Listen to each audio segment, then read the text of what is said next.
You are watching Co-op for Two, broadcasting live from Champaign, Illinois on March 23rd, 2022.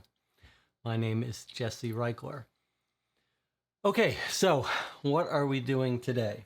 Today we're playing Hidden Games Crime Scene, the first of two cases called the New Haven case.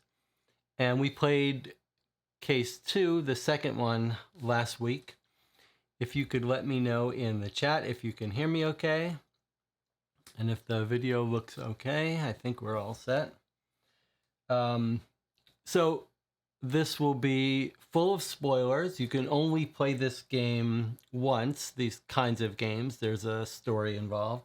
So if you plan to play it, and I think there's good reason to expect that you would have a good time if you played it, then you should probably turn off this video once I get started and play it, and then you can come and watch afterwards. We'll play the game in full, probably take us somewhere between 4 and 7 hours. We should finish it tonight. And then we'll talk about it. And we'll talk about some other stuff too, movies and stuff. We'll probably do a little chocolate taste test in the intermission, somewhere a few hours in. I can see in the chat we have Jonathan Warner here, also Robert and Anna Maria Kovacs. Sounds like the stream's coming through okay. Is there anything we need to catch up on before we talk about this game? I've got something new today. Let's see, let's check all our angles here. There's our top down, there's our close up. Everything looks good. And we've got our, so here's what's new today. I've installed this little arm for laptop. So this game, as you'll remember, and then I can swing it out of the way, pretty fancy. This game, little background, you should watch probably we played them out of order. We played case 2 first, and now here's case 1. So this game company, which is Hidden Games, is the company. It's a German company. And this is labeled here as a murder mystery game. We've called these sort of mystery suspect games or cold case document dump games. You know the genre. We're basically we open it up, we get a bunch of documents and a bunch of suspects, and we have to try to figure out the solution to the crime. So this company, Hidden Games, German company, has made 6 of these in German.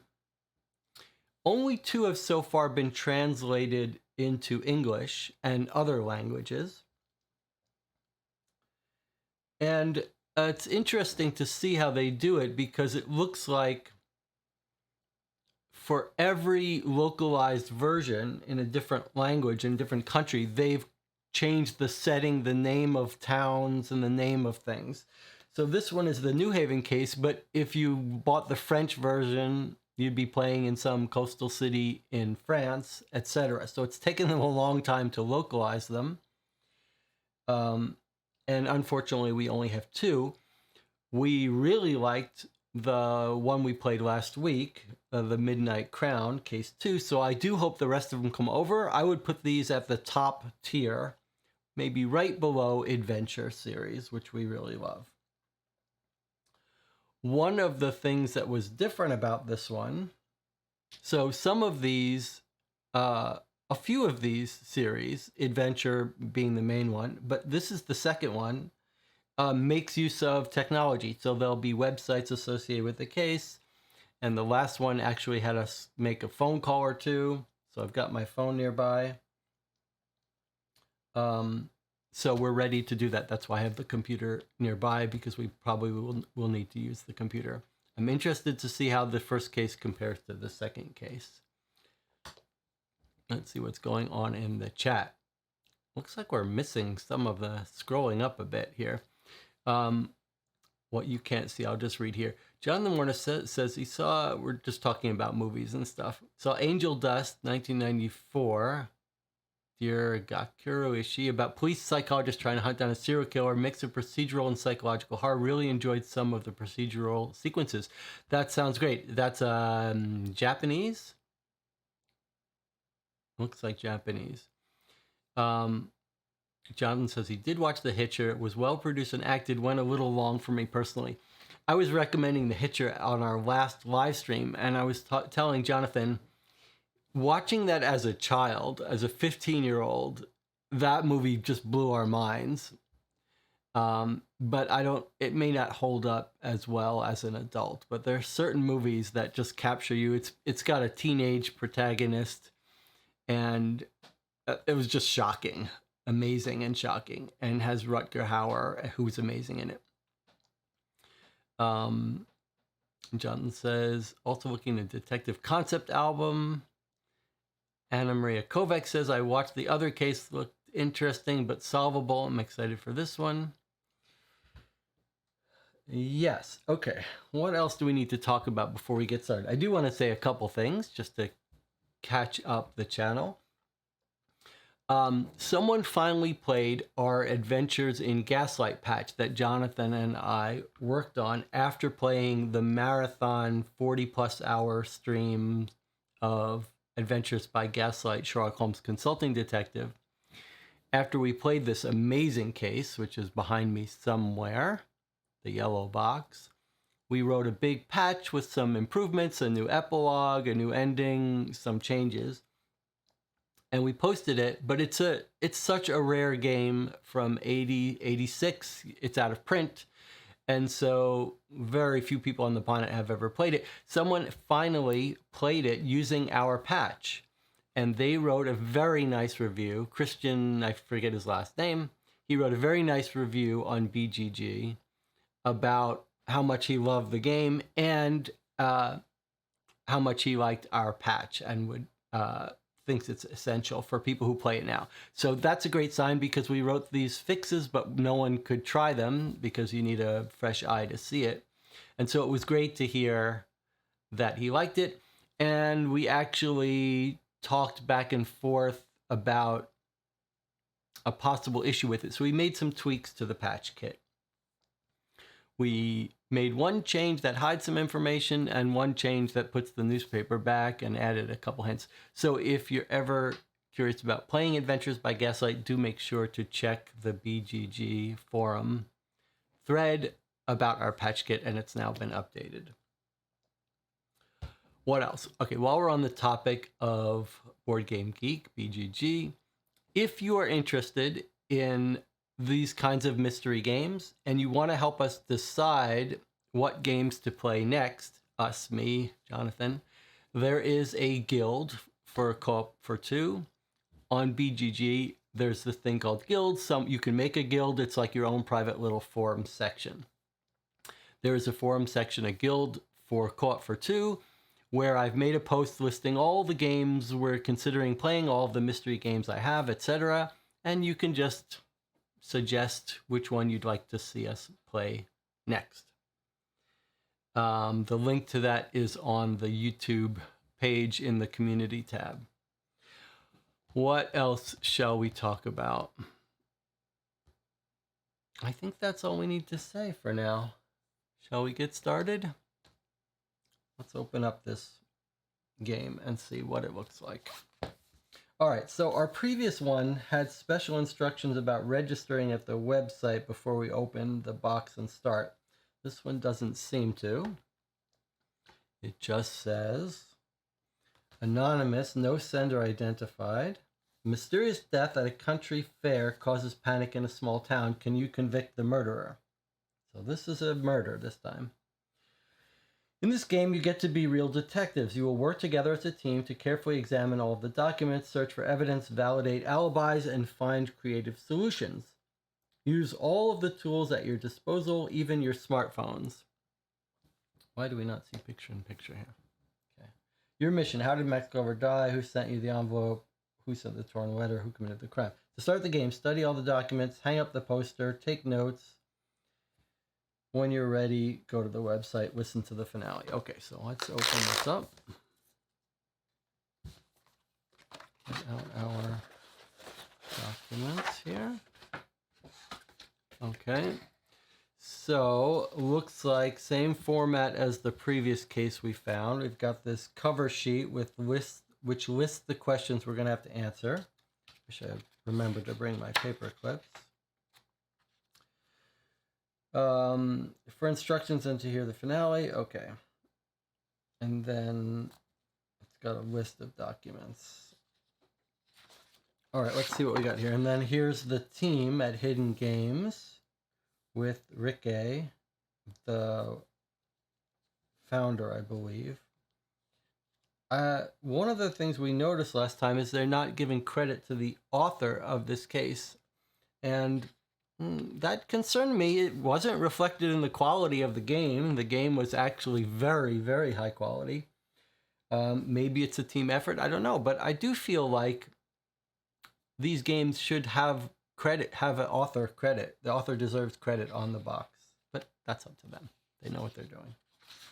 All right, let's see. Okay, I guess it's upside down.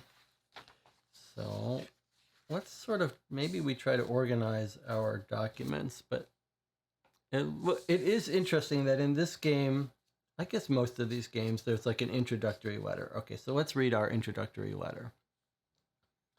I turn to you in great need. Many weeks have passed since Max Glover's death, and the person responsible has not yet been found. I'm deeply shocked by the way the local police worked. They don't seem to be making any effort to pursue the case, even with all the evidence. I have therefore obtained access to the police records, and I'm sending them to you enclosed. I implore you to investigate the case and prove the murderer's guilt. We have lived in fear ever since that incident.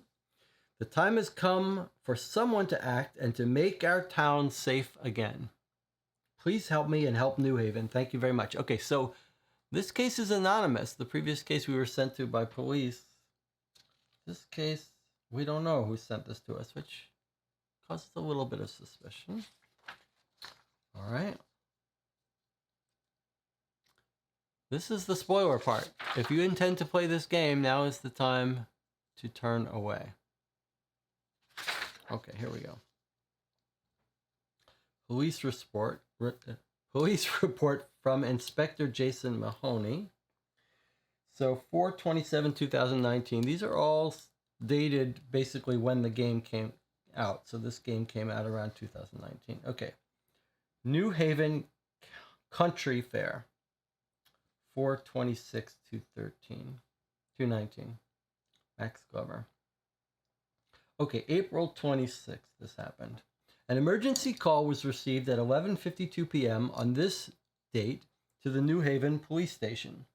I answered the phone and was informed that a grown man had collapsed on the town square of New Haven during the country fair. I arrived at the scene at 11:59. The paramedic and myself found the man dead on arrival. Victim was identified as Max Glover. The man wore a white short-sleeved shirt with a print, shorts, and sneakers. He had several scrapes on his elbows due to the fall. Beside him was a jacket which he had likely been holding when he fell. It had several badges on it. Witnesses reported he had just won the hot dog eating contest that evening. The body was picked up shortly thereafter by Almond Mortuary Funeral Home. At the time of the incident, there were around 90 to 100 persons at the crime scene taking part in the country festival on the town square. There were several food stands and one stand for drinks. And this is signed by Inspector Jason Mahoney, and it's got a little diagram. I like this. This is what police should be doing, making little diagrams. So he's found near the stage. Where's all my pens?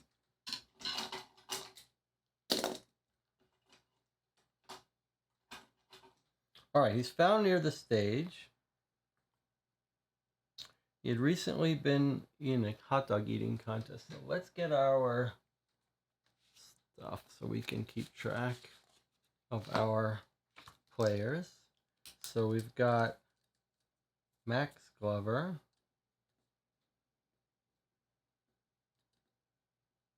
He's our victim, right?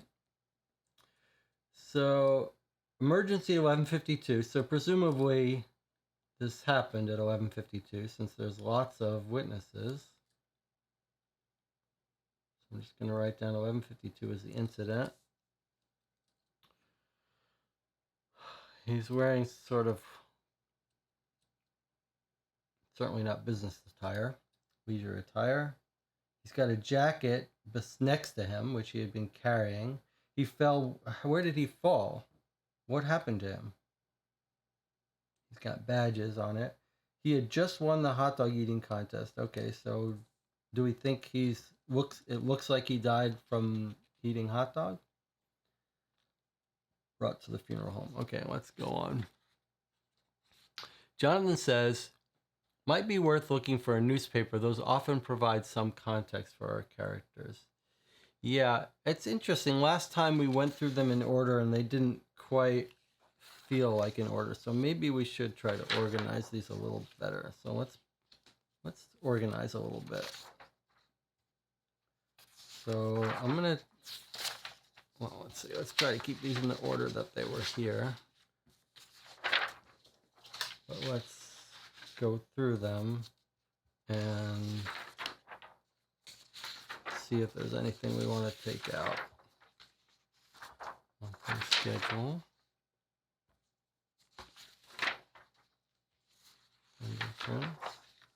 Let's see if there's I'm trying to think if there's a better way to do this. On one of the cases we played, we did take everything out and organize it. But given without some better plan, I do wonder if there's a plan. Like, how does a cold case detective organize their documents? Do they leave them? I kind of feel like when in doubt, chronological is a good way to organize things in your mind for records. Okay, we've got a torn up letter. Okay, so there's our newspaper, which Jonathan was requesting that we take out. So let's take out our newspaper. Let's take out our little helper suspect sheet, which we never use. And here's our helper calendar for us to use. Let's take a closer look at that in a second. And then here's our helper suspect chart, which I feel like is cheating to look at now. Like, I don't want to look at all the suspects before we're introduced to them. So I'm going to put that off to the side. This is interesting, actually. It was in the previous case, we had a much smaller version of this calendar. And you can see what it is. It's sort of, this is traditional. This type of game often includes this chart, suspect, motive, alibi, or whatever. But this game also has something to help you track timeline. In the last case, we didn't really use it. Sort of inclined to want to make a scan of this during one of the breaks so we can fill it in, but otherwise we'll keep track on our separate pieces of paper. But all of these go off to the side as being things that aren't actual evidence. And then here's our newspaper. All right, let's start with the newspaper then. Whenever we play these games, the newspaper is a bit like the work that you don't really want to do, like reading all this stuff that's probably irrelevant to you. We don't know if it's relevant, and then going back through it. But let's look through our newspaper. February 25th. So this is a newspaper actually quite a bit before our incident, right? Our incident is on 4/26, which, let me write this down. 4/26/19. So this newspaper is from February, quite a bit before. But let's read our newspaper. Then maybe we'll take a break after we read the newspaper, a short break. Okay, so New Haven Daily Telegraph. Annual Country Fair. This year's Country Fair will be held on the town square on April 26th. Mary Pierce is serving as the fair organizer once again. I'm so glad we found a good date for this year's fair, and I really hope the weather will cooperate, Pierce said. Last year's fireworks display was delayed due to heavy rain and storms. We also asked Pierce what's new at the fair this time. I am especially happy the Green New Haven Initiative is on board as well. to make sure we don't have as much litter as in years past, Pierce replied. Okay. Little photograph here of the New Haven High School marching band marching down Main Street. The latest news from New Haven and surrounding areas. Stay up to date with our local newspaper. As always, subscription information is available on the last 2 pages of the paper. Here we go. Well, here's our guy. Max Glover left. So here's a picture of Max Glover. There he is. Let's use our little things to indicate stories that are relevant for us. And we're going to write on them this time. Remember when we played, was it Sherlock Holmes? Was it Adventures by Gaslight? We came up with a saying. And the saying was, the man does not solve the case, the notes solve the case. So that's part of, we're playing all these games, we're refining our system of note-taking. And here's one of them, these little page markers, stickies with little labels. All right, back to our newspaper. Max Glover left, will be taking over key account management at New Haven-based insurance company Care for Life Limited. The company's decision to promote Glover was unexpected since Glover splits his time between the insurance company and the fire department, where he serves as a volunteer fireman. Glover's longtime colleague, Ian Brown, was expected to be offered the job. Okay, so we know we're gonna, this is this is Detective Work 101. The guy who didn't get the job is going to be a suspect of ours, so I'm gonna put make a card for him. So in this game, they give you, which I think is great, this little mind map of all the people, potential suspects we saw in the previous case. It was had a little more subtlety than that. But basically a suspect mind map chart that you could put up on your wall. We tend to use these little index cards, but I like that idea. I like the mind map. The only thing I might do differently if I was producing it is not give the mind map, but give cards. Like, I like the idea that when you open the box, every time you see someone mentioned, you've got a card for them rather than having to write it out. But I don't know. The mind map is nice. It's easier, certainly. But I like that. I like that it helps you keep track of people. But we're advanced. We keep track of it on our own. All right. Let's see. What else we got? All right. So he got the job instead of this other guy. There's the other guy's photo. All right. Here's Auntie Emma, a true New Haven treasure. The well-known corner shop on Main Street will be under new management as of April. Carrie Butcher will be joining the family business at Auntie Emma, which was founded by her grandmother near 100 years ago. Carrie will be taking over branch management, said her mother, Sarah Butcher, with pride. Sarah Butcher herself took over the business from her own mother. I have to start off by learning how to run the day-to-day business, said Carrie Butcher, who has been working for another company in Great Falls since graduating from college. In the long term, I plan to change up what we sell and expand our inventory. So there we go, 1923, and a century later, looks unchanged. Like they just took the photo and made it black and white. Okay. We've got a little memoriam thing here. You were taken from us too soon. In memoriam of Gary Watson, son, friend, and deputy mayor. Died earlier that month in January.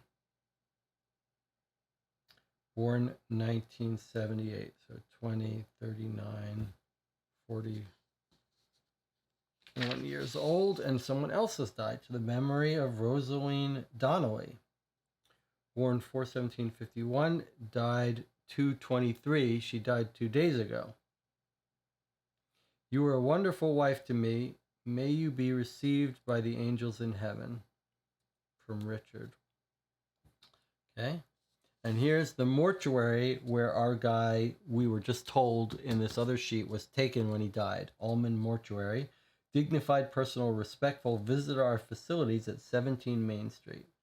Okay, we have a little advertisement for the Drunken Monk. Open on Sundays. All right. What have we got here? New cleaning service launched. Philip Anderson is proud of his business. He takes cleanliness to an all-new level, and his customers give him high ratings for reliability. Wash and Away Cleaning Services calendar is full to capacity.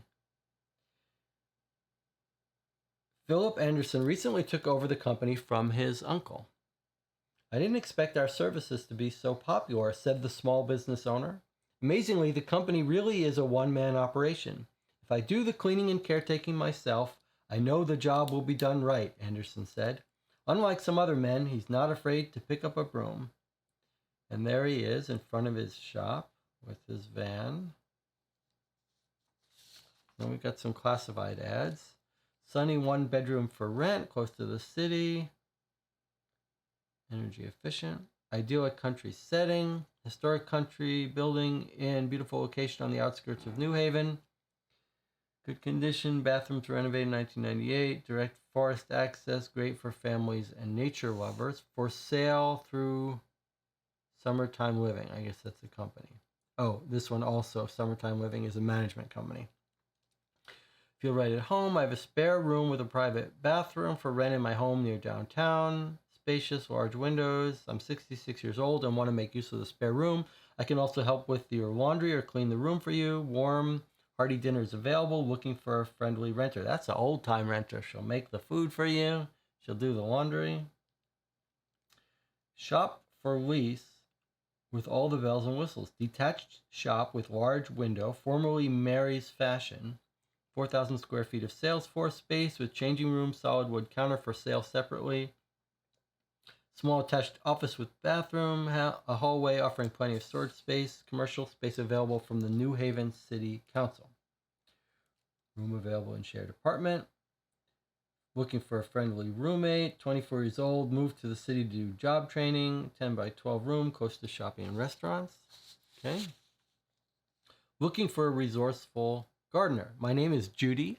I'm 72 years old. I could use a helping hand in my large garden. Jobs include mowing the lawn, weeding, cleaning the pond, and eye for detail is a must. I'm looking for my wedding ring, which I lost while working in the vegetable patch last year. It is the only thing I have left of my dear Herbert.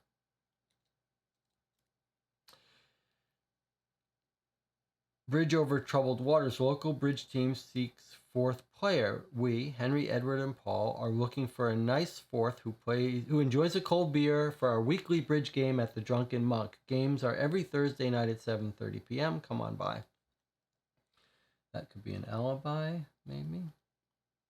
Looking for a kind-hearted bear. Since single 46-year-old seeks kind-hearted cuddly bear to complete my collection of original Steve bears. You should enjoy playing games and appreciate cuddly toys. I'm an open-minded woman and young at heart. Please get in touch if you're looking for a playmate. I see. Okay. That's a little odd. Planer for sale. Planer. Selling a Maker 1200 electric planer from my father's late workshop. Good condition, tested and planes very well. $350 cash. Planer is something that makes a board straight or flat. You should say. You pass it through and it shaves a little bit off the top and makes it flat. Sony TV for sale. After switching to a flat screen, I need to get rid of an old CRT. Make me an offer. Can deliver in the local area. That's a very common personal that you see frequently in the newspaper. People trying to get rid of their old CRTs. For a private collector, I have 2 anvils to give away. One weighs 330 pounds and the other 550 pounds. Please only for private collectors. I don't know why he cares about private collectors. Remember, all this is happening 2 months, 2 months before our incident. Dr. Bridges' office is hiring. Dr. Stephen Bridges is looking for new staff members for his office. We are especially seeking medical assistants, Dr. Bridges said. Over the last few months, waiting times have increased exponentially due to the lack of administrative staff and an increased demand for medical services. My husband rarely comes home before 8 p.m., says Sandra Bridges, who also works as a doctor at the Great Falls Hospital. Over the summer, the office will also have 2 open trainee positions. Please apply directly at Dr. Bridges' office. And there he is in his office. He's got his diplomas. Jack Milhouse is the reporter here. We also had a Michael Martins. Looks like Michael Martins might be doing the photography.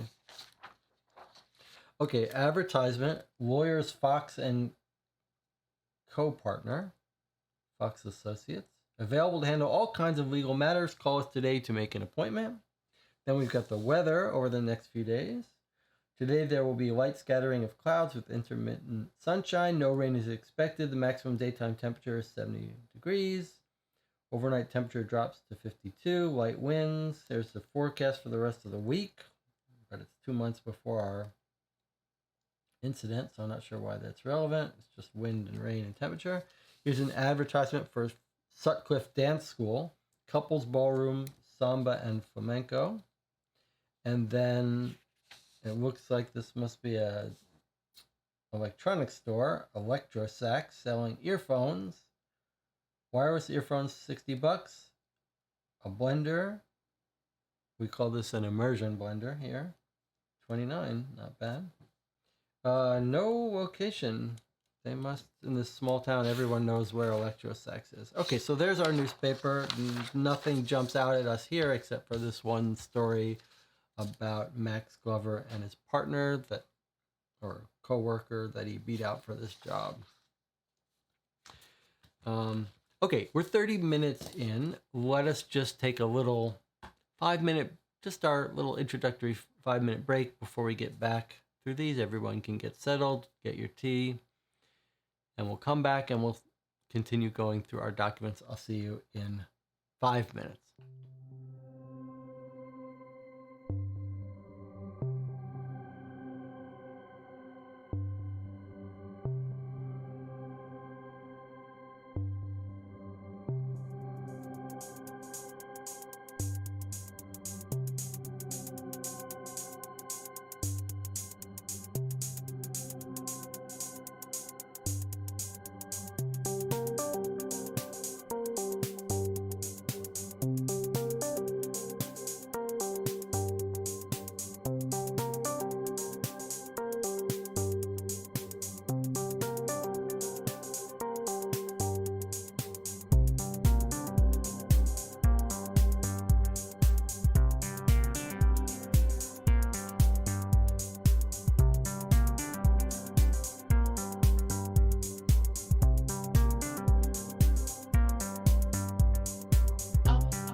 We're back. You're watching Co-op for Two, and we've just started playing case number 1, the New Haven case from Hidden Games Crime Scene. I've gone ahead and scanned the timeline sheets and printed them out for us so we can write on this one without damaging any of the original equipment. I'm just going to put this off to the side with our suspect map till we need it. Although I suppose, now that we can write in it, maybe we should start filling some stuff out here. So 4/26 was our incident on a Friday at 11:52 p.m. is our Max Glover death. It's quite nice to have this thing. It also helps tell you what day it is. I guess it's an interesting philosophical issue. I'm actually curious what Jonathan thinks about this. So something like this, the timeline, is absolutely useful. Helps you organize your thoughts, as is the suspect alibi sheet, as is the mind map. Now, the question is, do you feel like it's helping you with busy work for you to keep track of what day it is and make your own timeline? But on the other hand, do you feel like, well, that's part of the detective work, and if you give the person this sheet, then you're sort of not being as demanding on them at keeping notes? A big part of all these games is keeping notes and being well organized in your notes. So when you give someone this, you're helping them to not get lost and not make mistakes, but you're also making it a little easier. What do you think? I'm almost inclined to say that I prefer that these are, I don't know how I feel. I mean, I think we would make these ourselves, and maybe we would feel more proud if we did it, if we made it ourselves. But I can absolutely see that you're giving someone new or someone else, you're saving them from the busy work. It's sort of like when we played Adventures by Gaslight, we scanned the clue lists and then blew it up so that we could annotate next to them. And I was thinking, should I post those scans for others? But then I was thinking, well, maybe that's part of the detective work. If you're not willing to put in that work, you're not going to do as well. Jonathan says, I'm fine with the list, the sheets. All right, here we go. So what have we read so far? Just the report of the crime, showing that he died on the stage, showing us where the church is, the bathroom, where the hot dogs are, etc. Okay, next up is Care for Life. If you'll remember, this is the insurance company that Max Glover is on the February 25th paper. Max Glover was to be taking over this insurance company, and I believe that this insurance company was in our other case. Okay, so Richard Donnelly, and who is Richard Donnelly? Have we seen that name before? I feel like we have. It's from Richard Donnelly on April 8th. Dear Mr. Donnelly, I'm contacting you on behalf of the Care for Life Limited Insurance Company Group regarding case number XY7284. Following a detailed review of the case, I regret to inform you that we are unable to pay out the claim on the policy for your wife, Rosalind Donnelly. That was here. To the memory of Rosalind Donnelly, with love, Richard.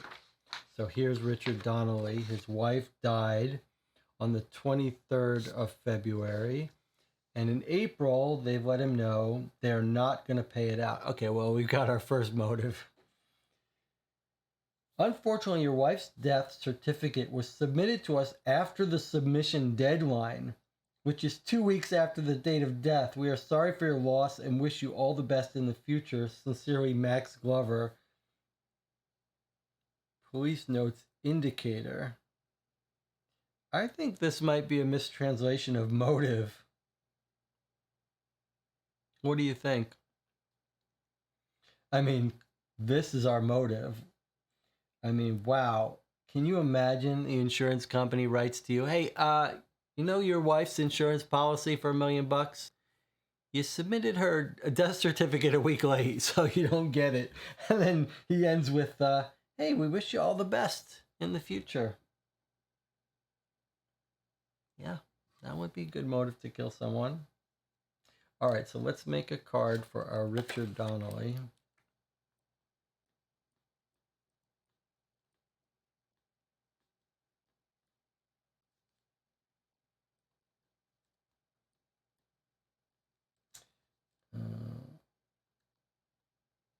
I'm just going to put dead wife insurance.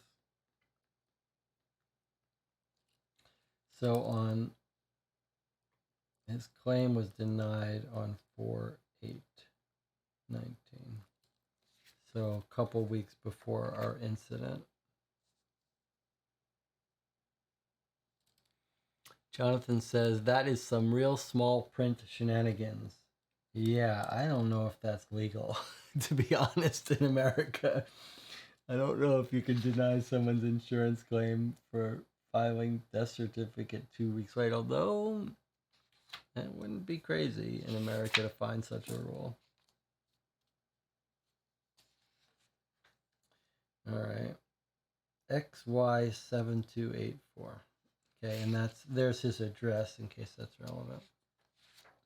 All right, what's up next?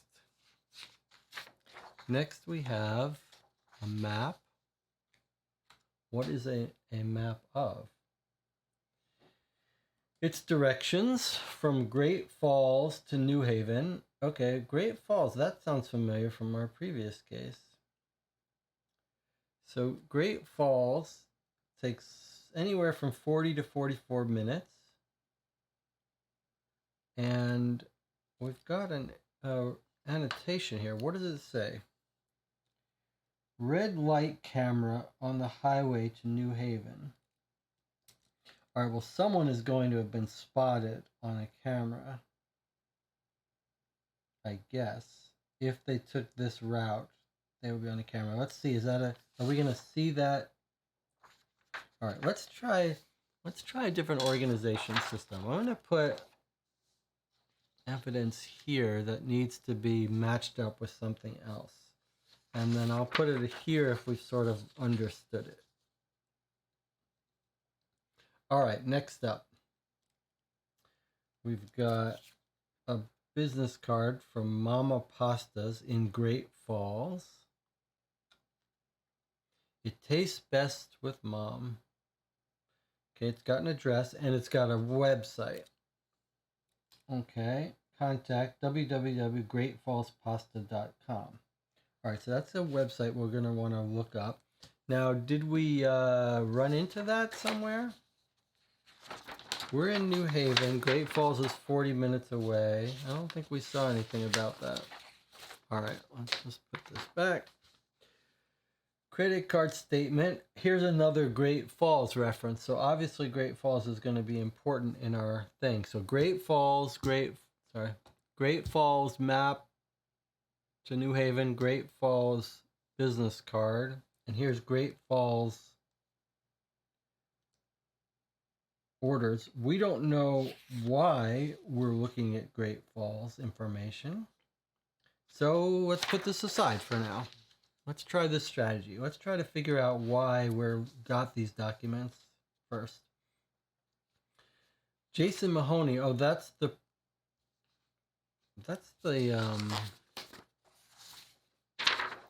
inspector. Inspector Jason Mahoney is in New Haven, right? So why is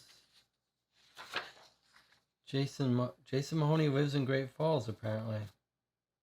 Changed police server login details. Dear Mr. Mahoney, for the new year, we have revised the login area for the police server so you can continue to access all important documents from home. The police server with all the files and information relevant to your case are available here. First name, last name, officer ID number. So he must have moved away. Okay, so we're going to want to go to this, obviously. So let's put it aside for now. We don't know why yet, so we're not going to go there yet. Okay, and now we've got a police report from 2018 filed by Carl Walsh. Application for arrest warrant.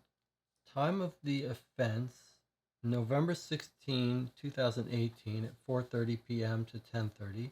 The Butcher family home. There was a fire at 187 Woodland. And Max Glover is the accused. Got his date of birth and his address. Detective Carl Walsh hereby applies for an arrest warrant for Mr. Max Glover on the basis of sufficient evidence against the accused. The case number is C738.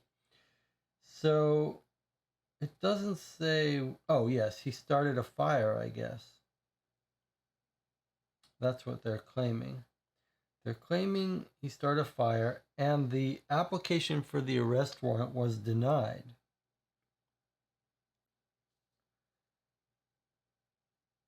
So that gives us reasons to suspect.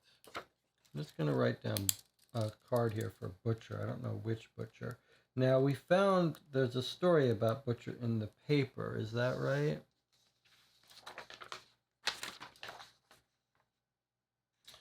Yes, the New Haven eatery, Auntie Emma. Carrie Butcher is taking over. Mother Sarah. All right, so let's just write down Butcher, Carrie. We're going to say she runs Auntie Emma as of April 2019. And then Butcher Sarah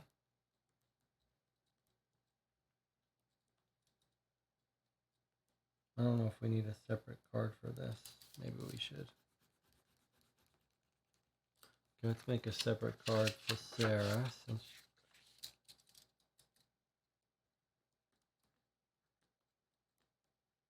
you could argue whether we should be making these suspect cards yet. She's the mother of Carrie. And she runs Auntie Emma until April.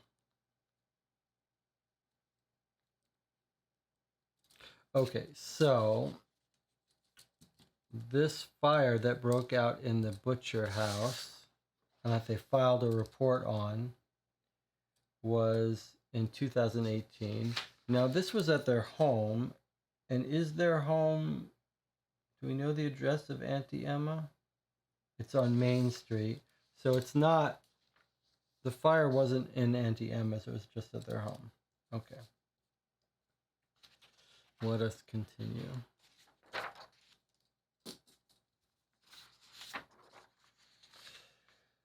Medical center to Mr. Glover. Okay, let's take a look at what we've got here. So this is Max Glover's email. He's received it 4:15 at 3:16 p.m. Dr. Bridges. Here's a connection with Dr. Bridges. So maybe we need to make a page for Dr. Bridges.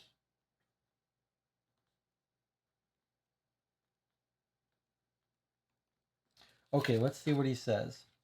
Dear Mr. Glover, let me begin by apologizing. This is a very unusual incident.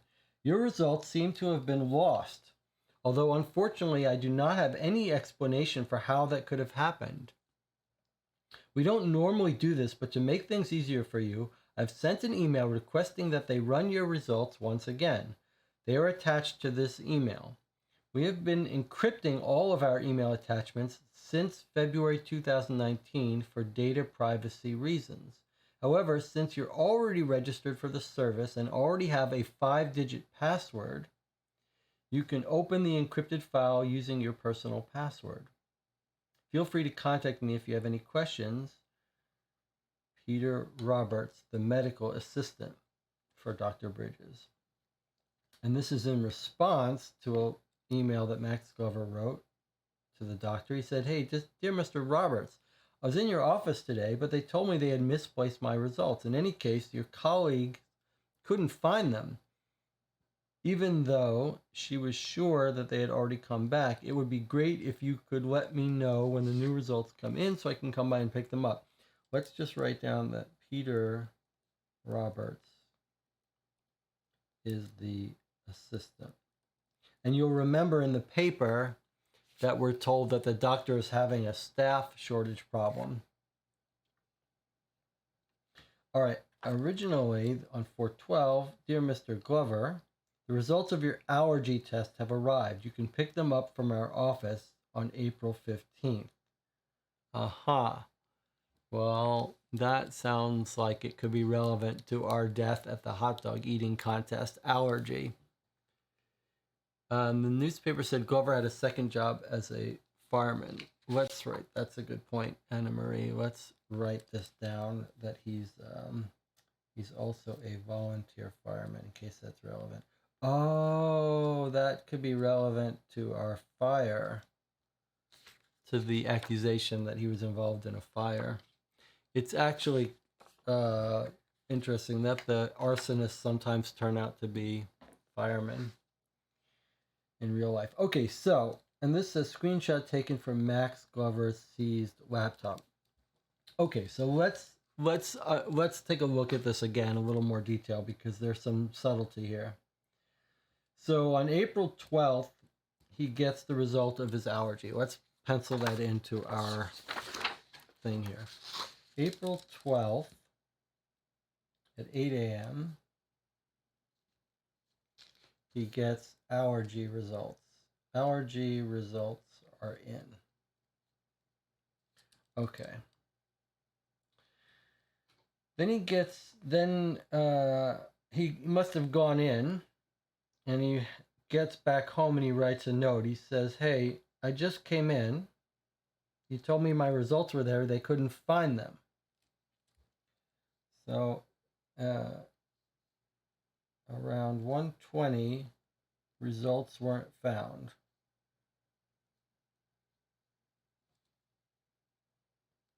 On the 15th.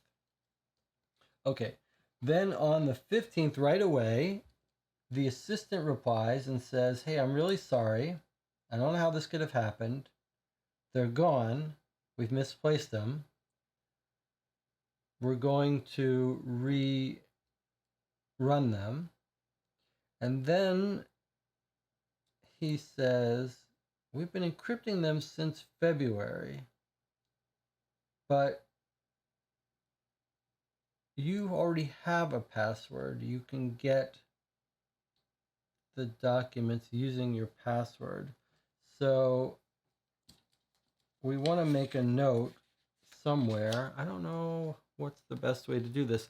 Sometimes when we keep notes, we keep like a list of questions or outstanding things. So I feel like what we want to note here is that Dr. Bridges, it's not Dr. Bridges, but Dr. Bridges Glover results website and password. Now, we don't know from the newspaper a website for the doctor's office, correct? No, it just says he's asking people. So we want to keep our eyes open for Bridges' office website. It says we've been encrypting our email attachments since you're already registered for the service. So keep your eye open for maybe Dr. Bridges' website so that we can go. And this is a 5-digit password. So we might be looking for what Max Glover would have chosen as his password, and then what website. So we'll just put this aside as something we don't want to forget to do. Glover was allergic to something, and they put it in the hot dog. It does seem like that absolutely could be the case. All right. Now, here's Wash and Away cleaning service. So it looks like our Wash and Away guy is involved. I do want to remark on this because we've spent several months playing these crime dossiers. One of the things that jumps out as more jarring going back to these mystery suspect games is how jarring it is to get these documents before we've heard anything about these people. And one of the things that the crime dossiers, which are bound as a book, did was, you heard about a person, and then the police would get the records for that person. So like you'd hear about a suspect, and then the police would go request the phone records for someone. It's jarring to see things before we know why they've been retrieved. Like here we have the Wash and Away cleaning service. Well, obviously something is going to make us suspicious of Wash and Away, which would cause us to want to get their calendar and look at it. But it's jarring that it's given to us before we know why. All right, so having said that, let's take a look at what we've got. And it looks like we need to make another card for our suspect. Who is the Wash and Away guy? He's in the newspaper, right? What's his name? Philip Anderson.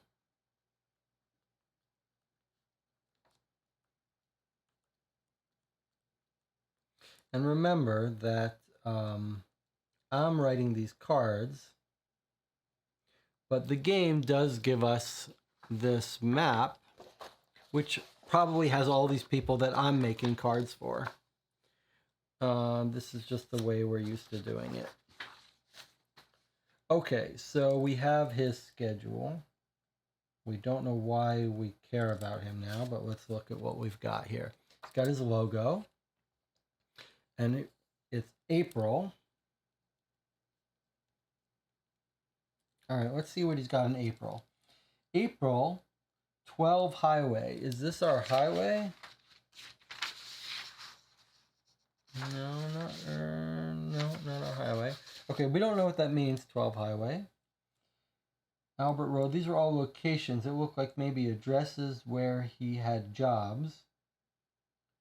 So 12 Highway Street, 12 Birch Way, 6 Poppy Square. I do note that some are in black and some are in blue.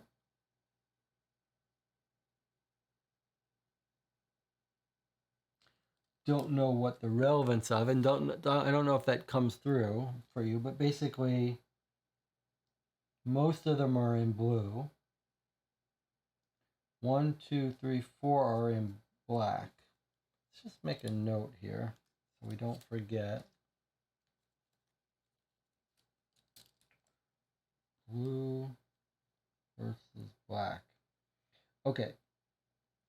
So the only thing that jumps out to us, the only date that jumps out as relevant to us is the date of the incident, which is the 26th, which he's written in black, 12 Highway. He's also got to-do list, buy cleaning products and call mom.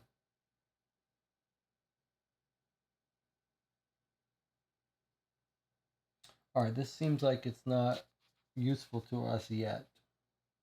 We don't know where 12 Highway Street is.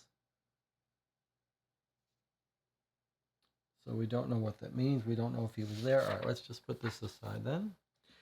Okay, we've got fingerprints. We had this in the previous game too. We've got fingerprints for Max Glover, Sandra Bridges, Carrie Butcher, Sarah Butcher. That's the woman who took over in April. That's her mother, Sarah. Robert Walker, we don't know who that is. Stephen Bridges, that's going to be the doctor. Sandra Bridges is going to be his wife. I guess if we've got fingerprints for her, maybe we'll make a card for her. I assume it's the wife, but it could be daughter. I'll make a card for her.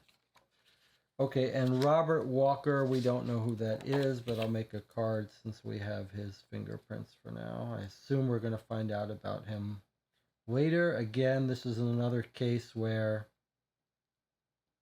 if you were doing this like a dossier, you wouldn't have these until they were relevant, until you heard about these people.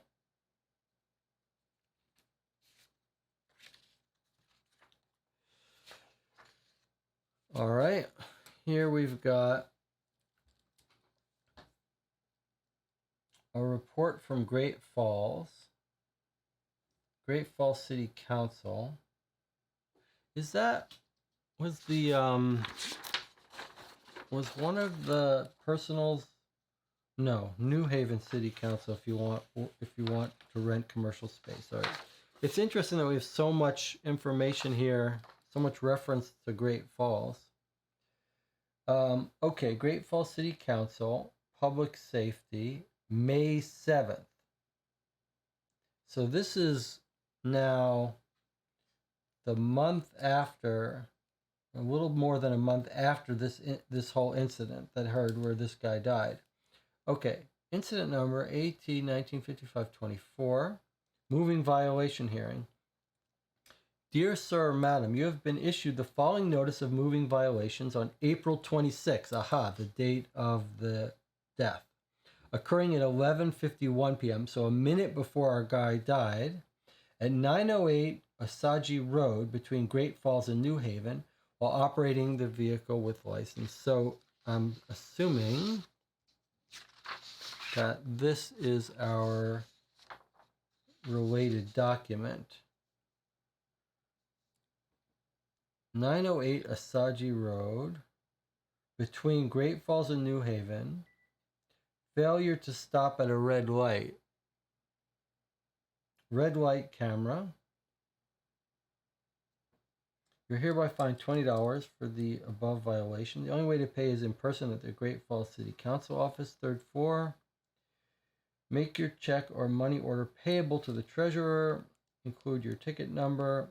Sincerely, etc. So there's his license, or whoever this is, GYZ 435. So let's make a card here. It's a different color.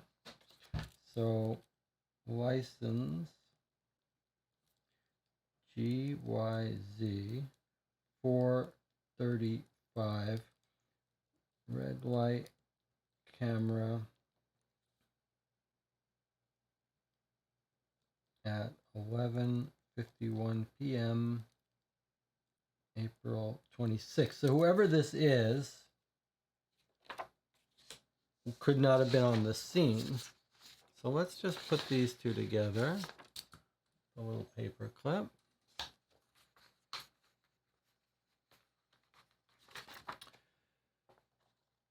Jonathan says that Sandra was his wife and he was not getting home on time. Jonathan, I believe you're right. It was the newspaper said that Sarah, the newspaper said the wife was talked to. My husband rarely comes home before 8 p.m., says Sandra Bridges. So let me just put an entry for... Did I not make a page for that? No, I did. Sandra Bridges. Okay. Wife of doctor. Now, is he not coming home because he's working late, or is he not coming home because he's seeing someone else? That we don't know.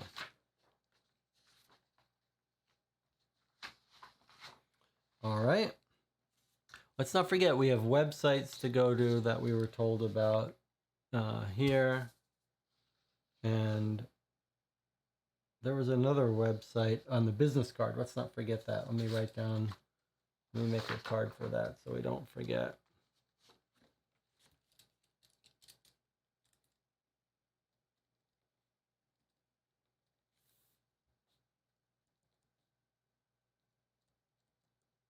What was that, the business card for? That was in this pile here. It was for Mama's Pasta.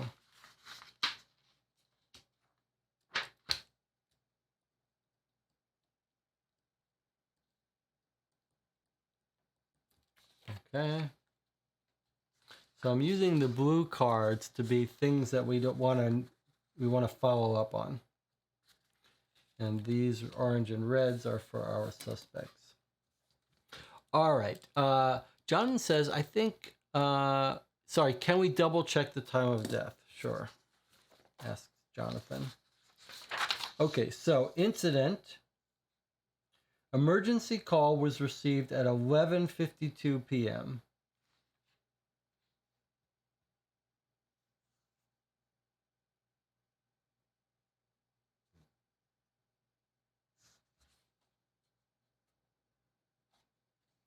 So 11:52, the call came in, presumably very soon after he died, if he was public and on stage. And then the traffic camera was 11:51, so a minute beforehand. All right, let's continue here. Dear Rev, this is from Robert Walker, who we've not heard of before, as far as I know. Yeah, I don't know who Robert Walker is. Great Falls Planning Office, I see. Dear Reverend Walker, I'm writing to you in regards to your planning application submitted October 21st, 2018. At the time, we informed you that we would make a final decision on this project by April 30th. After a thorough examination by all the departments involved, I'm pleased to be able to inform you that your application to expand your church building has been approved. We will provide you with further details in a few weeks. Please contact us at your earliest convenience since we require additional information for you. So Robert Walker, Reverend Walker, so he's a reverend.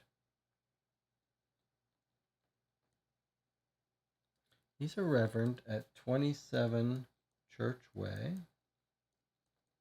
And what did he got approval on the 24th of April to expand his church. Okay. And it looks like there's some water or fire damage here.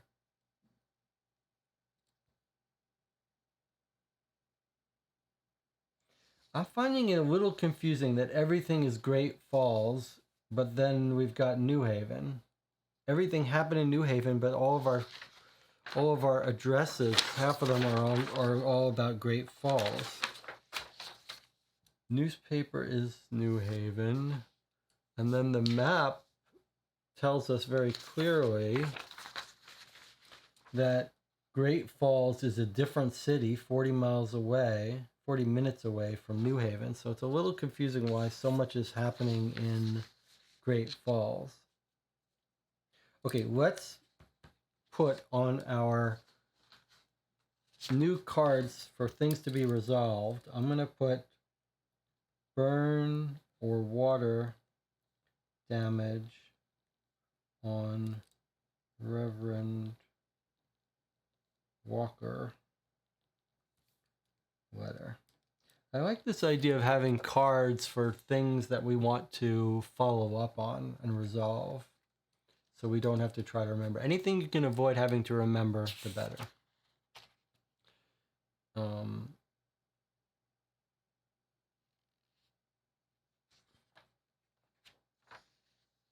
You're right. These are 11:50. Jonathan says it's pretty late to have a hot dog eating contest at 11:52.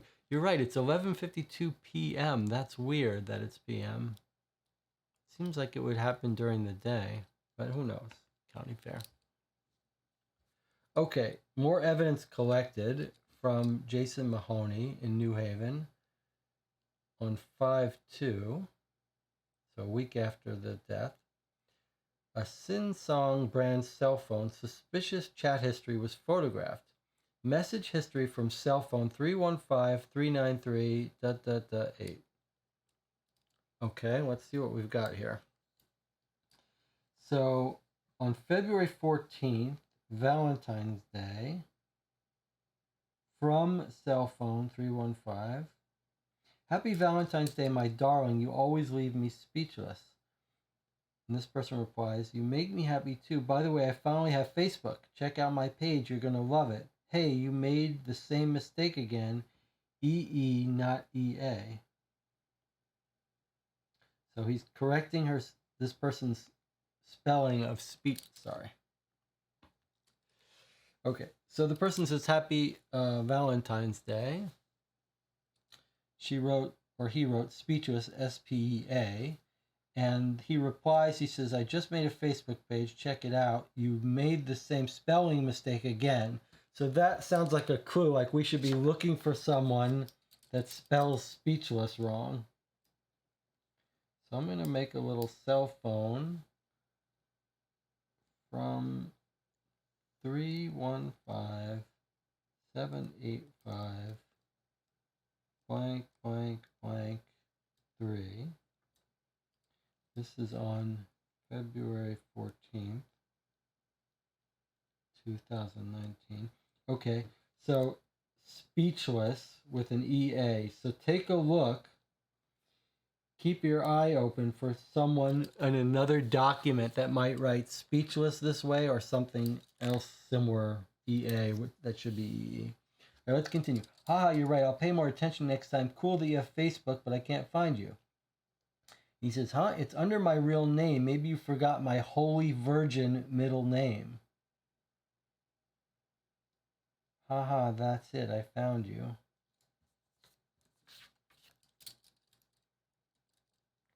Holy Virgin. Holy Virgin. Middle name. That's odd. Does that mean this is the Reverend writing? Or writing too? Or is it just something else? But we don't know what that means. Alright, and then it's continuing. Please give me a call. I can't get hold of you. Oh, this is on 411. Then 411.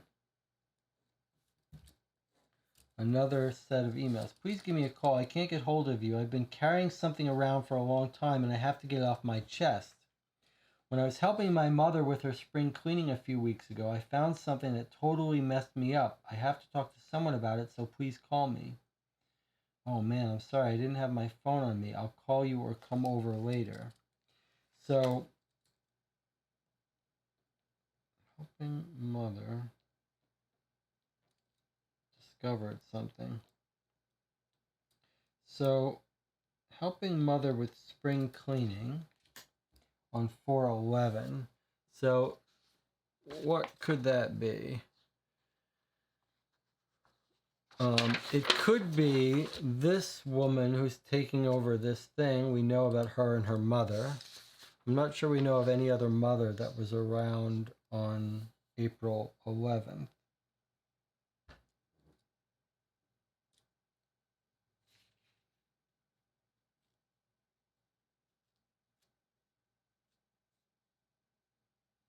Okay.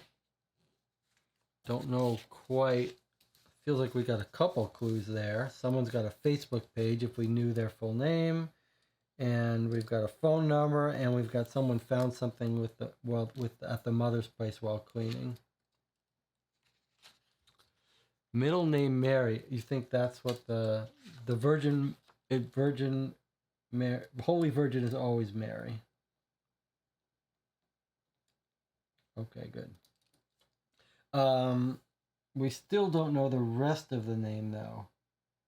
Maybe you forgot my Holy Virgin middle name. So middle name Mary. Okay.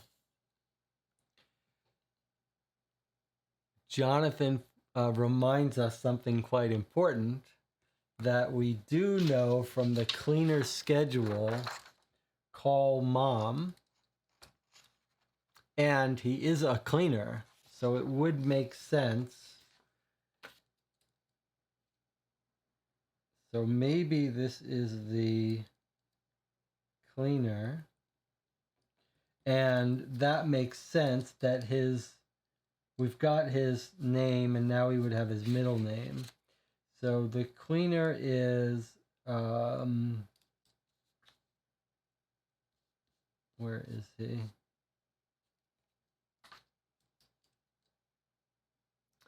The cleaner is Philip Anderson of Anderson Wash Away. So where is the card for him? Philip Anderson Wash Away. Okay, right. So I'm just going to put on his thing. Possible Facebook middle name Mary. So we might look on Facebook for Philip Mary Anderson. And Jonathan is correcting me that it was Anna Maria who figured out it was the cleaner schedule. I really like that idea. So I'm going to make a little, another unresolved card. Facebook from cell phone. And that maybe we think this is going to be Philip Mary Anderson. Okay. Another thing for us to check up online. Not for sure that it's Philip, but I like the idea.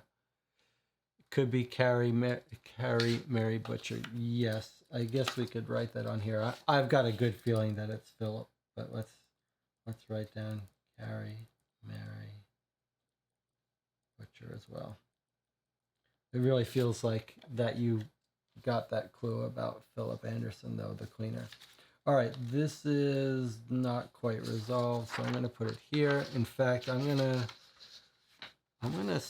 attach it to Phillips for now because I think that's just too good to pass up. And are we back to this yet? Do we know about these phone credit card numbers? Great Falls on 4/26. This is the night of this thing. Not really. We'll come back to this.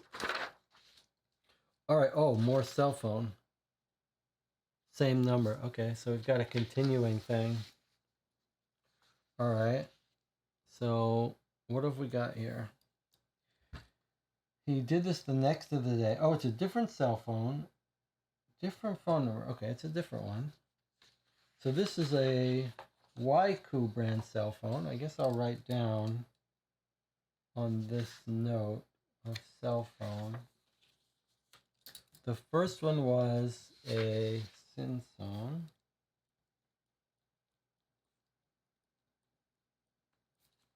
All right, so now we've got another cell phone records.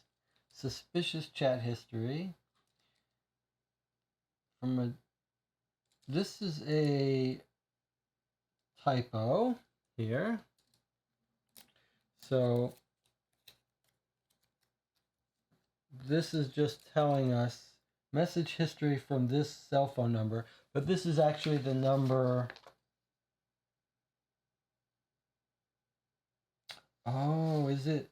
It's not a typo. It's just they're to each. Are they from each other?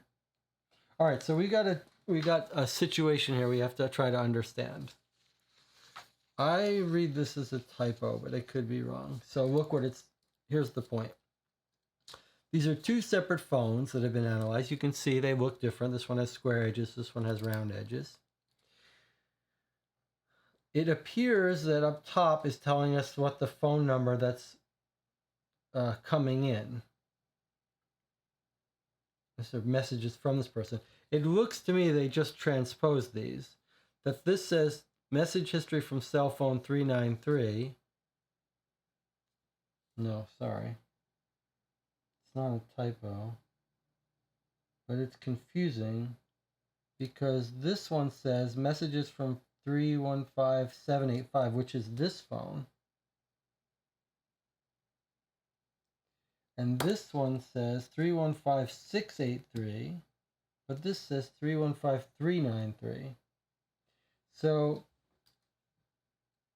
if this says it's history from cell phone, oh, I see, okay. It's not a typo. It's just that this is the phone number of this phone, 393, and it's getting a call from 785. And here is the cell phone 785 that was sending the message to this person. Okay, I get it now. Sorry, my bad. All right, so this one is coming in from this person's phone. Okay, who are they talking to? They're talking to 683. So maybe what we do is we make a new card here of phone numbers. So we've got 315 393 blank blank blank 8. This is a cell phone we have. Cell phone SinSong. Okay. Then we've got another phone number, 315 785 blank blank blank 3. This is sending to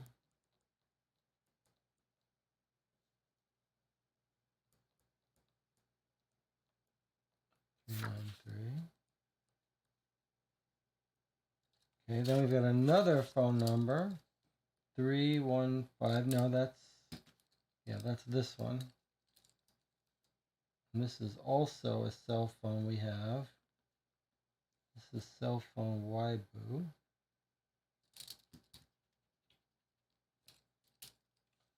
And it's sending to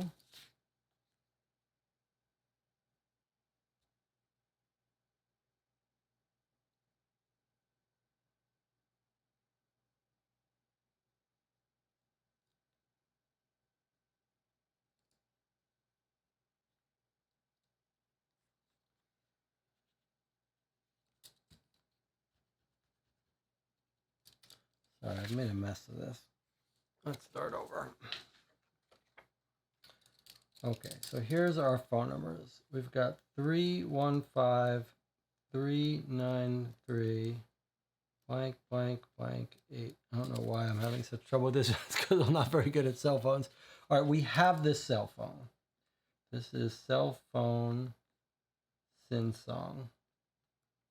We know it received from 315 785 blank blank blank 3. Okay, then we actually have this other phone number, 315 785 blank blank blank 3. This is a Waibu cell phone, which is this one. And that one received from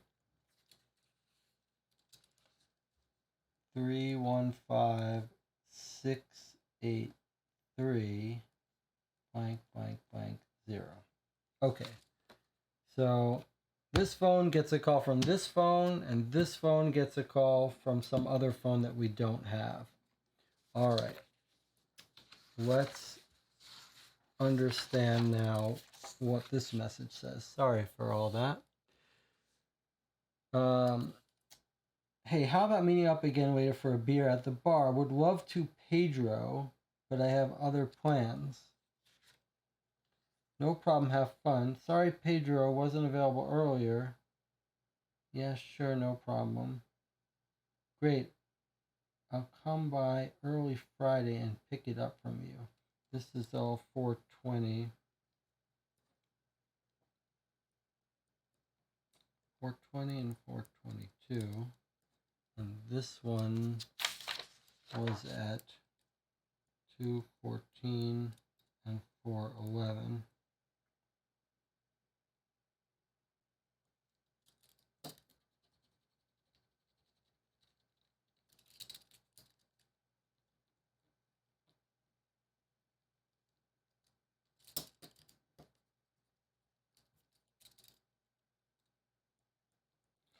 Okay, so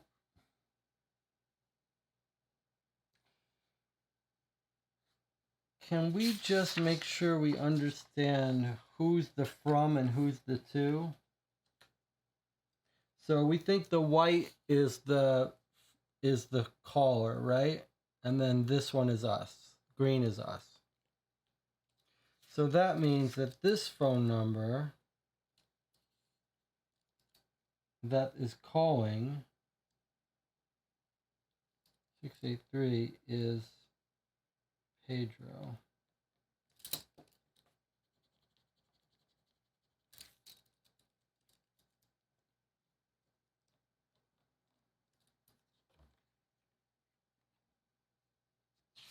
And then what's our suspicion here? We think that the green, this cell phone, would be owned by Philip, the cleaner, who has a page, Facebook page now. So, and we don't know for sure, but I think this might be Philip's phone.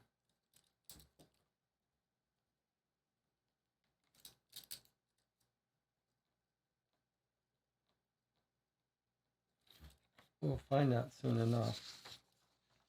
All right. It's kind of a messy thing, but Anna Maria says, is the square phone is Mary? Should we note the time of the text? We have dates to go with times. We have dates for the text. I don't think we have to worry about times yet, since they're not occurring on our incident days. Maybe I'll separate this for now. It might be nice to figure out whose phone is who soon. And we don't know who Pedro is. But we don't know if it's important. This might just be just so that we could... I'll come by early Friday and pick it up from you. Wasn't available earlier. Have fun. All right. We'll come back to that. I feel like we've got lots of rich information there we'll come back to. If green is us, then Mary is the other phone, the rounded one. The rounded phone is... Mary, Mary, the middle name Mary. Yes, Anna Maria. I thought you were saying it was Sarah, the daughter. Yes. This, if green is us, which I believe it is, correct me if I'm wrong, then that makes middle name Mary us, belonging to this cell phone. Maybe we'll make a note here. So we're saying this is middle name Mary. Middle name Mary. That's who owns this phone. And then this phone, the second phone, is someone who's calling Mary. Middle name Mary. Okay. All right. I feel like we're belaboring some of this. Okay. Oh, look at this. I am speechless. There we go. And look, it's even underlined. It's even underlined as a misspelling. That's a little... What do you call this? What do we call this?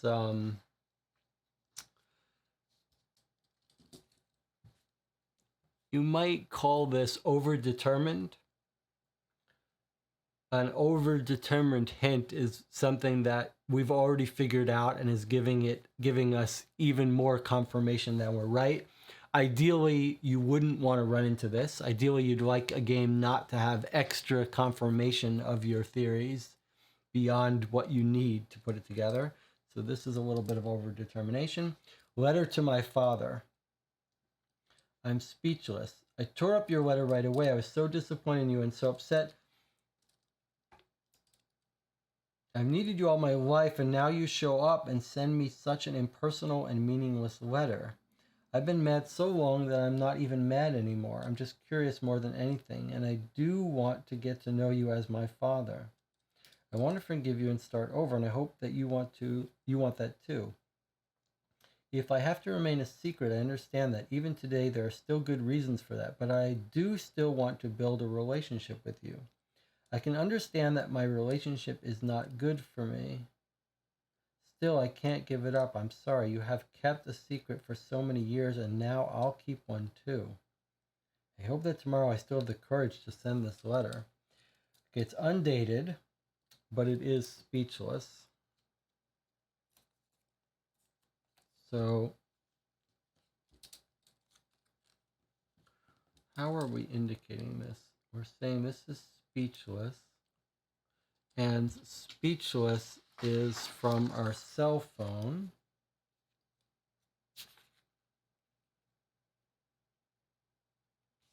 You made the mistake again. It's SPEE, not SPEA. So this is going to be the caller, which is this number here, 315-785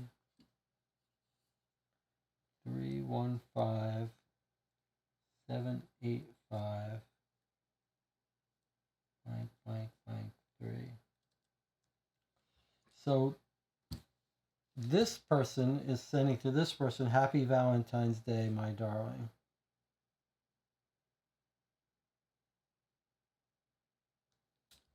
All right, so maybe we'll attach this with this. Someone with father.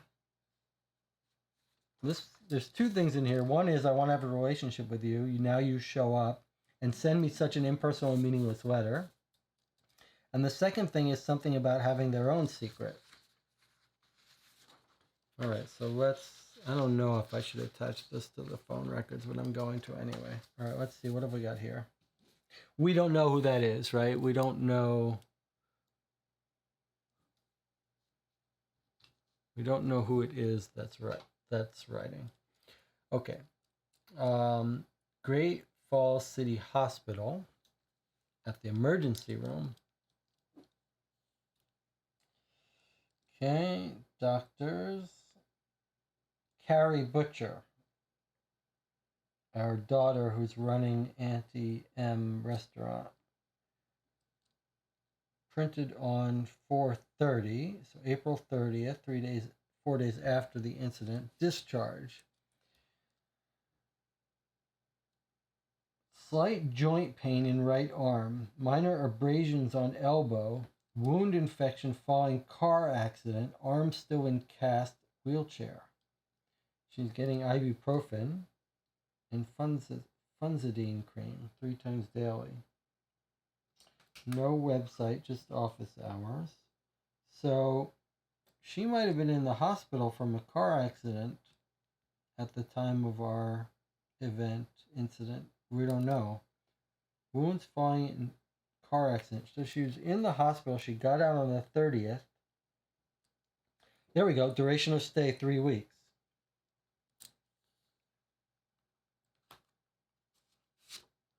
So, Carrie Butcher. I guess I can write this on Carrie Butcher.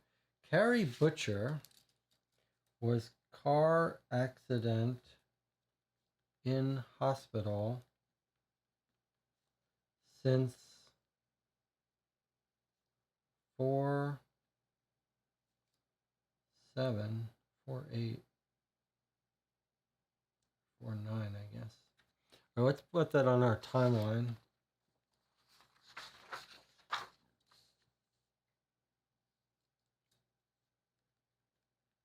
Carrie Butcher's in a wheelchair.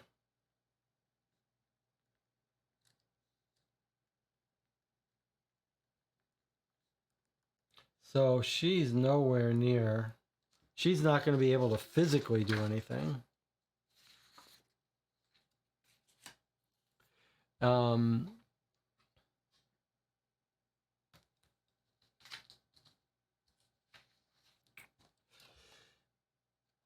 Jonathan's pointing out, or no, Anna Maria is pointing out that it's this phone that misspelled it.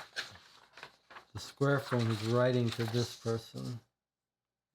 So what did I...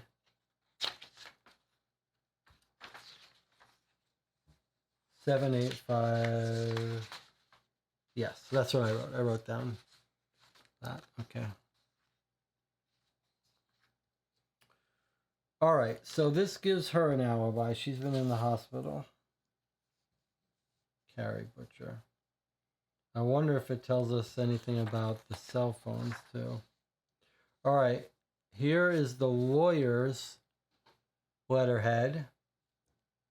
Richard Donnelly. This is the preacher, right? Dear Mr. Donnelly, I'm pleased to inform you that after contacting Care for Life Limited, insurance company again on your behalf, we were finally able to come up to an agreement. The insurance company will pay the claim to your late wife, Rosalind Donnelly, in full by May 31st. I will be sending you my invoice within the next few days. Sincerely, G. Fox. Okay, so he's denied, but agreement to pay. Okay, on 4/18. So he did find out. This seems to rule him out, right? I mean, there goes his motive, because he found out on the 18th that he was getting paid. So that seems to suggest that he no longer has an alibi. All right.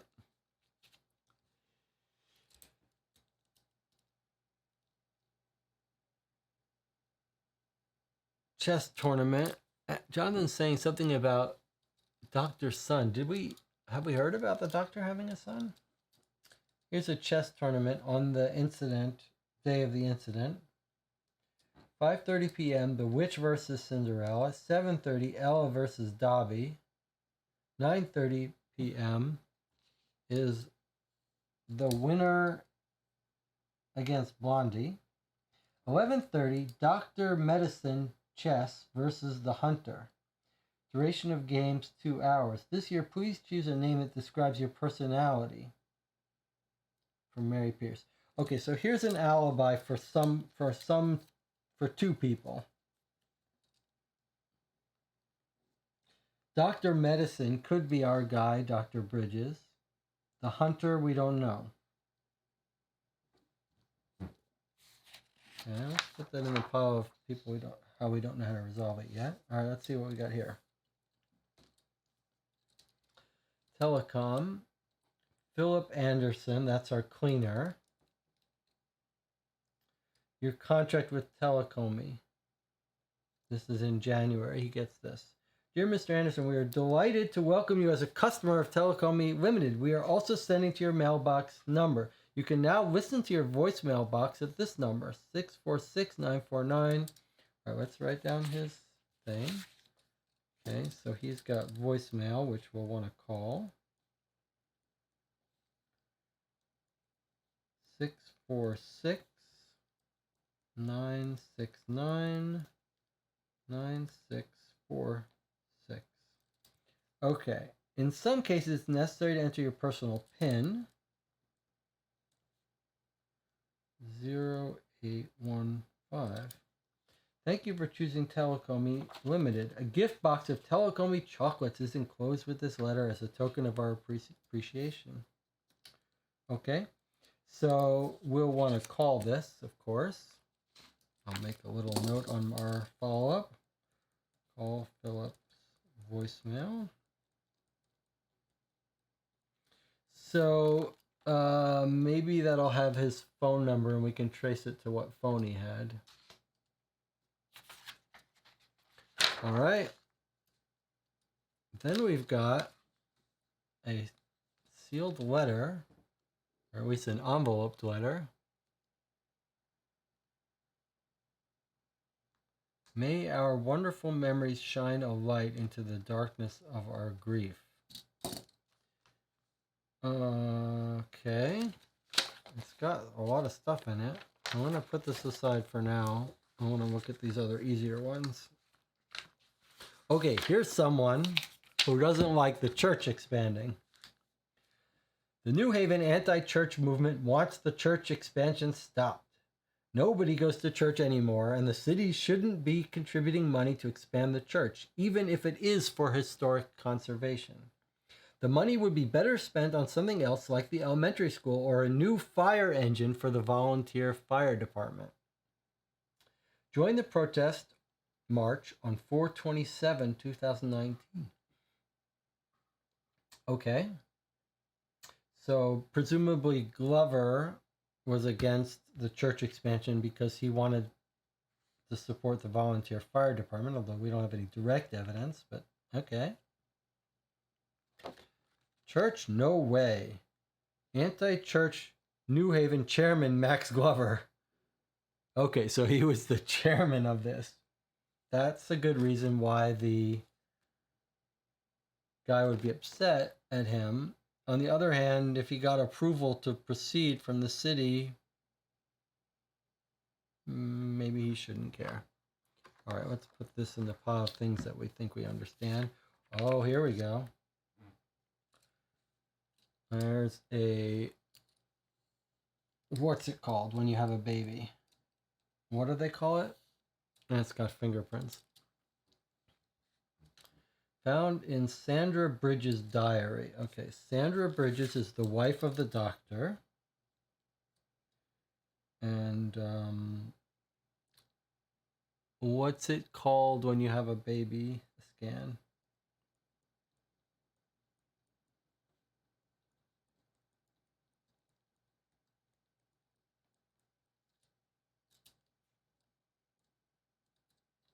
$429. So 3 days after the incident,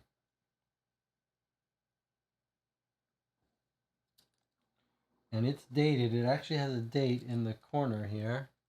It says 4/12. So on 4/12, she found out she was having a baby. Sonogram, maybe that's what it is. Sonogram. Okay. All right. Let's see whose fingerprints is on that. We know this is in Sandra Bridges' diary, but whose fingerprints? Where did I put the fingerprints? Here? I don't know why. All right, let's see if we can match up fingerprints.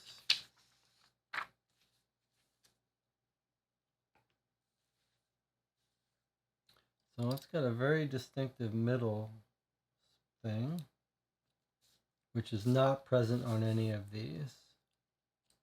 So this fingerprint is unknown. So fingerprint 1, 2, 3. So this first fingerprint, I believe, is unknown. The closest is this one. I don't think it is, though. But it could be. Let me take another look at this. Let's look close up together. Oh, maybe it is. I guess it is. Can you see that okay? So I guess this one is this one. It's just tilted. Okay, so the first one is Max Glover. So I think we're starting to see a picture. Max Glover is having an affair maybe with Sandra Bridges. That does match though, right? Yeah, that does match. Okay. Let's see what else we matched. Can we match this middle one here? This looks like very low humps here. This one here.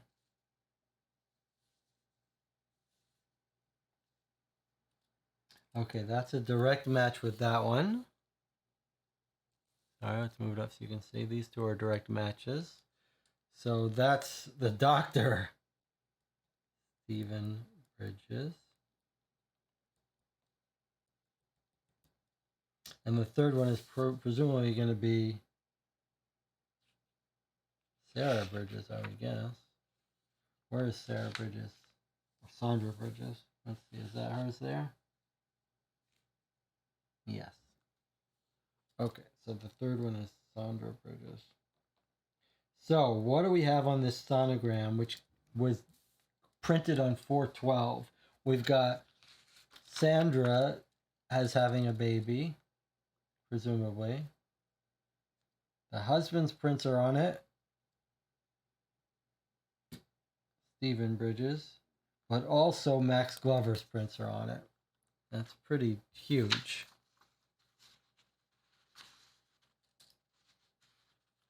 That is pretty huge. Like, what other reason would Max have to have on it? But having an affair. Ultrasound. Anna Maria comes in. It's an ultrasound.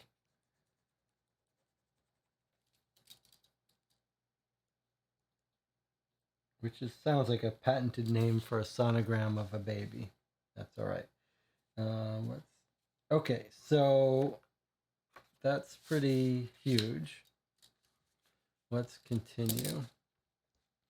Actually, this will be a good time for another break. We're going to take an 8-minute break. We'll come back and we'll finish up our evidence. I'll see you in 8 minutes.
Okay, we're back. You're watching Caught for Two. We're playing the New Haven case, case 1 from the Hidden Games Crime Scene series.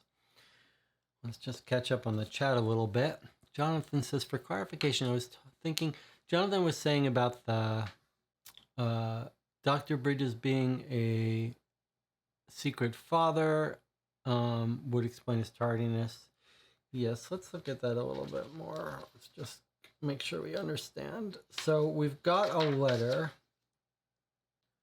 We've got a letter talking about someone being secret father. So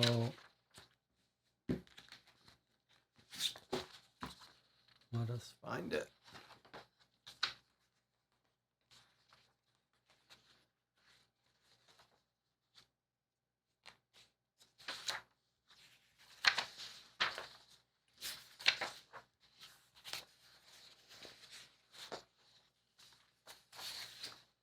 Okay, not there. Where did I put it then? I guess I put it in this section.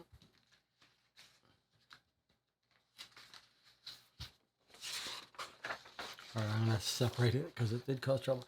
All right, so we saw this letter. We know what phone number it comes from. And this is saying how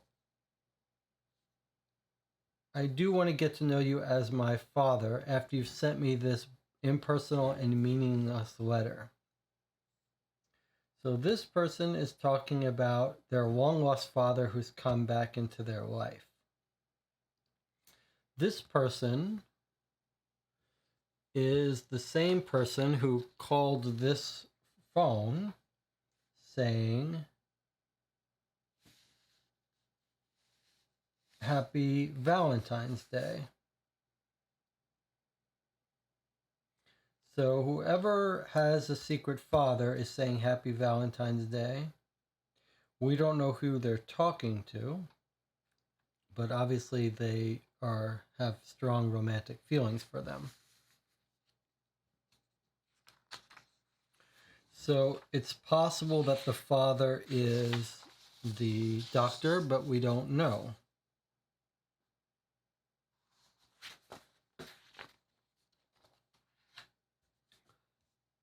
Anything else? What are these people's ages? That's a very good question. We were told someone's age. We were told some ages. Let's see, where were we told ages? First of all, we have some photos of people, so we could guess their ages based on photo. But we were also got someone's birth date.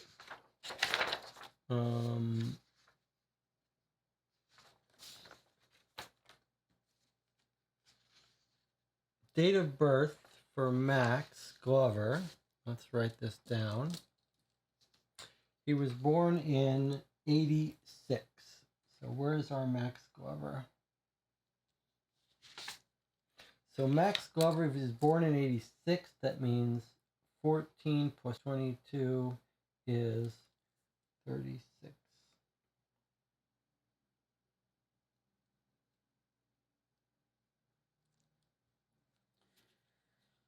14 plus 22 is 36.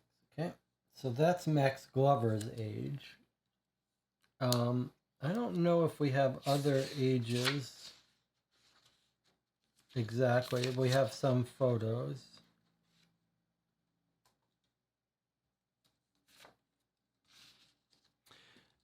I suggest let's finish going through our evidence here since we're almost done, and then we'll take a moment to sort of recap what we know and take a look at the websites and stuff. Let's finish with these things. We've got two photos here, and I see already one of them could be significant for us. Seized in the Butcher family house on the morning of 4/27. So, well, two males in the Butcher family, and they've killed a deer. Looks like father and son. Now, the Butchers, we only know about the woman Butchers, Carrie and Sarah.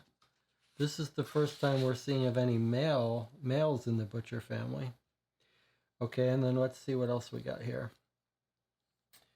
Dear Max, I'm really looking forward to seeing you again this evening. Last night was amazing, Sandra. Seized in Max Glover's apartment on the morning of 4/27. Handwriting verification in progress. Interesting. Handwriting verification in progress. Well, we know that Max, and we think Max and Sandra were having an affair because of that baby sonogram that she showed him. But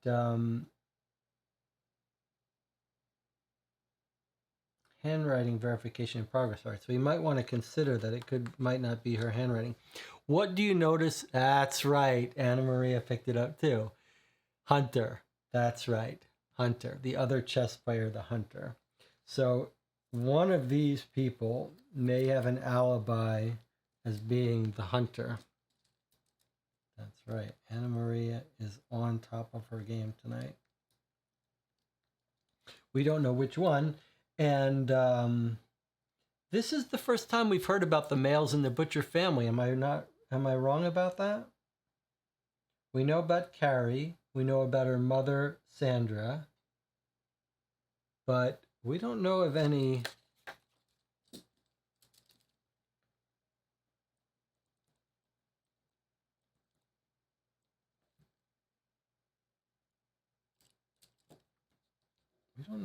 father-son.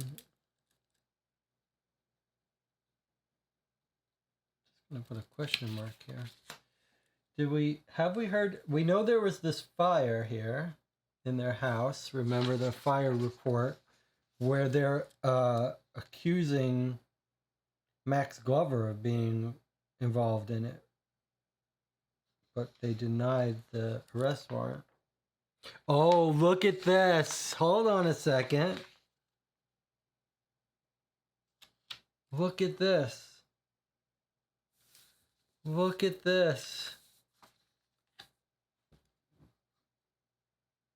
It's even written in the same color. That's a little, that's what we call overdetermined again. But is that gonna mean that our whole letter, our case has been started off by Sandra Bridges? I think it is. Let's look. Look at those definitive G's. Evening G. Look at that fancy G she likes to write. G, G. Look at that G. Look at that fancy S. Let's see if we can see another fancy uppercase S. I think we found the writer of this letter is Sandra Butcher. Not Sandra Butcher, Sandra Bridges, the doctor's wife. Anything else jump out to you? There's the M. Look at that M. I mean, it's exact. Look at the M in Max. Look at the M in Max and the M here. I mean,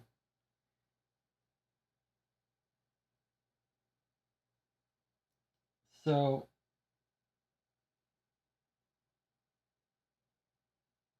it's like she's got perfect handwriting. Now, I will say this. I think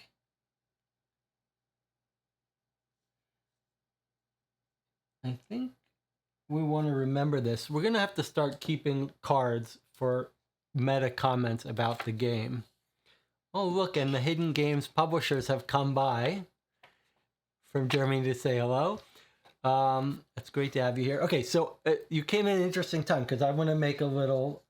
This is the second time in this game. It did not happen to us at all when we played Case 2, but this is the second time this has happened that I think we want to make a note of when we talk about review and stuff.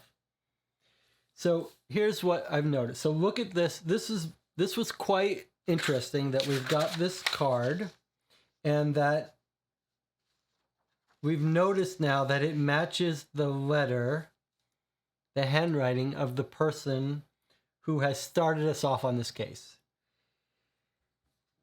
The handwriting is identical. Now, what I wanted to make a note of is this is quite fascinating. I mean, quite useful to talk about. It's not just the same handwriting.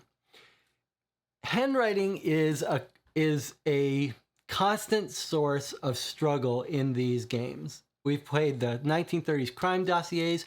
We probably spent a dozen hours agonizing over the Sherlock Holmes Adventures in Gaslight expansion handwriting that was so hard to read. And in various forms, handwriting, if it's handwritten, is hard to read. Now, but this went on the other direction. So if you look at this letter, this very much appears to me that it was printed with a handwriting font. I believe it was. This was not actually written by someone's hand. It was printed with a computer font.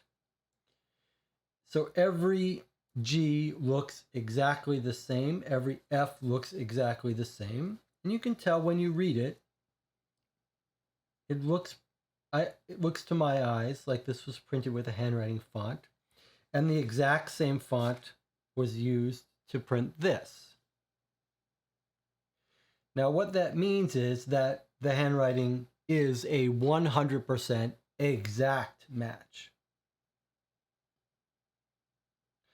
I might be wrong. It might be actually written by someone who has super handwriting. I mean, I do see these two L's here in all look a little bit different. So maybe I'm wrong that it's not handwriting. Boy, someone's got some very consistent handwriting, though.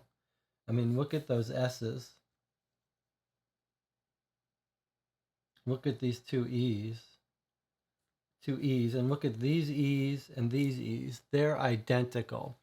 So my only point was this is the second or third time where the clues are overdetermined. And this handwriting is a big one. So we've had handwriting in a bunch of cases where we were like, it looks similar, but is it? And we've agonized over whether it's similar or not, whether it's similar enough. And sometimes it can be very painful on the other end of the scale where you're really struggling. Here, I feel like this is exact. Like there could be no doubt in the world that that's that. It's very cool that we've got a clue now to who started us on this case, but it's exact same font in the same color, right? I mean, it's just like hitting it a little over the head, but then you might ask, what's the like we haven't talked about what difficulty to consider this game, the previous game. So depending on what difficulty you were aiming for, that would be a good or bad thing, but it's just worth noting. Okay, so that's very cool, though, that this is Sandra talking, and this just confirms our theory that she's having an affair with Max, but she may be starting us out on this case. All right. This one does look like these might be our hunters in the chess match. One of them. Father, son, we don't know who's who. But one of these may have an alibi being in the hunting, being the hunter in our chess match. If you'll remember, there's our chess match. So at the time of death, there's a chess match between the hunter and Dr. Medicine, which presumably might be Stephen Bridges, the doctor, who would be a very good suspect for us if he found out that his wife was having an affair. We don't know. All right, let's put this aside. I'm going to I'm going to attach these two together so we remember these are for them. All right.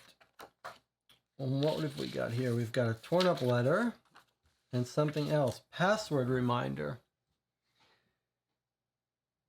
Okay, this looks like it says 7 children are sitting in a room. Each child has 7 backpacks. There are 7 big cats in each backpack. Each big cat has 7 kittens. All of the cats have 4 legs. How many legs are in the room? Found under Max Glover's keyboard. All right, so here's his reminder of what his password is. We can try to see this. 7 children, 7 backpacks, 7 cats in each backpack, and each backpack has 7 kittens and 4. So 7 times 7 times 7 times 7 times 4. 1, 2, 3, 4, 5, 7 to the 5th times 4. That's a big number. All right, so if we're reading this right, this is Max Glover's password reminder. And remember why we want Max Glover's password? It was the medical allergy report.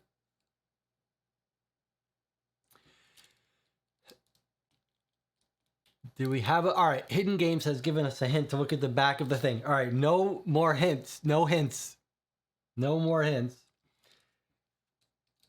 Thomas, what a great pick from our hunting trip a few days ago. Always love hunting with my best bud, Carl. Thomas and Carl. Okay, so let's make a note. All right, but no hints. How we have to stretch these games out to 6 hours, so if we get hints, it'll go too quickly. All right, this is Thomas and Carl. Thomas and Carl. What a great pick from our hunting trip a few days ago. Always love hunting with my best bud, Carl. So maybe not father and son. And it's possible that it was even taken on the day of the incident. We don't know. It was found on 4/27. So probably not taken day of the incident, but we don't know. Thomas and Carl, huh? Do we have a Thomas and Carl in our suspect lists? Not really. Let's check the back of this card. Nothing on that one. All right. Sandra Bridges is also a doctor. Maybe she was playing chess. That's a good point. It could have been Sandra playing chess. And we know Sandra is a doctor because how? Is she listed here? Yes. Sandra Bridges, who also works as a doctor. That's a great catch. Great catch, Jonathan. All right, let's do this password thing. We're not going to check it now anyway, but we'll just write down 7 children with 7 backpacks, 7 cats in each backpack. Each cat, that's a little trick there. That's a little tricky. Did you catch the little trick? Look at this. 7 children, each has 7 backpacks, 7 big cats, each big cat has 7 kittens. So I was going to do 7 times 7 times 7 times 7 times 4. But there's a little trick because 7 children, 7 backpacks, 7 big cats. Okay, so those 7 big cats have paws though. So those 7 big cats have 4 paws. So that's that. That's how many paws are on the big cats in each backpack.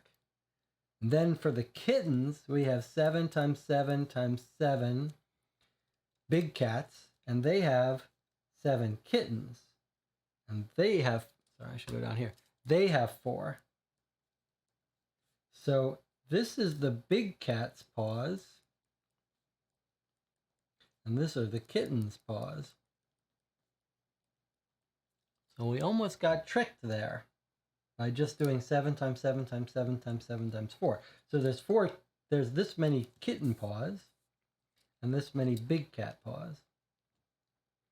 All right, let us, for the first time, try this new swivel laptop system. Let's switch to it so you can see it. Google will actually do it for us, won't they? So we don't have to do it here. All right, let's see what we've got here.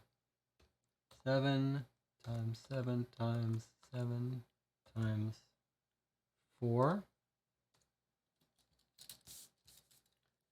1372. And then we've got 7 to the 4th times 4. 9604. This is a weird password here. So 9604 plus 1372 is 10976. 10976. Okay, so that's what I have for the total paws of all the cats, and that laptop system worked just fine. All right, so let's just put this aside for now. We'll come back to it when we need it. Let's continue here. We're almost done looking at all our evidence, except for all the online stuff, which we haven't done any of it. So Hidden Games, who's joined us, which is wonderful. I'm trying to remember. So I tweeted that we were playing this game and how much fun and how impressed we were by the previous case last week. And the social media manager for Hidden Games, who I'm guessing is the person who's here, forgive me, I forget your name from the tweet or from the comment on the stream. I forget where you posted it, but posted that you had actually skimmed through, watched a big chunk of our playthrough and made notes of some stuff. Which is very impressive. That's the first time we've had that here. It's not the first time we've had an author of a game watch one of our playthroughs, but it's the first time that someone's actually gone to the trouble to take a look at our comments. So I'm guessing that's the same person who's visiting us today live, but we'll see. Let us know. Remind me of your name if so. All right, let's take a look at, we've got 2 more pieces of evidence. We've got Thomas Butcher. Ah, there we go. Well, there's Thomas. May our wonderful memories shine a light into the darkness of our grief. Was it Thomas was one of the people who died? Richard Watson. No, someone else. Okay. All right. So let's put together this note first, then we'll look at this envelope. Francis. That's right. It was Francis. Okay. So Francis is with us, at least for now. All right, let's put together this torn up paper, which is so far single-sided.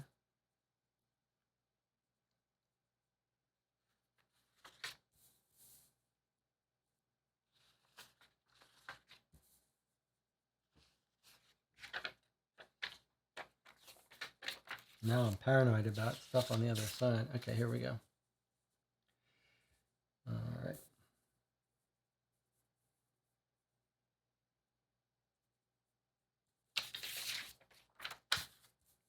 All right, let's see what this says. Nicely torn up letter. This sure looks like this person's perfect handwriting again. I mean, it is. It's got to be a font, surely. But either it's a font or someone's an amazing, got amazing handwriting. But the double letters are the ones that really jump out to me as looking like a font. Like the double EE in bin, RR in married, WILL. I mean, it's too perfect. And you could see this is one of these cases where, because they translated this into 7 languages, it would be a pain to have to handwrite this each time. But okay, let's see what this says. Can you see it if I'm in this camera? November 12th, 2018. So let's make a note here on our little sheet here. Torn letter. This is the first time I have ever contacted you, and I realize it is much too late. Nevertheless, it is very important to me to write to you at last. You must have been wondering for a long time why your father left so long ago and why you never met him. All the time, there was nothing else I could have done. And your mother and me, well, I was married. So the father that we saw on the other clue was getting in touch with them, is writing to the person and saying, well, he's a married man. That's why he was left. Why your father left and you never met him, because he was already married to someone else. I am ashamed, but I can't undo what happened. Okay, that's a little, undo. I can't undo what happened. You, our child, had to remain a secret. Now that you know how hopeless the situation is and know about the circumstances, I hope you will understand why I had to contact you. Your relationship is not good for you, and it won't be good for your future children either. Oh, this is saying that the person he's writing to, the son or daughter, is having a relationship with someone that he's related to, which he didn't know because he didn't know who the father was. Yikes, that's pretty adult.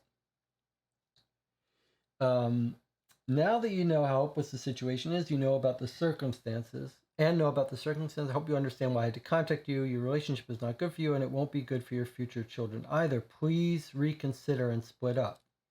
In other words, you're dating your sister or cousin or whatever. It's too awkward for me to try to sign this letter with my name just in case it falls into the wrong hands, but I think you know who I am. Maybe we will get to know each other well one day and not just superficially as we do now. But now here's the thing. Is this... Okay. So maybe I jumped the gun and said, yeah, okay, well, these Y's are different. They are different font than the letter. So I jumped to the conclusion that they're the same but these two are the same very clearly to me. Maybe we'll look at that again just to make sure. Yeah, these are the same. And this is a different handwriting. Okay, well, that's good. I just wanted to make sure it wasn't the same handwriting all with one font. Okay. So, this torn up note matches with this. This goes with this one, right? This is the one saying, I tore up your letter right away. I was so disappointed in you and so upset. I've needed you in my life, and now you show up and send me such an impersonal and meaningless letter. I've been mad so long that I'm not even mad anymore. I'm curious more than anything, and I do want to get to know you as my father. I want to forgive you and start over. I hope that you want that too. If I have to remain a secret, I understand that. But even today, there are still good reasons. Even today, there are still good reasons for that. But I still want to build a relationship with you. I understand that my relationship is not good for me. Still, I can't give it up. I'm sorry. You have kept a secret for so many years. Now I'll keep one too. I hope that tomorrow I'll have the courage to send this letter. So this person is the son or daughter of this person. This is the letter that was written to this person. And then this person is messaging their lover, who we know is bad for them and is related. So it's this. They've made a call. They're speechless with this weird writing. Speechless spelled wrong. So we assume it's this person again. Oh, wait. Yeah. So they both, this person spelled speechless wrong, and this person spelled it wrong and is being criticized. This person is saying, Happy Valentine's Day, my darling.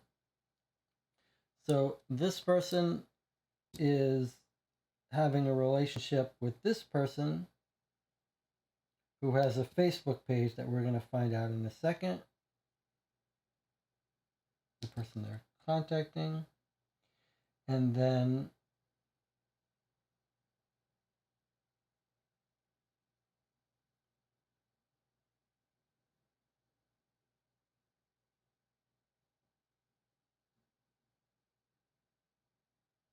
okay. So we still don't, we know the connections, but we don't know. Maybe we'll separate. These are all related, sort of. All right, I'll keep the phone together separately from this. And before I could keep this in one piece, but it would be nice to just know what's important about it. All right, I'm just going to move it up here out of the way for now.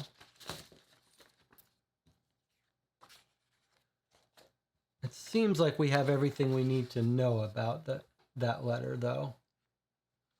The father is saying, I'm not going to sign my name. We do have his handwriting. We don't have any fingerprints, it looks like. All right. So the next and last piece of evidence, not counting any online stuff, is the envelope. Anna Maria says it looks like she didn't understand her father's not good for your children's part when he wrote that it was a meaningless letter. That's a really good point. It's a very good point, Anna Maria, because you caught a very subtle thing about her saying it was meaningless. So I think you're right. I think the father did not spell it out.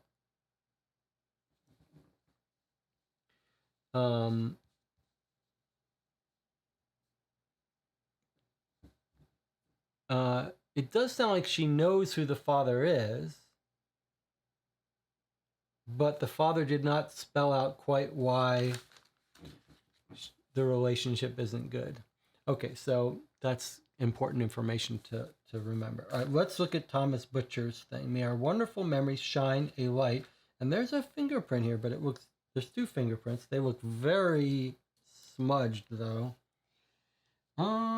But they are kind of we can kind of make them out. Nice and dim, though. Any more fingerprints? Let's see if we can identify these. This case is making much more use of fingerprints than the other case we played. Let's see. How are we going to identify this fingerprint that you're going to have a hard time seeing? They look all different to me. Can you see?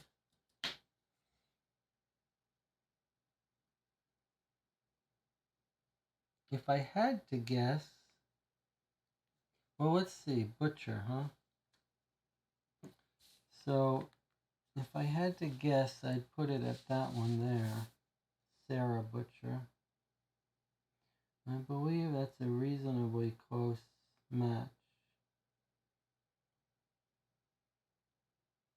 I don't know if I testify in court, but I'll tell you what. We've got some disintegrating dots in the upper left. I guess they all have some disintegrating dots. The center looks right to me. I don't know how well you can make it out. The right side has all these little lines going up, matching like right here. Here. You know what? None of the others have that. On the right-hand side, if you look at these fingerprints, only this one has curls going up and to the right, like a J. Let's see if I go this way. So this is the only one that has lines going up like this on the right-hand side. Can you see them all pointing up? And if we look at this, this has got that, and none of the others do. So I believe Sarah Butcher has got her hands on this. Let's put a note. Now, this one looks different. So we've got another fingerprint here. Sarah Butcher. We don't have fingerprints for Thomas Butcher. It would make sense if they were Thomas's fingerprints. Can we identify them with anyone else, though?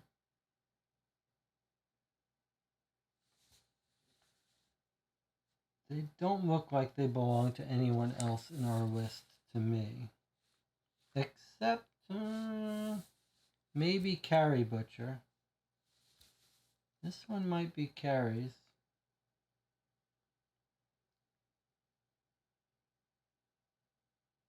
I believe this is Carrie Butcher's fingerprint.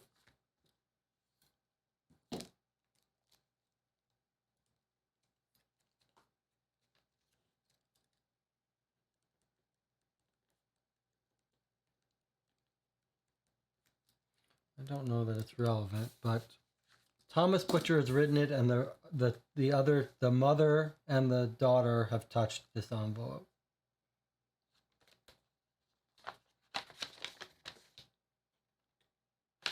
All right, let's see what's in here. So here's the envelope. It says Post Torn Volux. That looks like the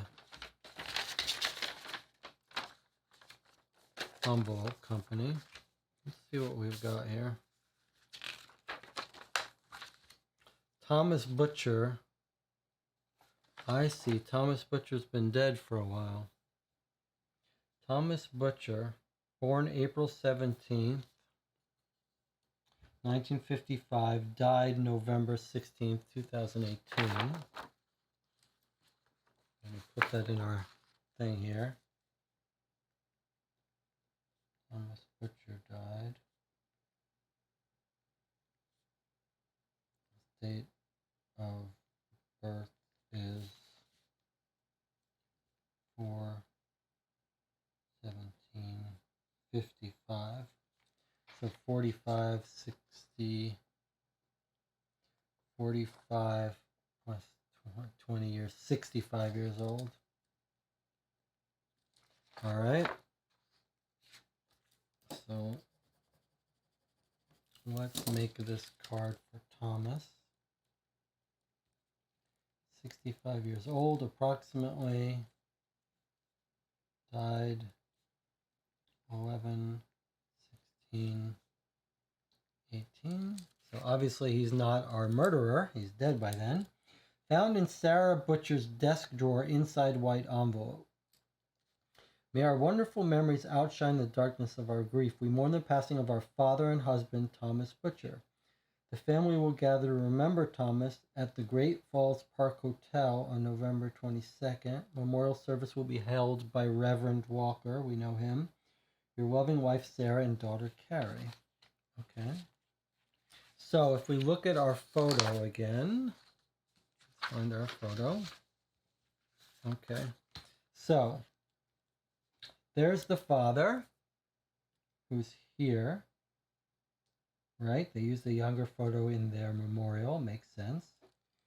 So Thomas is here. That would make Carl over there. We don't know Carl's last name, but it does say my best bud. So that suggests it might not be relative. And do we have a bud? We do not know any bud. Is it his name? Sorry, Carl. We don't know anyone named Carl yet.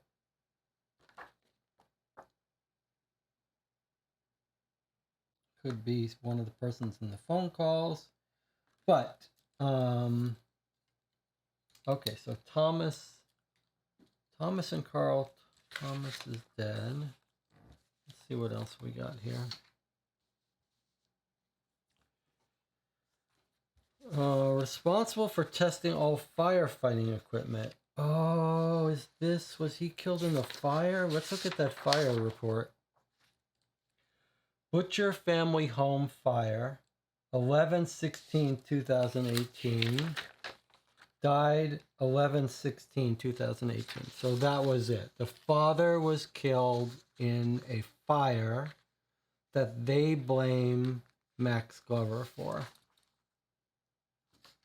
So let's put in our Thomas Butcher that he died in fire. They blame Max Glover. Looks like the police blamed him, but they couldn't get an arrest warrant for him. It was denied. Okay, so they blame Max Glover. That's a good motive. All right. Let's see. So responsible for testing all firefighting equipment. So this is going to explain why they blamed him. Found in Sarah Butcher's desk drawer inside a white envelope. So there's 11/16. Max Glover was supposed to test the firefighting equipment. Didn't sign. Really? He missed it one day and that's going to be what caused the death? Seems unlikely. And other people didn't sign it sometimes too. I mean, every day, really? One day, it's not going to be a big deal. We do have handwriting sampling, though, for Max. Look at Max's bad handwriting.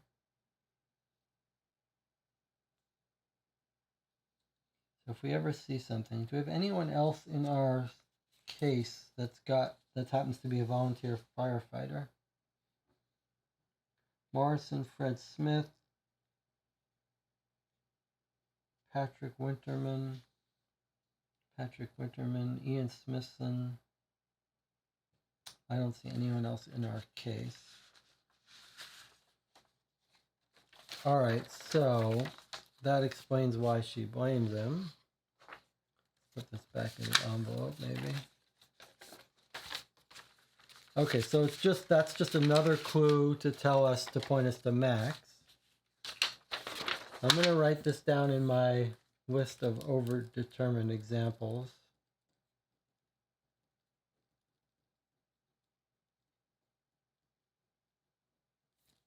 Okay. Here's the story about the fire. The flames of the fire at a house on Woodland View were up to 20 feet high. Late yesterday afternoon, November 16th, a fire broke out at the home of the Butcher family. Detectives believe it was most likely caused by faulty wiring. Tragically, father and husband Thomas Butcher perished in the flames. Daughter and mother, Carrie and Sarah Butcher, were not at home at the time of the fire. Although the volunteer fire department arrived on the scene very quickly, they could not extinguish the fire right away due to a faulty fire hose. Local policeman Carl Walsh and his team are investigating the case. Well, there's our Carl, quite likely. That's why he tried to get the arrest. So if we look at the arrest request, is that going to be signed by Carl? Yes. So if we look at the arrest request. It's by Carl Walsh. And we think that's going to be the hunter guy. Okay, so Carl Walsh, who's his hunting buddy, suspects, is the local policeman, and he suspects Max Glover is responsible because of the faulty fire hose. So he's pursuing the case against him. Okay. So I think we know now who these two people are. Does it say explicitly he's his buddy? Local policeman Carl Walsh and his team. No, it doesn't say it, but that makes sense. Okay, well, okay, so we know from the fire, 3 people suspect or blame Max Glover. The wife, the daughter, and Carl, the police officer. Or at least have potential to suspect him. And the fingerprints on this mean nothing. Of no value. We just know it's all related to the fire and him not checking it. Although it really seems like missing the check one day wouldn't get you responsible, which might help to explain why they never actually charged him. Remember, this is a year ago. Not a year ago, half a year ago. So maybe if you still blame him, you kill him, but probably not. It does seem like it's much more likely to be the doctor's family related because someone had to know about his allergy, we think. Okay, so we now have been through all of the evidence pieces. We haven't gone to any of the online sites yet, so we still have some bunch of stuff to do, but maybe this would be a good time to look at our chart here and put some faces to names. Okay, let's see what we've got here. Let's use our things again so we don't have to mark up anything.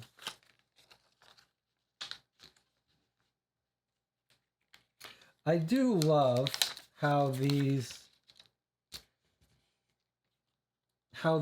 chart, this mind map, is part of the puzzle because it doesn't tell you the names for all these people. Some people, it gives you their names. Some people, it just gives you their photographs. And some people, it gives you information, but not their names, which does help you to put pieces of the puzzle together. And it is nice to be able to put faces to names. So let's finish doing this, and then we'll fill out the part of this that we understand. And we're using these post-it notes so that we don't write on the game. It's not the way I would actually recommend it. I would recommend if you're playing these games, just write on it, and I'm not sure why I'm not. It's not like this is so expensive that you wouldn't treat it as disposable, but maybe this way I can give it to my niece or something. It's easy enough to do. Okay, this is fun. Let's take a look at this and fill out who we know. All right, so we know this is Stephen Bridges, the doctor. We know based on his photograph in the paper. We know this guy from the paper too. He is the guy that Max Glover beat out for the job. His name is Ian Brown. He was the colleague of Glover. Okay, we know this guy is going to be the Reverend Walker. So Reverend, what was his first name? Robert Walker. Okay. Sandra Bridges, this is wife. She's the doctor. Wife of Stephen Bridges. She's also a doctor. Philip Anderson, well, look, we've got the license plate. We know who has that license plate now. So Philip Anderson, which is the Wash and Away. Okay, now this license plate, you'll remember, has a very strong alibi at the time of the murder, because we haven't checked out the credit card usage either. But where is our alibi of the... We've got an alibi for the traffic camera that got this. Where is it? Traffic camera captured someone here. Okay, so traffic camera captured GYZ 435, Philip Anderson, at the very time of the murder. So we're going to say he's got an alibi, a timeline alibi. All right, and we'll just put it on his thing too. Timeline alibi, assuming that the person who killed him was there at the time. Okay, this is going to be, this person here, that's going to be Carl Walsh, the friend and police detective, right? This is where having this on a wall would be useful. That's going to be here, Carl Walsh. So we weren't given any name, but we know this is going to be Carl Walsh, police detective, suspects Glover, or blames Glover, I guess is the better way to say it. And we think he might be the hunter, which would give him an alibi. Question mark, possibly. Okay. Here's Max Glover, our victim. All right, what have we got here? Peter Roberts, the assistant. So you'll remember we have an email from him. Email about lost allergy report. It is curious that he lost the allergy report, but it really points to the doctor stealing it. So, I mean, on first glance, you would guess that the doctor husband found out about the affair, had a record on his allergy, and used it to poison him. That would be the one that would jump out. Jonathan says, can we recheck the timeline of when the paper was published and when Mr. Butcher died? Is it possible Carrie was not home yet and just recently learned her mother blames Max? All right, let's go to this. Jonathan says, can we recheck the timeline when the paper was published and when Mr. Butcher died? Thomas Butcher died in 2018, November. So many months ago. Does that answer your question, Jonathan? Thomas Butcher died many months ago. Is it possible Carrie was not home? We know that Carrie was not home and the mother was not home for the fire. But the police report trying to arrest him was filed when? So, I mean, they blame him way back in 2018.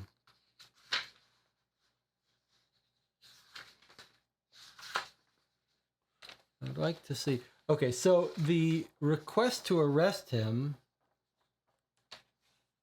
was filed December 3rd, 2018. So way back in 2018, they know.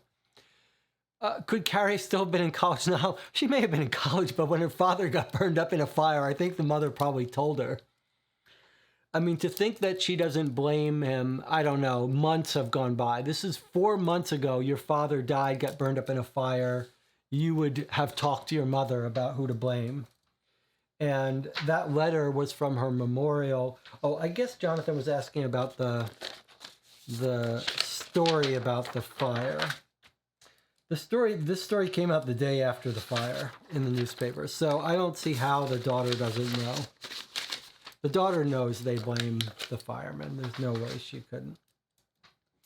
All right, fair organizer. Let's go back to this for a second. The fair organizer, we were told here, Mary Pierce. And look at what we've got for Mary Pierce. Do you see this? We've got phone number.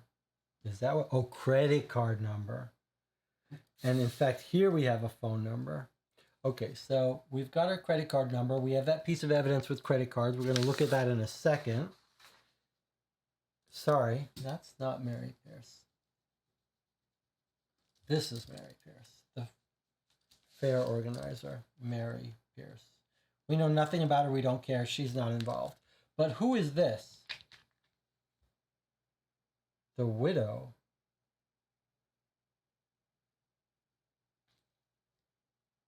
Oh, that's Butcher. That's Sandra Butcher. Right? This is Sandra Butcher, the wife of Thomas Butcher. She's a widow, and we've got her credit card number here. We're going to check out what she bought.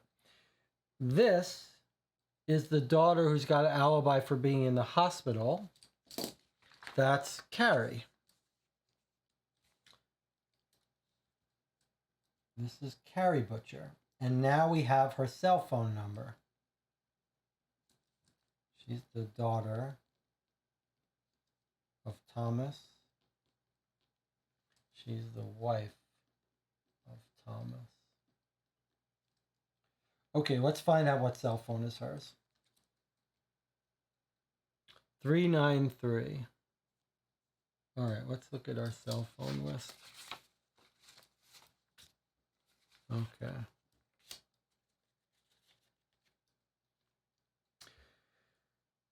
393. Okay, one of our cell phones is 393. Let's get it out. Let's see which one it is.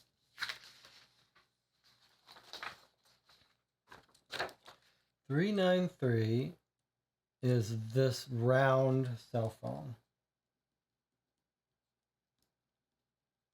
The rounded corner cell phone, which is the Sin Song. Okay.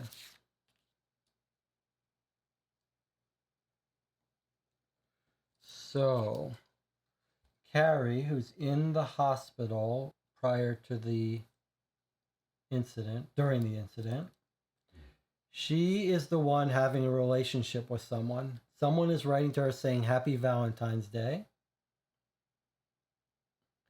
The person who owns this phone, calling Mary. So we think her middle name is going to be Mary. So she's Mary. Maybe you forgot my Holy Virgin middle name. Assuming we're right about the green being the person who owns the phone. We do think that, right? So she found some information. I've been carrying something around for a long time. I have to get it off my chest.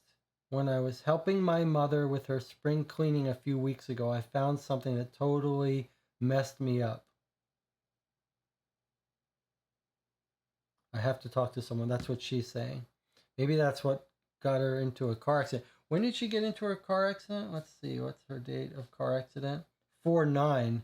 So actually a few days before this. 2 days later, she's having this conversation after her car accident. I guess it doesn't look that severe. She's in a wheelchair, though. Unless we're misunderstanding the green versus the white.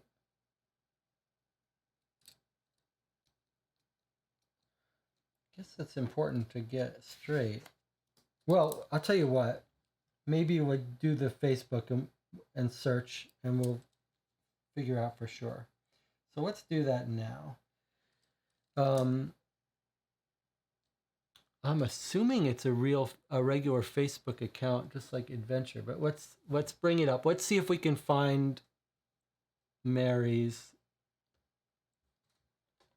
All right, I'm liking this new system here. Okay, so I'm on the Co-op for Two Facebook, and we're going to search for Carrie Mary Butcher. Let's see if that comes back with anything. Carrie Mary Butcher. She's in a relationship. This is a real person, or is this the game?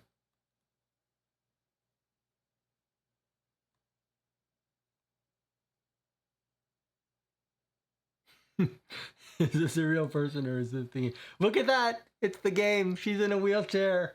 Come on, how cool is this? Okay, let's look. Carrie Mary Butcher.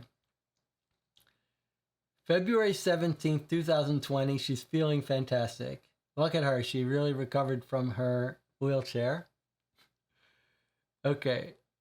Pick up a copy of this week's issue. She's going to be in the paper. Happy New Year, she says. Wishing everyone happy birthday. She went on vacation in October. She's feeling good in August. May 15th, finally I'm free again. The plaster is off. Remember, she was in her wheelchair from her car accident during the time of the murder. Okay, so here she is saying, the plaster's finally off. I'm no longer in the awful wheelchair. People, do me a favor and don't drive so fast, especially on winding roads. Despite my bad luck that day, I'm seriously lucky I'm still alive. 42 thumbs up. Okay, so here she is on the 11th. We now know this is her phone. We now know the speaker of the phones are green because she's talking to someone. So she's talking to someone who just wished her well. Okay, while I'm in hospital, I had a serious car accident 2 days ago. Broke my arm. I'm told I'll be stuck in a wheelchair for a good while. Please come visit me. Okay, so she's starting work at my mother's shop the beginning of April. We remember that from the newspaper. Can't wait. R.I.P. Dad. Oh, here's when her father died. November 16, 2018. Oh, there's her boyfriend, Philip.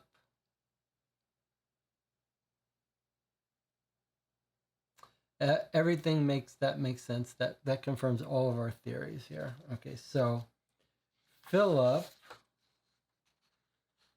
So it's not. We were wrong about the Sims song being Phillips. It's the other person who's Phillips. So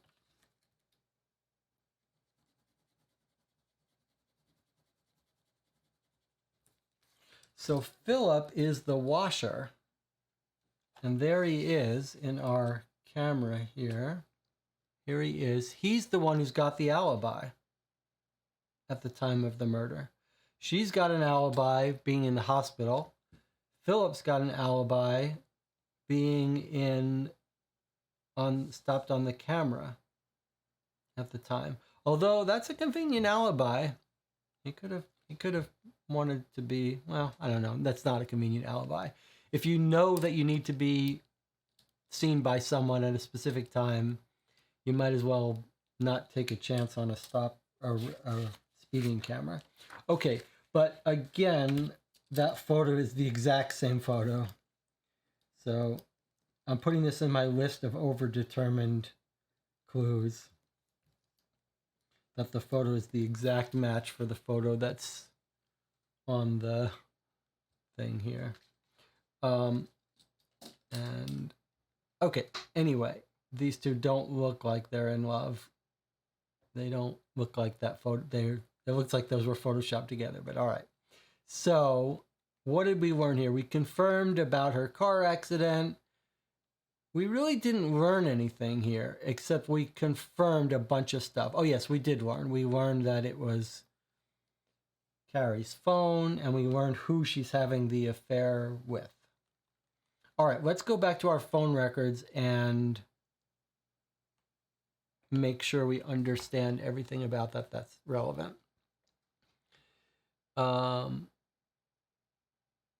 Person mentioned finding something earth-shattering when spring cleaning for mom. Is that not Carrie and this evidence about who her mom blames? I see what you're saying. Well, let's look at this again. So Carrie is saying on 4/11, the day after the accident, or 2 days after, please give me a call. I can't get hold of you. I've been carrying something around for a long time and I have to get it off my chest. When I was helping my mother with her spring cleaning, I found something that totally messed me up. I have to talk to someone about it. I see. So Jonathan is getting back to the idea is, did Carrie find this envelope, which explains that Max Glover is the firefighter who was to blame for it? I just don't see how she wouldn't have known that already. That wouldn't be a secret from the family. I think she found something else. But she found something on Sandra. But it could be she could have found out that her mother's planning to kill Max Glover. Okay, so she's talking to Philip. Now that we know she's talking to Philip, do we have any good information about Philip? He's saying Happy Valentine's Day. He's going to come over. 785. And here's Philip's phone. So here's Philip saying, how about meeting up later at a bar? Philip says, I would love to, Pedro, but I have other plans. I'm sorry. On 420. Where's Philip's schedule, just for the fun of it? Okay, let's see what Philip's plans are on 420. On 420, Philip is going to Southview. Southview may be where the butchers live. I don't remember if we wrote that down. Doesn't matter. It's not relevant, I don't think. Okay, and then he calls back Pedro 2 days later. Sorry I wasn't available earlier. Sure. Great, I'll come by on Friday and pick you up. Friday would have been 12 Highway. Doesn't seem relevant for us. It's just Philip talking to people about his job.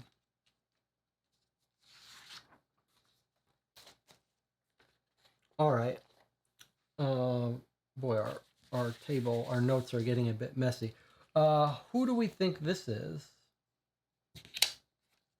Who do we not have a thing for?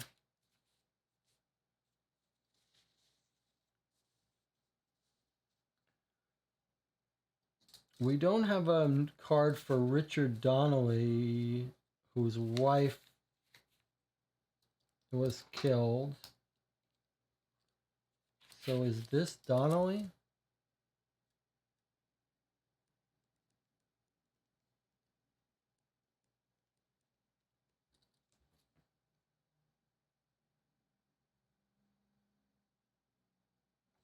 And then this is Thomas. This is Thomas Butcher that we know from the photo. Okay. Let's go back and look at the credit card information that we never looked at.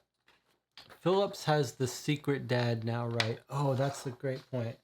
So now that we know Phillips, I'm going to have to reorganize these on the next break. Now that we know Phillips is the one who owns that phone, and he's the one who spelled speechless wrong, we know Philip is the one with the secret father. That's right. So this is Philip. Good. Okay, that's very important. So now that we know this is Philip,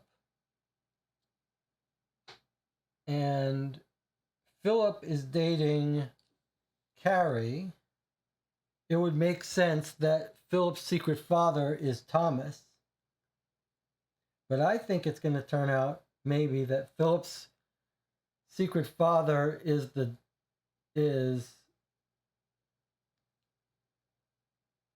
like Thomas is Carrie's father, but what if he's not her real father? So either Philip's real father is Thomas,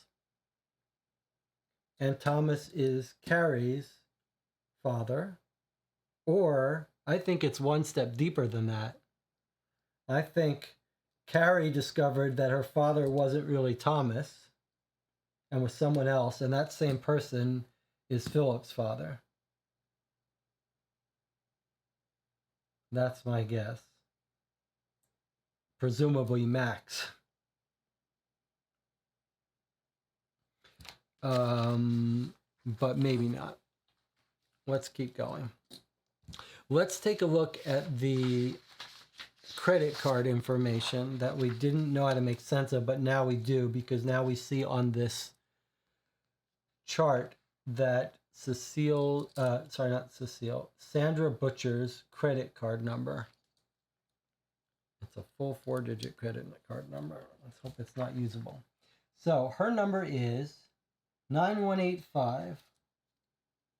There it is, 9185-7364-1834-8378. So here she is, and she just made a $14 purchase. It's a comma instead of a period, so a little bit, tiny bit of a localization error. Transaction type signature. If authorized signature, the employer must ask the customer for a form of identification. So 11:54 on the night on 4/26. So at the time of the murder, she's got an alibi, right? Which makes sense because we believe. Oh no, wait. Who do we believe sent the note to us? Was it Butcher or Sandra Bridges? Wait a minute. I'm writing Sandra Bridges and Sandra Butcher. That's not right. It's Sarah Butcher. That's prone to cause trouble. So Sarah Butcher. Okay. So Sarah Butcher has an alibi. Alibi via her credit card, right? And Carrie Butcher has an alibi for hospital, right? Assuming the alibi is relevant, which in this game it has to be. Thomas Butcher is dead. I mean, we're assuming it is. Philip has an alibi with the camera. He's the victim. He didn't commit suicide. We think he might have the Hunter alibi. I'll put a question mark. One of the doctors has an alibi at the chess club.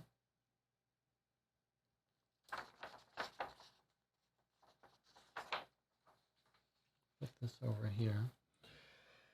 This guy, we think he was approved, so I think that his doesn't have a good motive. And this guy got his insurance paid, so I'm just going to put no motive, if that's Richard Donnelly. Remember, we found the note saying the lawyer talked to him and he's going to get his insurance, so he doesn't have an alibi. I think I'm going to put here alibi and say church approved. So I'm going to put motive, not alibi, but no motive. We might want to revisit that. We haven't heard much about Ian Brown anymore. Mary Pierce has no motive that we know of. Just going to put no motive here for now, question mark. And same thing with Peter Roberts. I'm going to put no motive, although I'm a little bit suspicious of him. All right. Now it's time to do some of the online stuff that we have not done, but maybe we take an 8-minute break again. First, before we continue, the plot is thickening. We're closing in on our suspect. We'll take an 8-minute break. We'll come back and we'll do some of the online sites that we haven't gone to yet. So I'll see you in 8 minutes.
switched back a little soon. Okay, so we're back. You're watching Co-op for Two. We're playing the New Haven case, case 1. Let's catch up in the chat. Jonathan says, during one of the breaks, might get up newspaper from the second case. Anna Marie and I found an Easter egg, a mini spoiler in the second case for the first one. I see, okay. We can discuss it after we've wrapped up the case, yes. Who's pregnant? The doctor's wife. Yes, isn't that right? We found the sonogram in Sandra Bridges' diary, the doctor's wife. So presumably it's hers baby, but it could also be someone else's baby, but probably hers.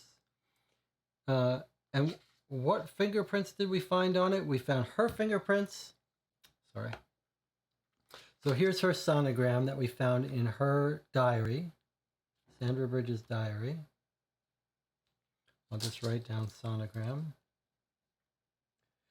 And it was found on the 12th. It had her fingerprints, her husband's fingerprints, and Max Glover's fingerprints. I believe that that's right.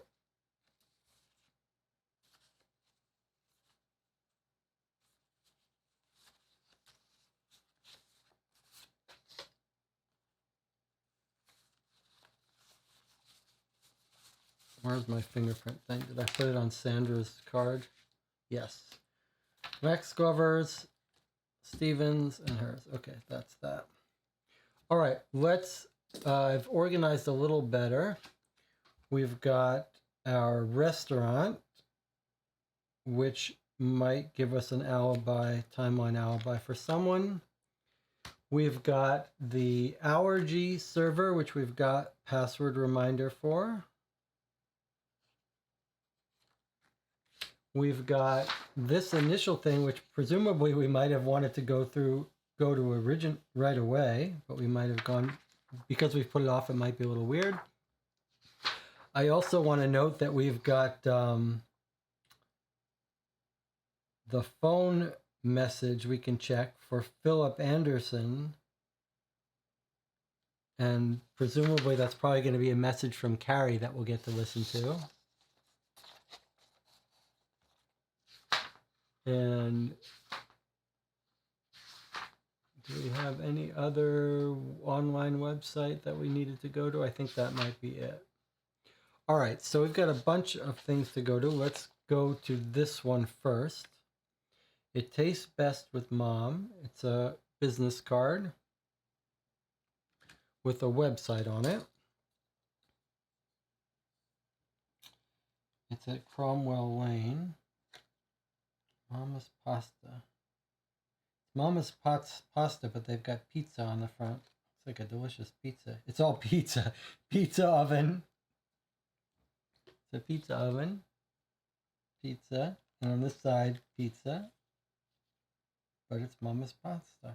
Well, it makes sense. It's not unusual. You name something one thing, and then it turns out people like pizza better. So you start making pizza, but you can't change the name. Let's see. Anna Maria says, who's pregnant? The doctor's wife. If Max was the father, the doctor could have killed him with the allergy info. Yes, it makes complete sense that the doctor would kill him because of the allergy. That seems like he'd be the one person to know about the allergy. Although the people that Max was sleeping with might know about his allergy too. Or someone else in the office, the wife. But it does make sense that the doctor would kill him. It would be nice to know which doctor was playing chess. Wait a minute. Did we have a newspaper or something telling us one of them was a chess player? Now I have a faint memory of that, but now I'm not so sure. We might want to look for that later to see who was the chess player. If there was some information about who it was. I have a faint memory now that we did read something about it. We'll have to look at the paper again. All right, let's start with this website here. All right, we're back to my new technology here. There was a bridge club. Okay, let's look at that before we go to that. Let's look at the bridge club about the paper. Bridge club, so you don't think they mentioned anything about chess? Bridge over troubled waters. Local bridge team seeks fourth player. We, Henry, Edward, and Paul, looking for a nice fourth, enjoys a cold beer for our weekly bridge game at the Drunken Monk. Okay, so that has nothing to do with chess. All right, we'll worry about that later. Let's go to our website and look up this pasta place. All right, let's try my newfangled keyboard here. All right, so what are we doing? We're going to this website. Where's my glasses?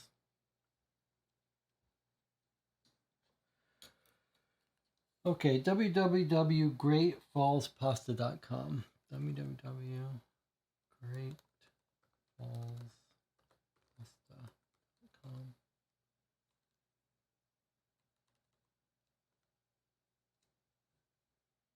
All right, here we go. New in town, Mama's Pasta.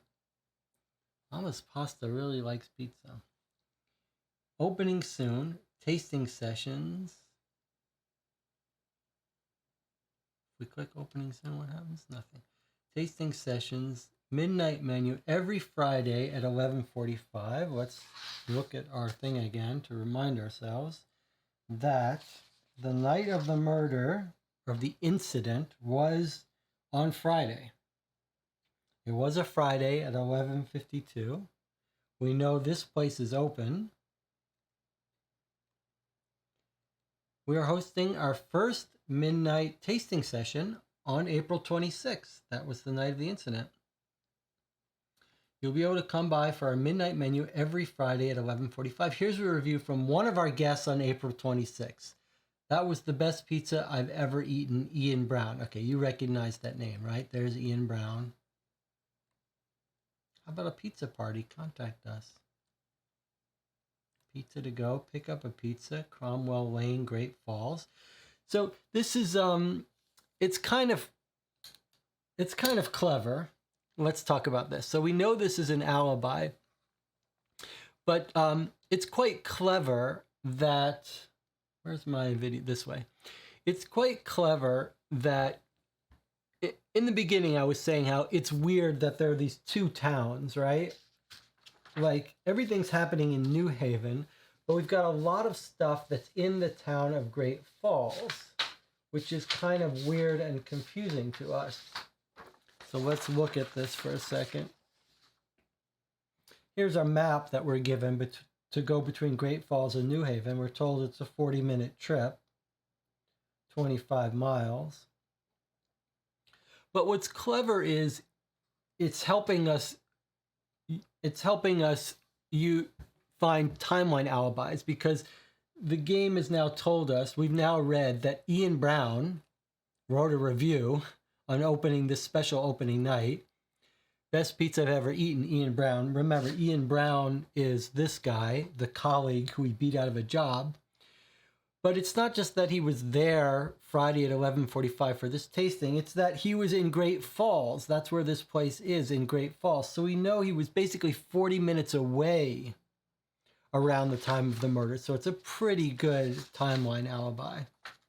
So that's what this, and we know it's only open till 1 a.m. So, I mean, it's pretty clever. The fact that it's in Great Falls, which is far away, just helps us feel more comfortable about his alibi. So we can now add that Ian Brown has an alibi, timeline alibi. He never had a very good motive either, just because he beat him out of a job. But I like it. I like that the game has let us officially rule this person out. Okay. So Ian Brown is eating at the special place, so he's ruled out. Now, what's next? All right, let's try dialing this phone number and check Philip's voicemail. Presumably, it's going to be a call from his girlfriend, Carrie. But what we don't know, sorry, that's different. What we don't know is if she's going to reveal to him this information she's just discovered while cleaning out her mother's house. Or if she's just going to say, hey, it's Carrie Butcher, and it's duplicate, redundant information about Carrie. So let's try calling this number together.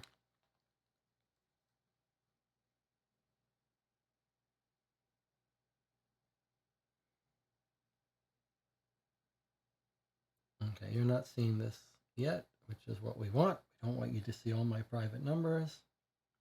Okay, here we go. Let's do this properly now.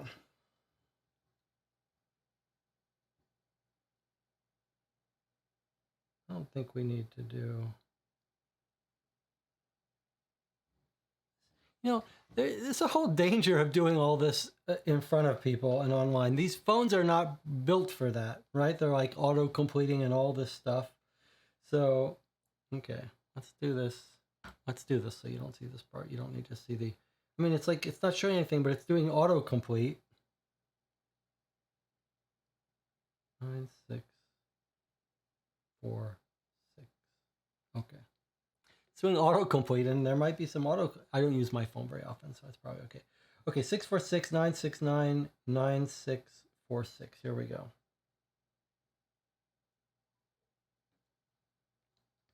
You have 3 new messages. First message, April 1st, 2019. Hello, this is Stephen Bridges. I just wanted to let you know that I will accept the offer you sent over and that we would like to hire your cleaning service from now on. And I should tell you our address again so you know where to go. Our doctor's office is at 36 Green Row. Thank you.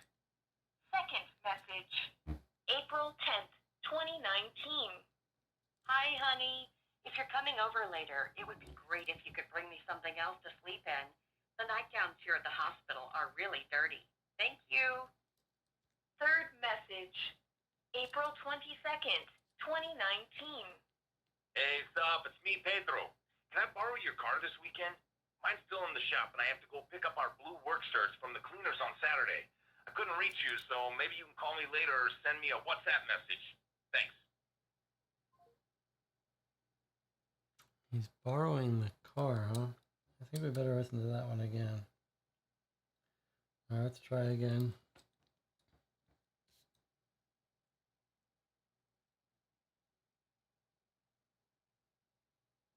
Could you guys hear that okay? You have 3 new messages. First message, April 1st, 2019. Hello, this is Stephen Bridges. I just wanted to let you know that I will accept the offer you sent over and that we would like to hire your cleaning service from now on. And I should tell you our address again so you know where to go. Our doctor's office is at 36 Green Row. Thank you. Second message, April 10th, 2019. Hi, honey. If you're coming over later, it would be great if you could bring me something else to sleep in. The nightgowns here at the hospital are really dirty. Thank you. Third message, April 22nd, 2019. Hey, stop. It's me, Pedro. Can I borrow your car this weekend? Mine's still in the shop, and I have to go pick up our blue work shirts from the cleaners on Saturday. I couldn't reach you, so maybe you can call me later or send me a WhatsApp message. Thanks. Okay, so that's kind of important. He's possibly the one driving Philip's car. So Philip may not have an alibi after all. He says he's borrowing it for the weekend. And that was on the 22nd.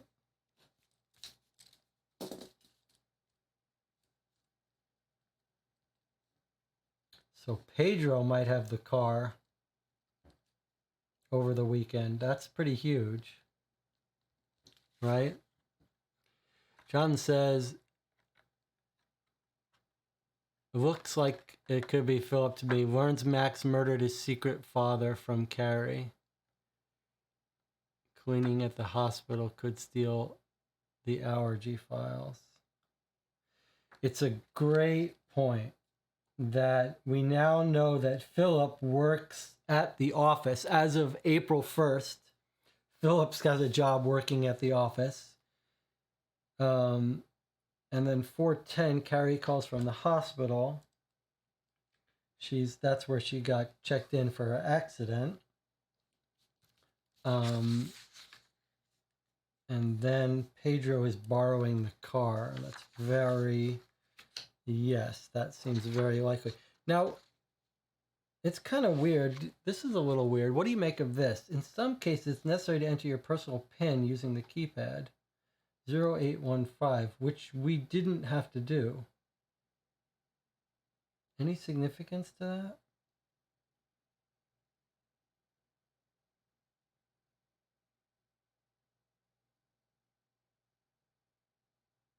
You don't think that if we call this number and put this pin in, even though it's not asking, it's going to give us some extra information, do you? I don't think so.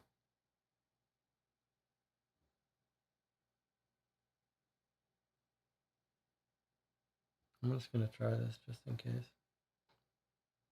You have 3 new messages.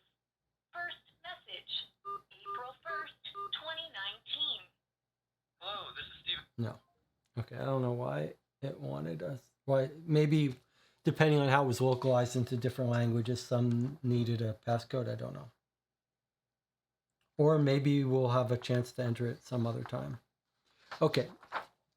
So Jonathan says, it's looking like Philip to me. He learns that Max murdered his secret father from Carrie.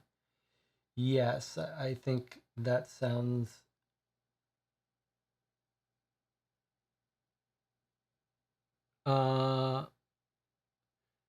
He learned that Max murdered his secret father. We don't know who the father is. The father could be Max. But you're right. No, you're right. I see. It makes complete sense. Carrie is Thomas Butcher's daughter. Carrie is Thomas Butcher's daughter. So Thomas Butcher writes Philip a letter and says, I'm your father and you have to break up your relationship with Carrie because it's not good because you're related, basically. Okay, makes complete sense. Now let's just check the date of the secret letter. It's November 12th, 2018. That's our secret letter, which is fine. The father died on November 16th. So he writes this letter to his son, and then 4 days later, he's dead. And we know the son wanted to have a relationship with him. So yeah, it makes perfect sense. It's going to be Philip. Now, is this a good time to remind ourselves what the questions are that we're supposed to answer? Let's take a look. How did Max Glover die? So presumably we're going to get the allergy information soon. Who sent you the envelope? We think we know. We matched handwriting to Sandra Bridges, who is having an affair with Max. Who sent the torn letter? That we think is Thomas, the father. And who committed the crime? We think it's Philip. But now, one thing that's odd is that, yeah, I was thinking it was the husband was going to be involved because that's why she cares. We still have to rule out the doctor a little bit better because he does have a good motive and access to the stuff. So let's go to our next online thing. So we've got 2 places. We've got his allergy file, although we don't know where to look for that. We have his password reminder, but I'm not sure we know what website to go to for that. But let's go to the New Haven Police and maybe it'll know. Okay, so we've revised the login area for the police server. Log in using the following details: first name, last name, officer ID number. This is from Jason Mahoney. and it's to him. So presumably we would use his. This is his login information. Yes. I was thinking we also know Carl Walsh, but this is telling us his stuff. So let's try logging in to the police server with his.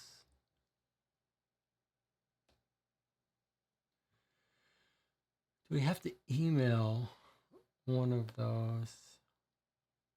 Jonathan is asking, we have emails exchange about allergies. Do we have to email? We could try that. Let's do this one, then we'll go to that. Okay, so this wants us to go to New Haven Police.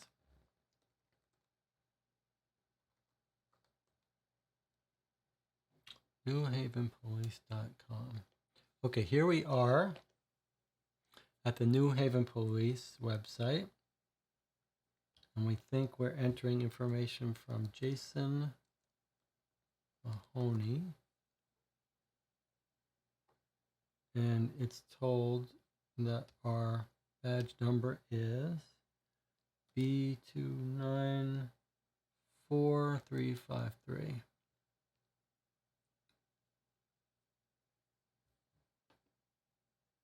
Okay, so here we are. It's our Max Glover case. Allergy test result of Max Glover's laptop is password protected. Okay, so now we solved that. And then we've got interrogation 1 and interrogation 2.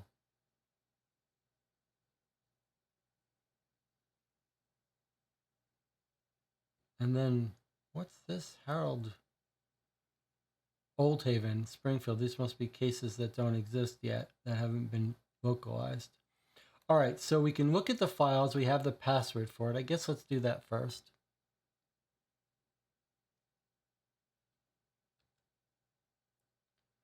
Okay, password. It's a password protected PDF. It's an actual PDF file with the password. Okay, so now we're going to go to our calculated password hint, which was the cat paws and the kitten paws. So let's try 10976, which I think it is 10976. Sorry, I shouldn't. So I believe it's 10976, but let's see. No. Okay, so what did we do wrong here? Let's see if it's kitten paws 9604. No. Okay, we got to go back to the password hint and see what I did wrong. Seems like it might be a little small. Let's try the online calculator again. All right, what did I do wrong here? Always a risk when you do this live. 7 children sitting in a room. Each child has 7 backpacks. There are 7 big cats in each backpack. Where's our pen? 7 children. Each has 7 backpacks, 7 big cats in each backpack. Each big cat has 7 kittens, and it's asking how many legs are in the room. So it should be 7 children times 7 backpacks times 7 big cats. Each of those cats has 4 legs. And then there's 7 children, 7 backpacks, 7 big cats, and each of them has 7 kittens. And they have 4 legs. And then we should be adding these.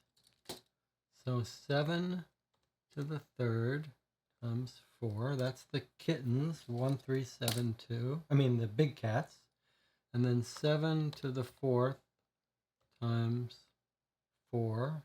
That's how many feet should be. 372 9604. So 1372 plus 9604, 10976. 10976. How many legs are in the room? This is Max Glover's password reminder.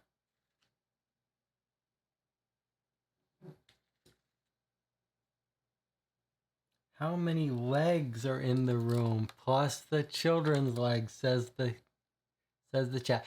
I thought I was so smart in catching that the big cats and the small cats, but I wasn't smart enough. You're absolutely right. 7 children times 2. 2 legs for each children, so you add 14. Okay. Plus 14. So we think the answer is 10,990. 7 children, each have 2 legs. It's another 14 legs. Okay. Let's try it. 10,990. 10,990.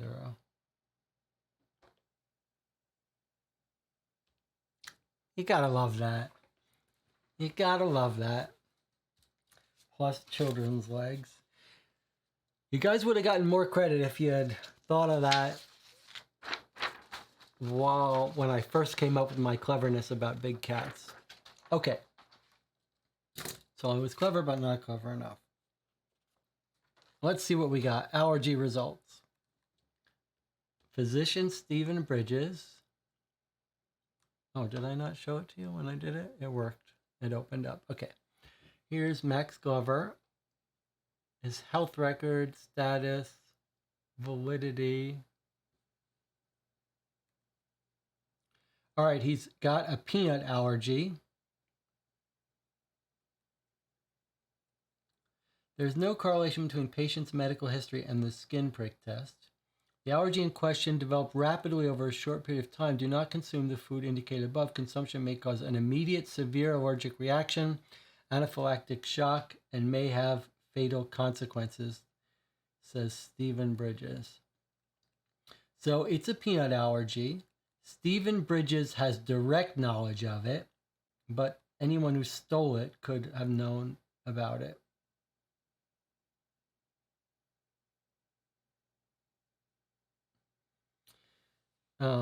You still have to find a way to get it into his hot dogs.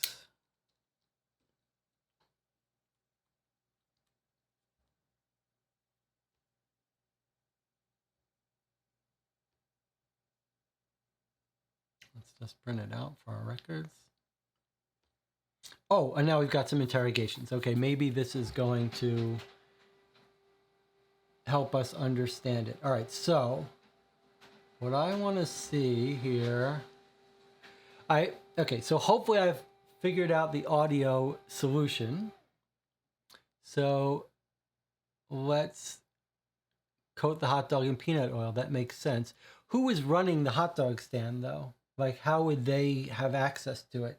He's the cleaner. He could swap out the oil, presumably, if he had access to the hot dog stand while cleaning. He could pour some oil in there and that wouldn't even be noticed. Okay, let's see if I can get the audio to work. If this doesn't work right away, I know how to fix it, and we'll just take a 5-minute break and I'll fix it. But let's see if I can get this to work. So we're going to see if we can hear the interrogation together. Otherwise, we'll take a 5-minute break and I'll fix it.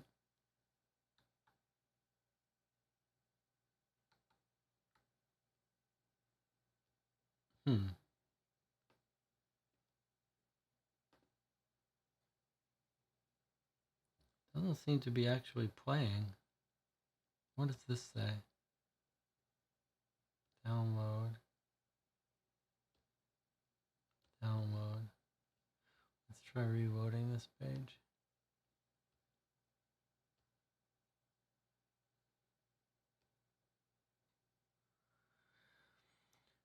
Doesn't seem to want to play these interrogations.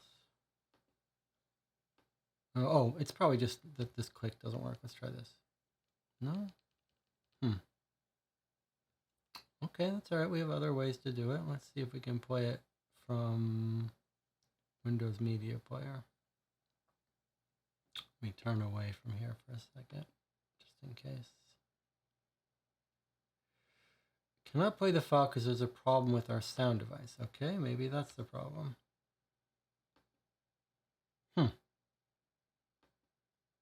try this. This is an interview between Jason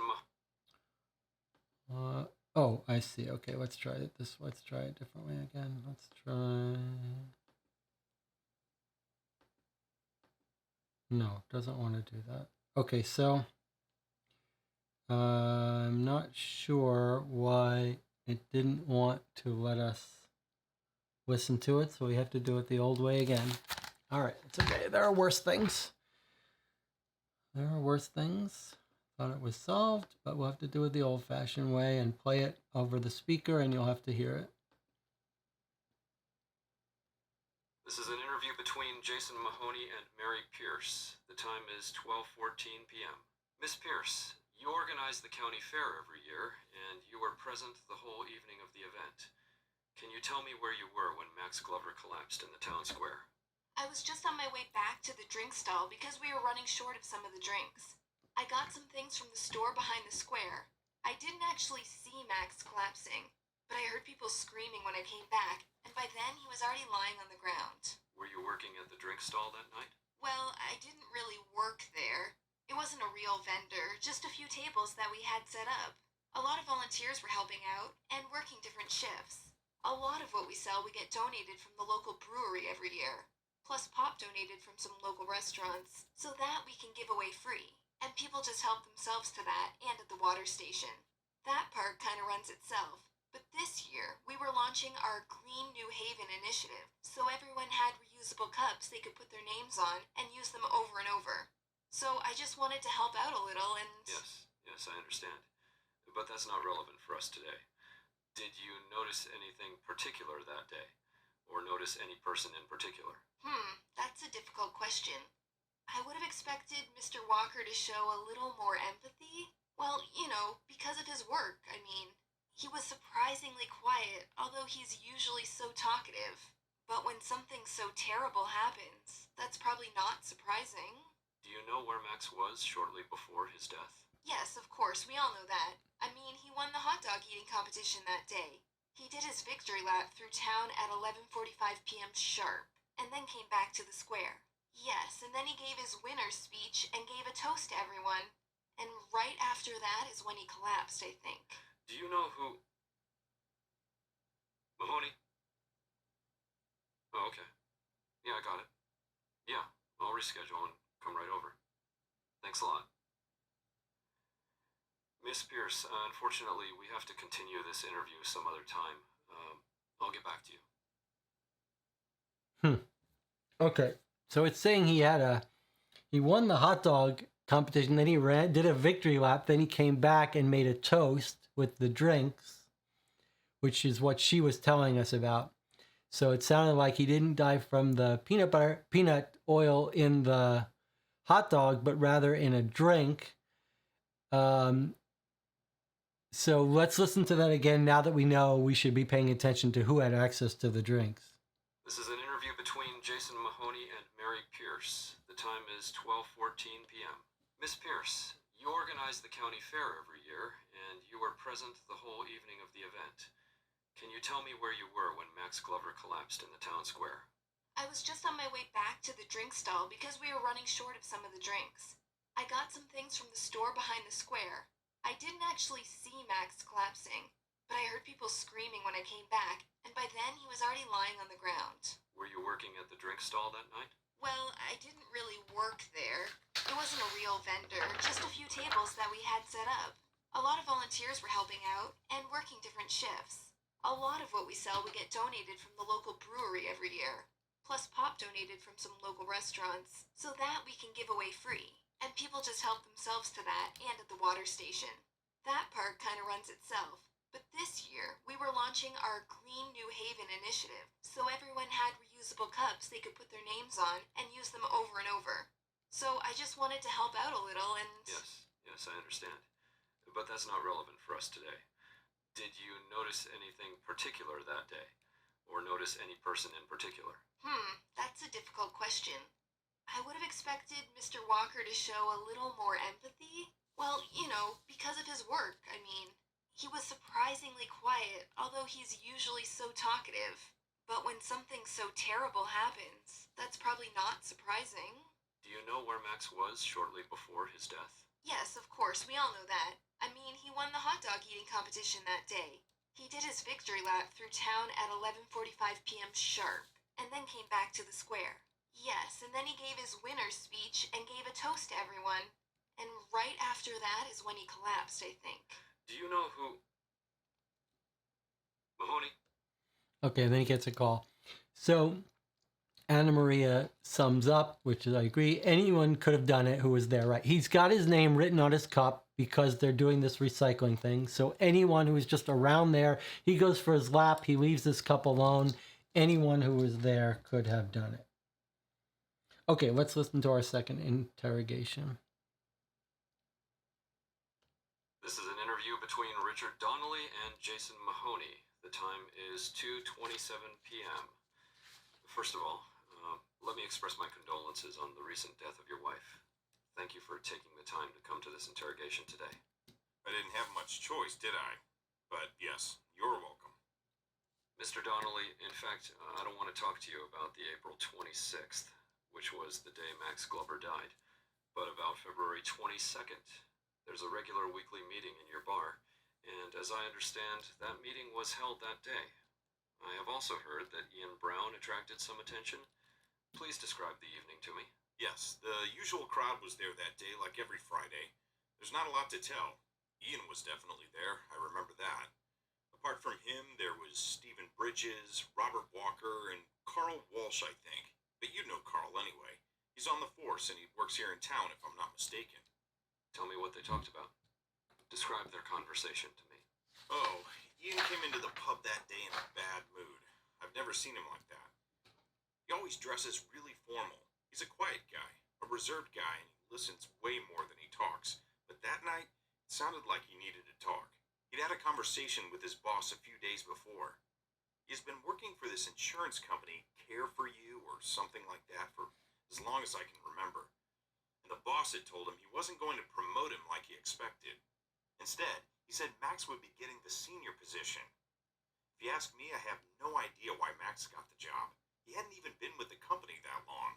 What exactly did Ian Brown say next? Well, I can't remember exactly, but he was really annoyed, you can imagine. He couldn't get it out of his head. Everybody else was listening to him, and of course, they understood what he was saying. Everybody else was listening to him, and of course, they understood what he was saying.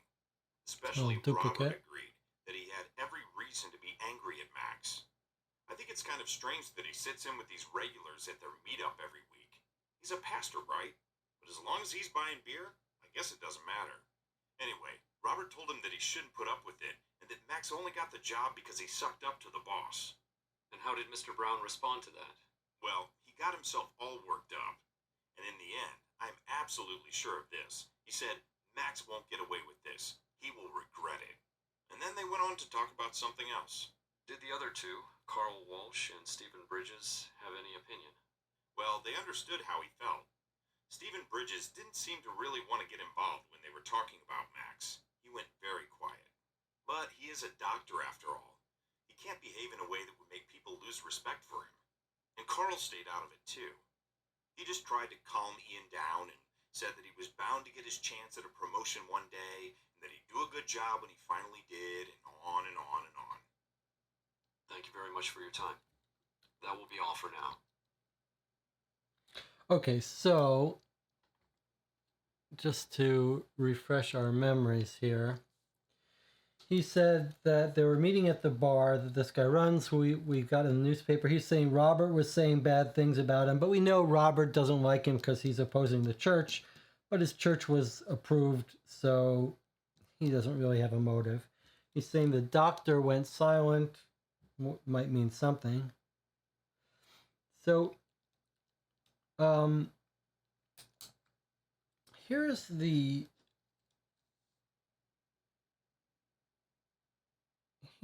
slight problem I have. We think it's Philip, right? It makes sense that Philip has Jonathan's theory is, okay, so the father of Philip, worth the saying, is Thomas Butcher, the same father of Carrie. That's what the father writes to Philip, says, you got to break it off, but he says, I'm going to keep the secret. And the father gets killed on November 16th. And then here's the part that I'm having a tiny bit of trouble with. We're saying that Carrie calls Philip in April with the phone records and says, there's something I discovered while I was cleaning my mom's place, and it's very important. And then Philip ends up Jonathan is saying, and our assumption is that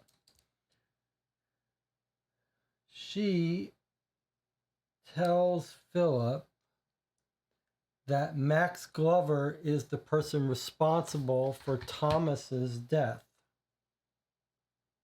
And Philip, who wanted a relationship with his dad, then kills Max Glover because he blames Max Glover for his father's death.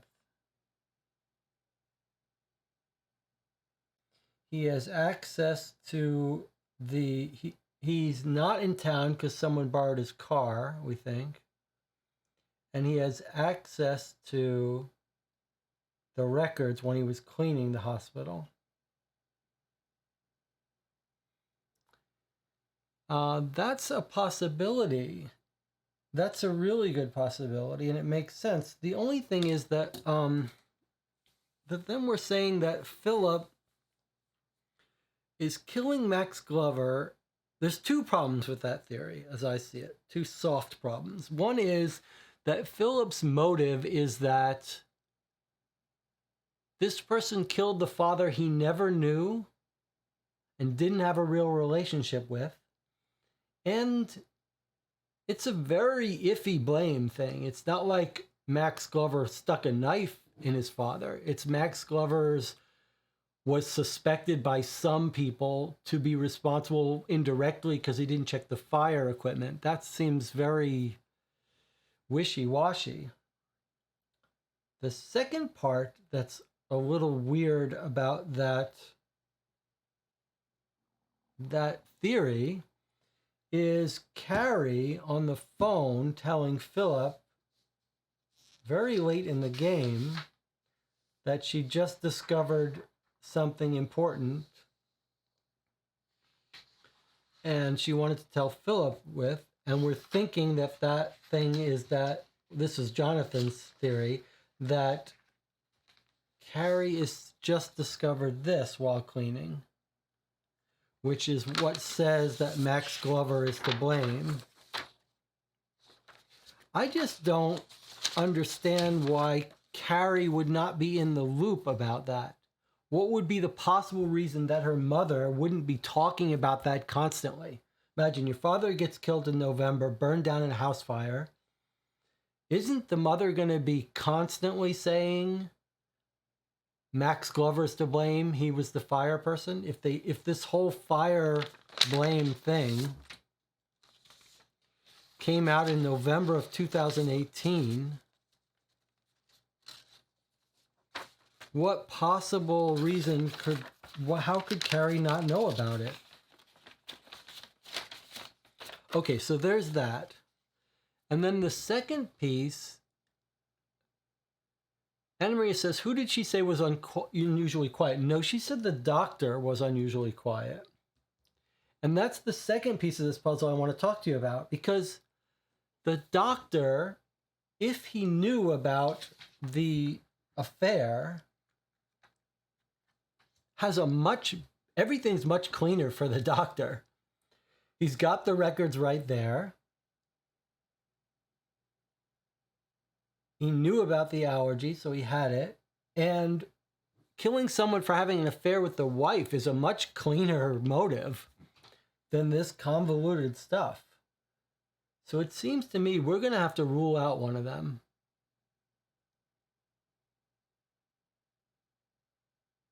Jonathan says, maybe the mom just thinks it will cause Carrie undue anger and sadness since they can't touch Max.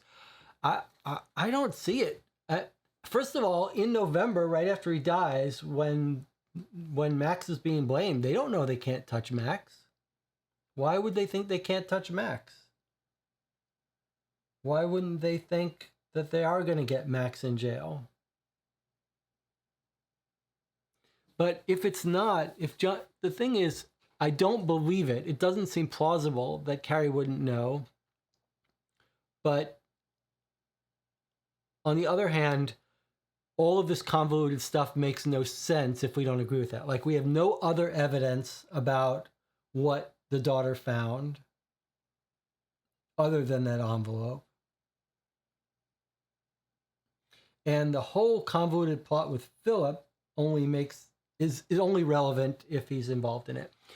And Anna Maria says, so the doctor wasn't at the chess tournament? Jealous husband sounds better. Well, it's a great question. What we know about the chess tournament is that one of the doctors was at the chess tournament. We're told that Dr. Medicine, chess versus the hunter. So the only question is it our doctor? Is it Dr. Stephen Bridges?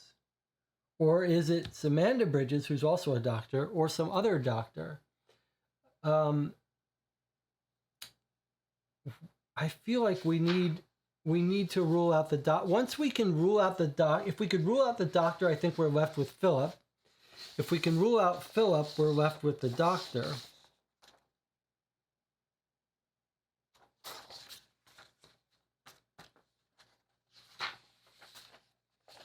How can we rule out one of them? I mean, my gut tells me it's Philip's.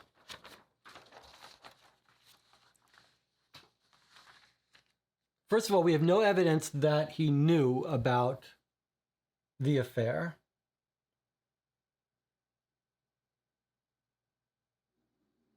Other than him sitting in silence.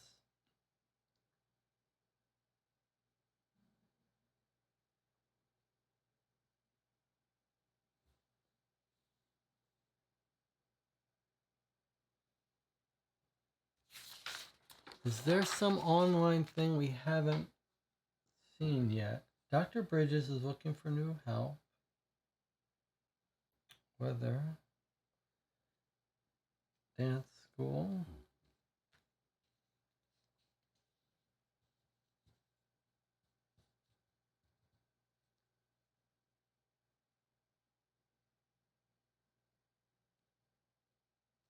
I don't see anything else in the paper.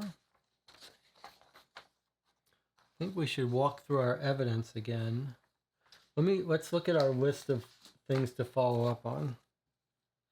Okay, there's the phone calls. I'm from Pedro. Pedro just said he's borrowing the car for the weekend, not specifically on Friday night.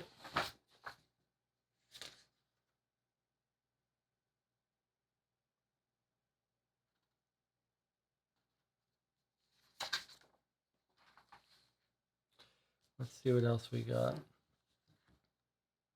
She discovered something while helping the mother clean. I mean, I think Jonathan's right. She must have discovered that, and she must not have known Glover was involved, but that seems hard to believe.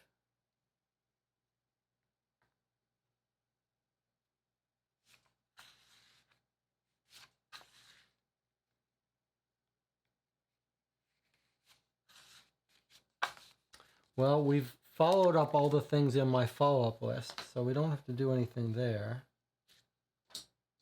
Let's look at our evidence, our suspect cards again, see if we have anything in there. Sandra, Stephen, they all saw the ultrasound. Doesn't tell us much information. Harry Butcher's in the hospital. Philip Anderson, we have his schedule. Let's see what his schedule says, where he was on the 26th.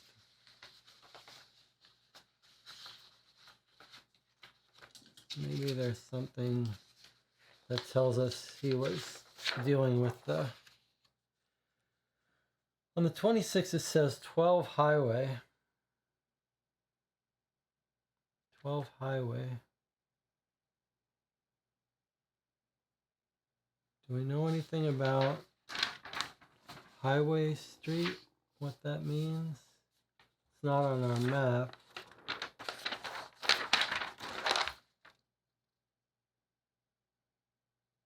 And we don't know when that was. The event didn't happen till night, so presumably that doesn't help us. We called his voicemail.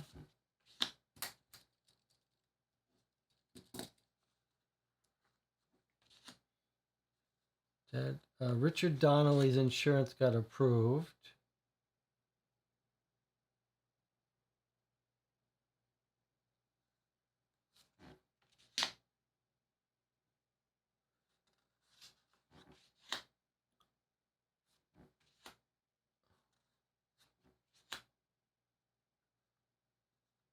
Robert Walker, the preacher.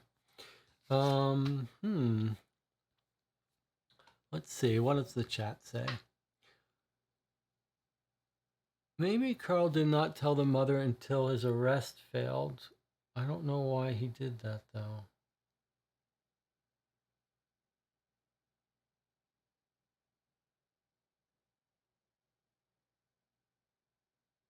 What was Dr. Bridges' email? Could it contain his chess nickname? I like your thinking. Let's see what we got in that. Let's look at that email again. First of all, the email is not, he never actually speaks to the doctor. He speaks to the assistant who's on our suspect list, Peter Roberts, the medical assistant. We don't actually have their emails listed here.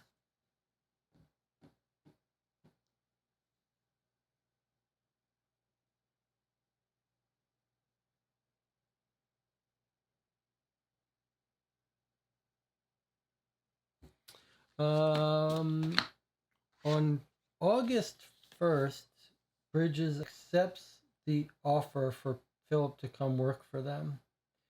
So that would put him in the office.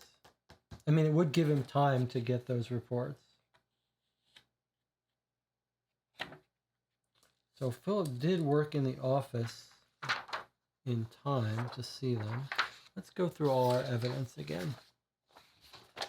All right, let's go through all. There's the letter.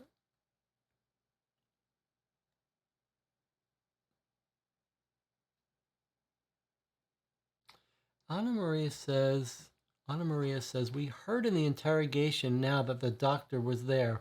We heard that he was where? When? Oh, at the bar.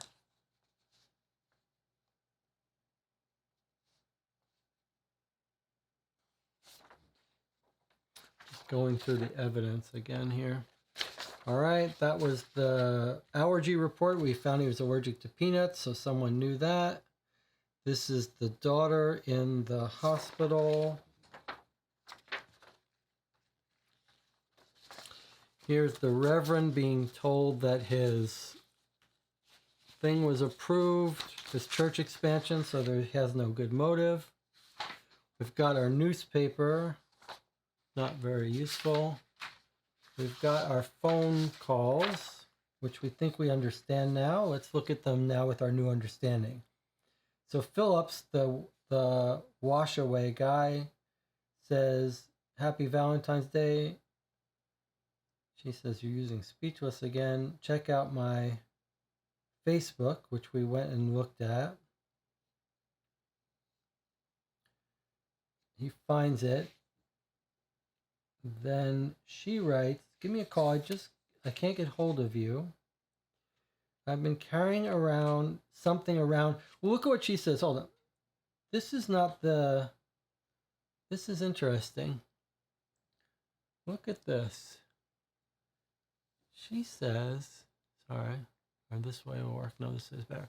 She says, "I've been carrying around something for a long time and I have to get it off my chest. When I was helping my mother with her spring cleaning a few weeks ago, I found something that totally messed me up. I have to talk to someone about it. So puts a little twist on what we were saying, because first she says she's been carrying around something for a long time that she has to get off her chest, and then she's saying, I just discovered something.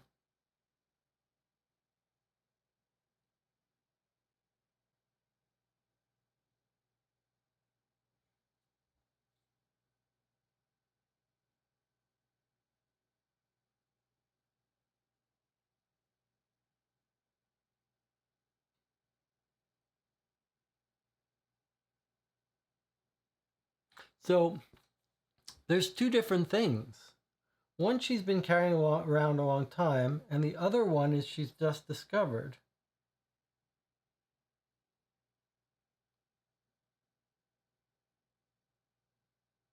I have to talk to someone about it. Please call me. Is one of the things finding out that her father had an affair on the mother? And then is one of the things that envelope that she found?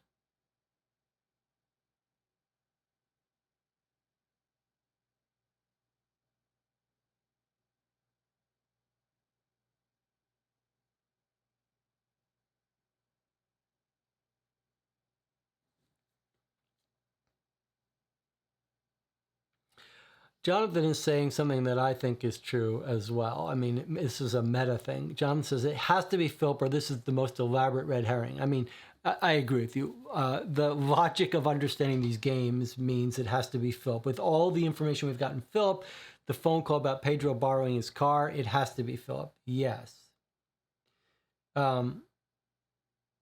Jonathan has a theory, though, that she's not talking about two different things. She says, I've been carrying something around for a long time and I have to get off my chest. Oh, okay. So I think Jonathan's right. I was misreading this. So I was reading this as saying, she's saying, there's something I've been carrying around for a long time. I have to get off my chest. And then she's saying separately, when I was helping my mother, I found something. Jonathan's saying, this is the same thing. It's just a few weeks ago. So she's basically saying, there's something I've been carrying around for the last few weeks. When I was helping my mother, that would be a better translation. Something I've been carrying around for a couple weeks when I was helping my mother. But that's okay. I mean, it doesn't have to be, that would be, someone could write this way. This doesn't have to be fixed. In fact, it's better it's not. It's a little ambiguous, but now I think you're right. So she found something a couple weeks ago. It's totally messed with her, and I think it has to be that letter. There just is some reason that she wasn't privy to that information earlier about how her father died and who they suspected. For some reason, she wasn't brought into the loop. It's still a little convoluted that Philip would kill for that reason. Okay, well, let's continue here. Oh, look at this. Look at this. This is big. I mean, we already guessed this, but this is why you have to go over documents again. Look at this. Look at this message suddenly makes sense. How about meeting up again later for a bar? Would love to, Pedro, but I have other plans. Sorry, no problem. Have fun. Then look at here. Sorry, Pedro, wasn't available earlier. Yeah, sure, no problem. Great, I'll come by early Friday and pick it up from you. They're continuing the voice message, and the voice message was about borrowing the car. And remember, we were saying, he said he needed it for the weekend, but we don't know if he picked it up Saturday, Sunday, but this message is about the car. So we do know now that Pedro had it early Friday. Okay, so for sure, now, Philip Anderson does not have a timeline alibi. Pedro had the car. Pedro got the speeding ticket, not Philip. So it's going to be Philip, but I feel we need, it would really be nice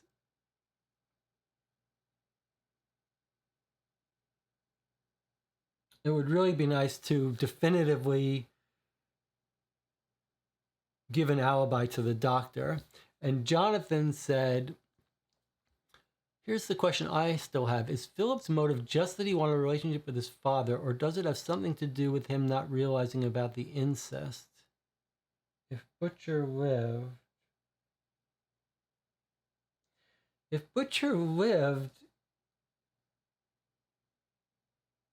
feels like Butcher would have broken up the relationship. So, like, him dying doesn't hurt the relationship. I think it must just be, well, some combination of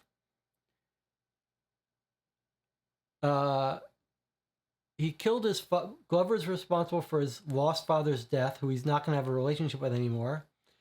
But also, he killed his love of his life's father, and it's tearing her apart. So maybe she begged him to do it. Let's take a look at the letter once again to see if we can make more, if anything jumps out to us. The letter that Thomas wrote Philip right before he was killed.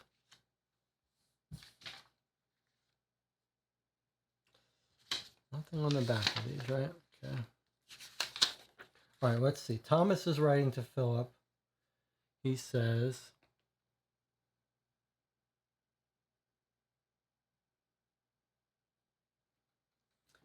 it sounds like Anna Maria is going for the doctor. That would be an interesting thing. This is the first time I've ever contacted you. I realize it is much too late. Nevertheless, it's important for me to write to you at that. I realize it is much too late, right? Okay.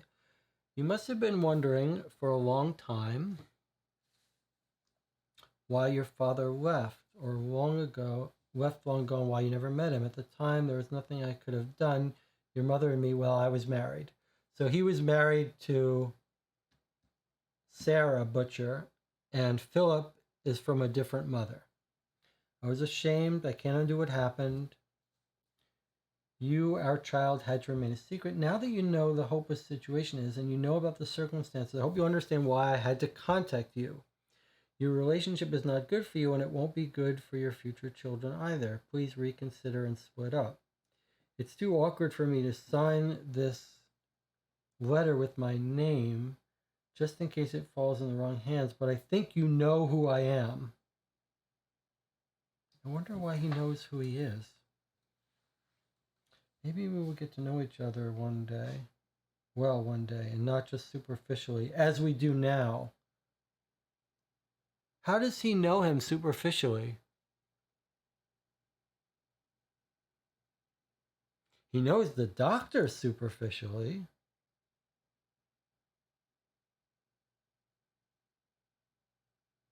How does he know Thomas Butcher superficially? Let's see his schedule. Was he cleaning for them? No, he died in 2018. How does Philip know Thomas Butcher? Let's look at this newspaper again.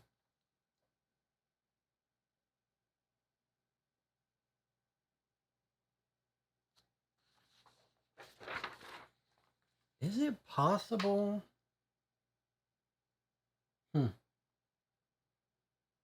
How does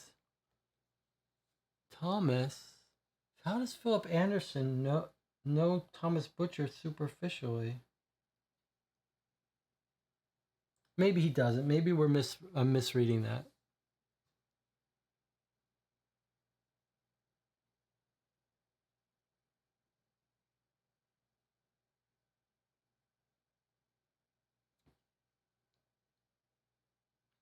Anna Maria says, I thought that is a red herring. We're trying to figure out this complicated secret dad thing. The answer is more obvious one, the jealous husband. But Max didn't start the fire. How could anyone think that he murdered the dad?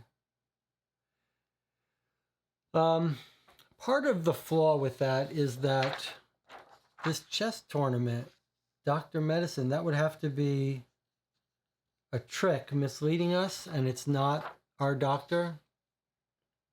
So can you guys help me understand this? He says, maybe we will get to know each other one day, not just superficially as we do now. And then here he's saying, this is the first time I've ever contacted you. So help me understand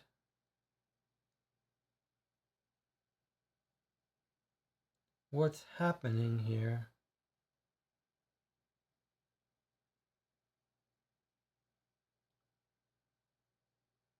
Are we supposed to infer that Philip and Thomas Butcher did know each other superficially?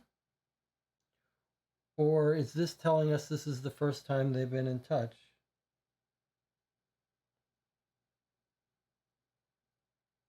I'm just trying to think if this is some clue.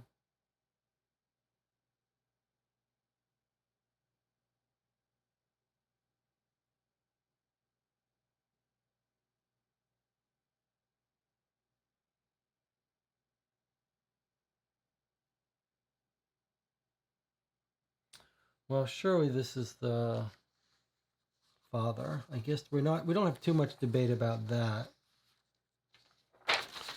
All right. Dr. Medicine. It doesn't even say Dr. Medicine. It says, well, it says Dr. Medchess versus the Hunter. If we could find some clue telling us who is the chess player, that would help. We've got our timeline, which doesn't help us. Let's look at our letter from Sandra Bridges. Dear Max, I'm really looking forward to seeing you again this evening. Last night was amazing. And then here she says, many weeks have passed since Max Glover's death. The person responsible has not yet been found. I'm deeply shocked by the way the local police work. They don't seem to be making any effort to pursue the case. I implore you to investigate and prove the murderer's guilt. We have lived in fear ever since the incident.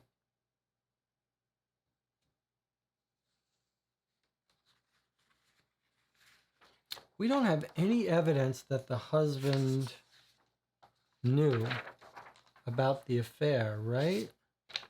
Here's her baby. But why should the husband not think it's his baby? We have no evidence that. Let's look at Philip Anderson's schedule again. Is there anything else?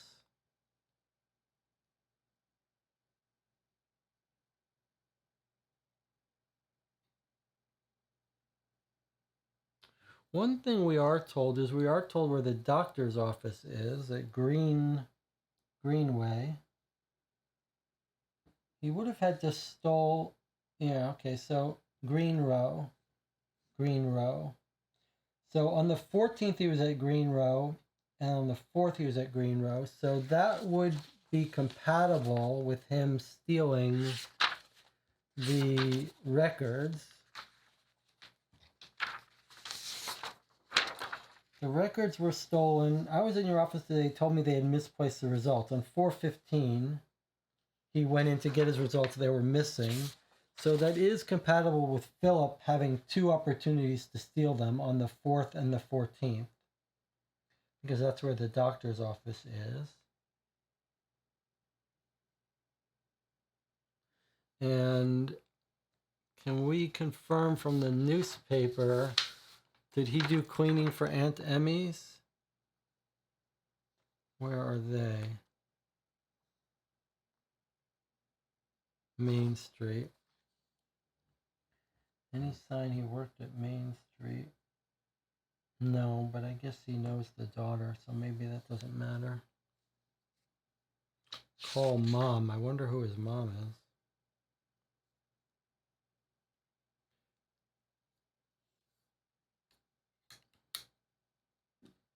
All right, let's see what else we got here. Telecom, we called this, we got his voicemail. We learned about the guy borrowing the car and the wife. This was the alibi we thought was good for him, but it's really for Pedro.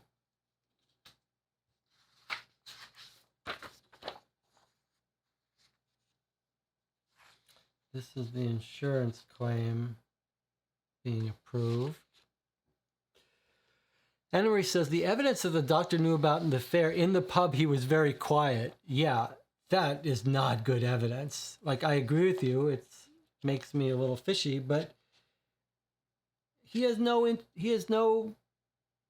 interaction with Max Glover. So either he knew it. You could argue the other way. Like, if he knew about it, he'd probably be bad-mouthing him, wouldn't he? This is the husband getting killed. There's the church. So let's see. What did she find?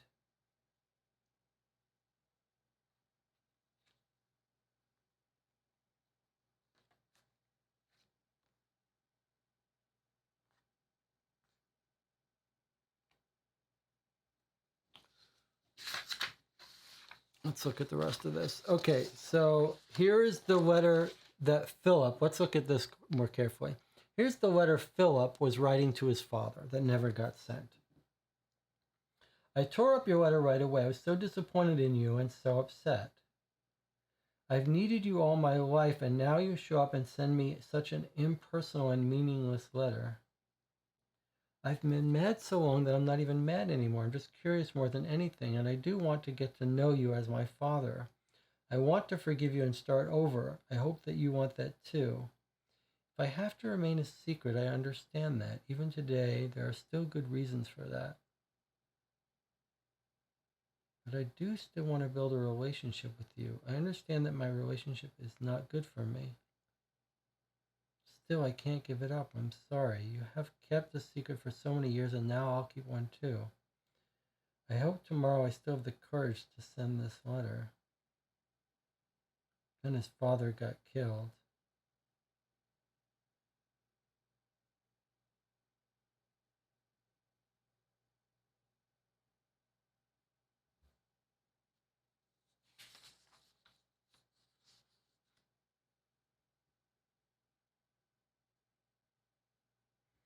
Okay, and then we got some fingerprints. We've got the alibi for the mother. She was buying something in Great Falls, so it can't be her. Let's look at this again.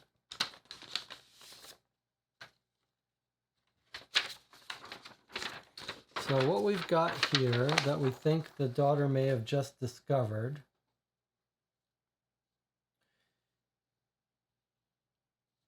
Fire broke out.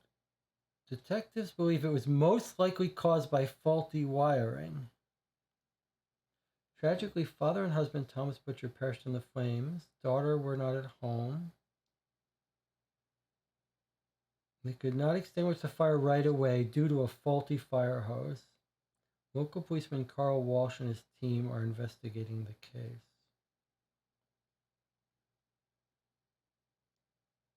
Found in a desk drawer inside a white envelope. And then here is the report to confirm that it was Max Glover who didn't check it on the 16th when the father died.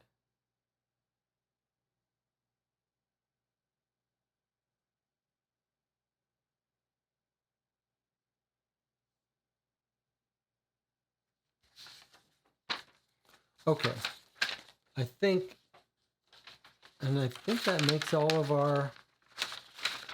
our evidence, really. Here was the card that gave the alibi to the colleague. Here's the police report. Let's see if there's anything more in here that we missed. Got a call 11:52. He collapsed. He arrived. White short sleeve shirt, print, shorts and sneakers. Scrapes on the elbows due to the fall. Beside him was a jacket which he had likely been holding when he fell. He ran around, picked up his jacket or was carrying it, drank, someone had put something in it.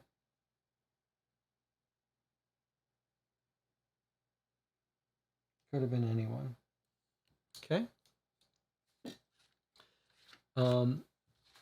I'm going to go to the chat in a second. I just want to look through this for a little more piece of information.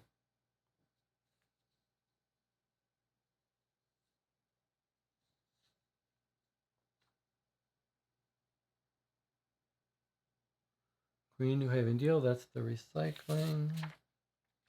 There's the drunken monk.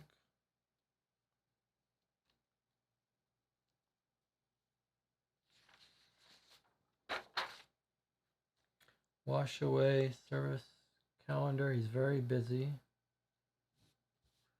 Bridges is looking for new staff members.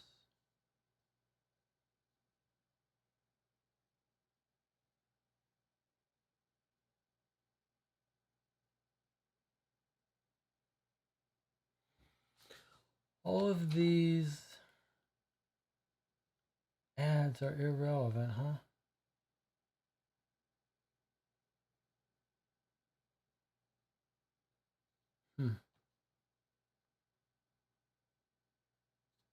It's a little weird.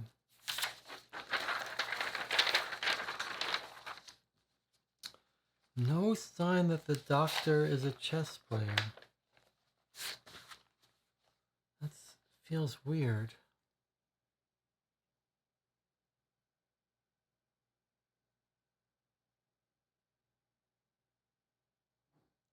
Well, let's go into the chat. I think it's time to take a break. We'll come back and we'll talk. So we're going to take a break. We'll take an 8-minute break. We'll come back and then we'll discuss our evidence.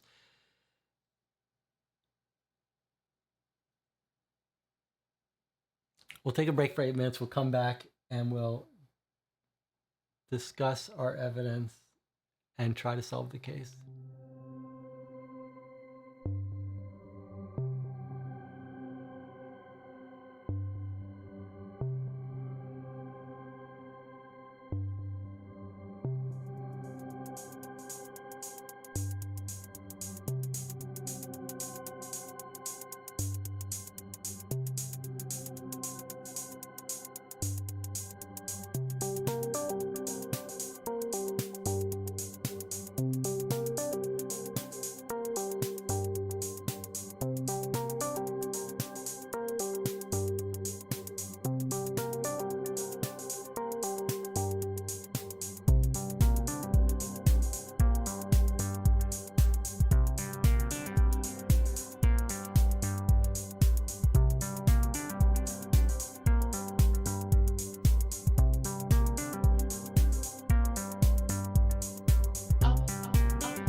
Okay, we are back. You're watching Co-op for Two. We have basically finished the case, but it's time to talk about our theory and then try to solve it. I've just been cleaning up the desk a little bit. We were talking about where we left it was this theory. Could it really be the doctor? Anna Maria was trying to push the possibility that it was the doctor, which makes more sense from a real world motive standpoint, it feels like. But we just had no evidence about it, and I was making the case. My case was that we've got no alibi for Philip at all, and all of the metagaming of the game setting up this convoluted thing where Philip and the father and who he was dating, and then the fact that it looked like Philip had an alibi, but then it turned out he didn't. It was very clever, and it would be hard to imagine you'd go to that much trouble to implicate Philip and then have nothing pointing to the husband. We have no direct evidence that the doctor was involved. And I think we brought Anna Maria over to our side, but I did find one other thing. As I was just reorganizing, I picked up from the printer. Remember when we got access to the allergy report PDF file? I printed it out. Here it is. And I was just looking at it. The dates, physician. Now look what I see at the bottom. What's this? How did he sign it? Dr. Medicine, Stephen Bridges.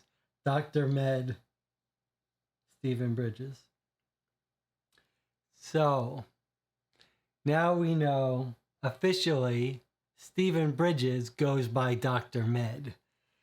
This was the piece of evidence we were talking about when we were looking at that chess schedule. We said to ourselves, wow, I mean, I forget who it was who pointed out that there are multiple doctors. It could be the wife, whatever. And we were saying, boy, it sure would be nice if we got a little bit of confirmation that it really was Stephen Bridges. But now we see Dr. Med. In fact, you can see, I was thinking when we were looking at this earlier, did they sign their names? Because they're writing in different handwritings. And this is actually clever. This is quite clever. So they didn't all sign their names, but it looks like maybe one person from each team signed their name. And in fact, that looks like his signature. Dr. Med, the doctor, wrote in the team name, the two people who were playing. So not only do we confirm that this is Dr. Med, but it's actually his handwriting, writing Dr. Med. Not only that, but look how clever this is. Not only can we now confirm that, yes, he was playing chess, Dr. Med, his signature and his name, but what's the other thing that we now can get good confirmation of? Based on the interrogation we heard. What else did that interrogation tell us? It told us that sitting at the bar hanging out as friends were the doctor and who else? Carl Walsh, the police officer who we know is the hunter. So, I mean, this is double confirmation that it's going to be Carl Walsh that he was playing against, because it was Carl Walsh that he hangs out at that bar with. So it makes complete sense that the two of them are going to play chess together. So this confirms our alibi for the doctor. Alibi, chess. And it double confirms our alibi for this being the hunter who's playing chess. So I'm going to take the question mark off that. And now we're left with Philip Anderson, the cleaner. We know it's not the wife. She hired us. No motive. She hired us. So even if you might imagine she was he was breaking up with her, and that's why she killed him, that doesn't make sense. So she was hiring us. So no one is reacting to the brilliance of this and this. I hope you guys can see it. Hope you guys can see that I'm broadcasting this. Let the compliments come in now. Or the compliments for the game and for me for spotting that. All right. Is there more we need to discuss? Are we ready to all agree that it is Philip Anderson? And can we answer these questions here? How did Max Glover die? Peanut allergy. Someone put peanut in his drink, in his cup, when he went running at the fair. Who sent you the envelope? We matched handwriting to Sandra Bridges. Let me know if you need to see that again, if there's any doubt about the handwriting. Who sent the torn letter? That was the letter from the father saying, "Dear son, I'm explaining why I was married when I met your mother." So we know that's Thomas Butcher.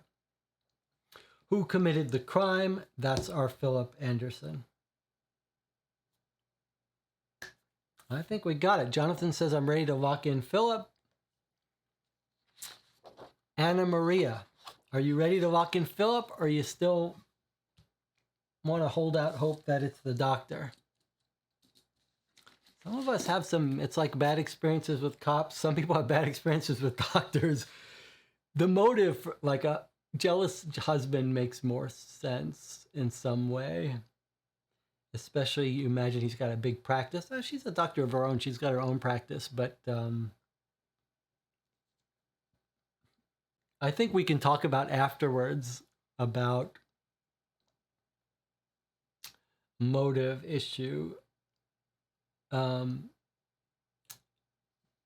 we'll talk about it afterwards. But here we go with Philip Anderson. We're just waiting for Anna Maria to lock in on Philip.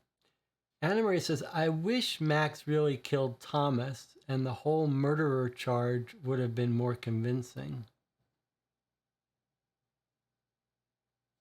Well, you know, you could imagine this could be a little,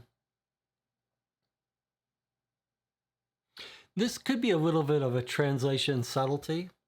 Like when we read that envelope of here, we said, well, we looked at this and we said, does this really mean that he's responsible for the death just because he didn't check the equipment on that one day?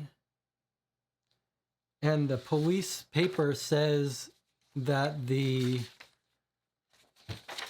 real cause of the fire was electrical wiring. But it would have been put out if not for a faulty fire hose.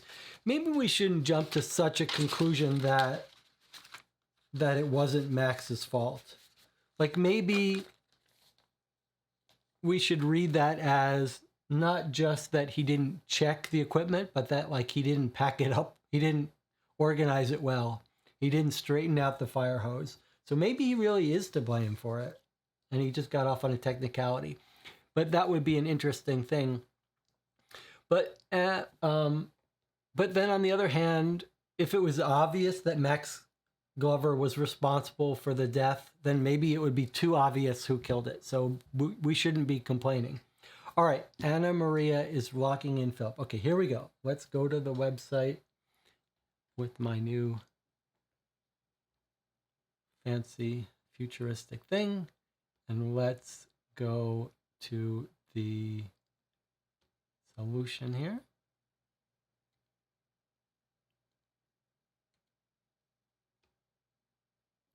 And okay, so how did Max Glover die? Who sent the envelope to you? Who sent the torn letter? and to whom. So that's interesting, a little difference between what's printed on this sheet. This says, who sent the torn letter? And the website says, who sent the torn letter and to whom? And who is the killer? Okay, so if you're deaf, you can read these transcripts. We could look at the transcripts if we weren't sure that we heard everything, or if we wanted to look again. It wouldn't be a bad idea, but we think we know, so we're just going to skip ahead.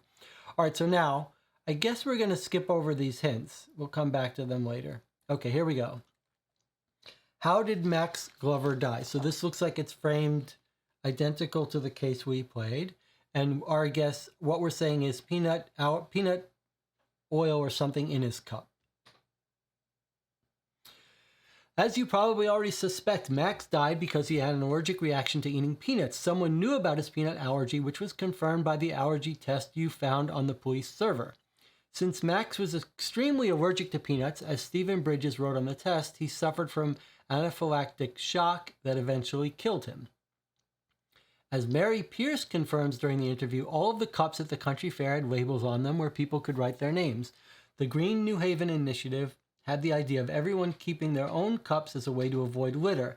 This made it easier for the killer to pick the cup Max would drink from.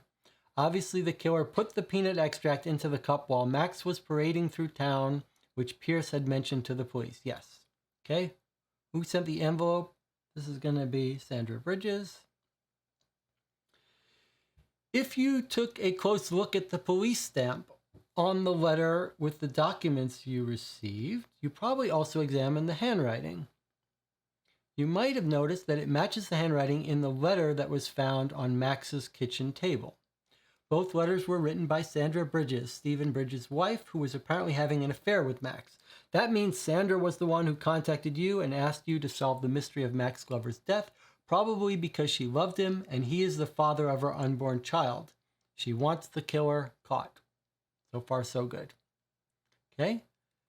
Who sent the torn letter? All right. We think we know this one is Thomas Butcher and sent it to Philip.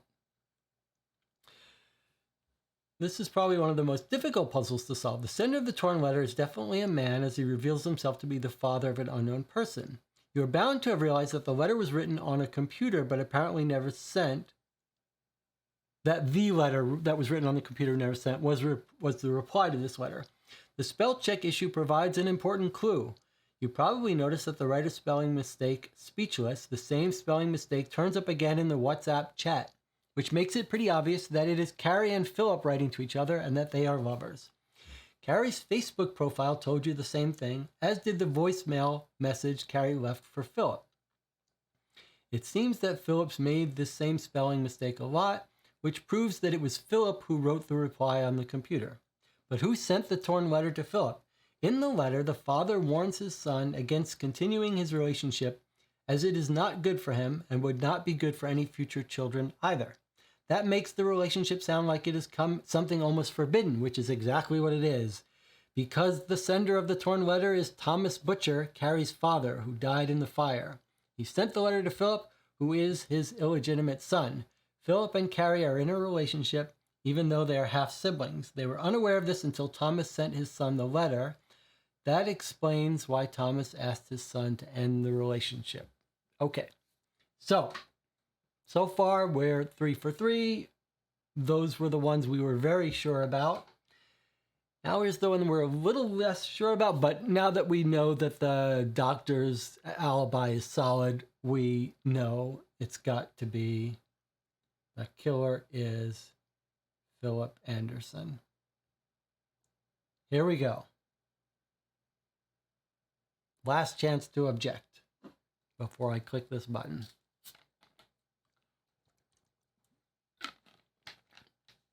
All right, here we go.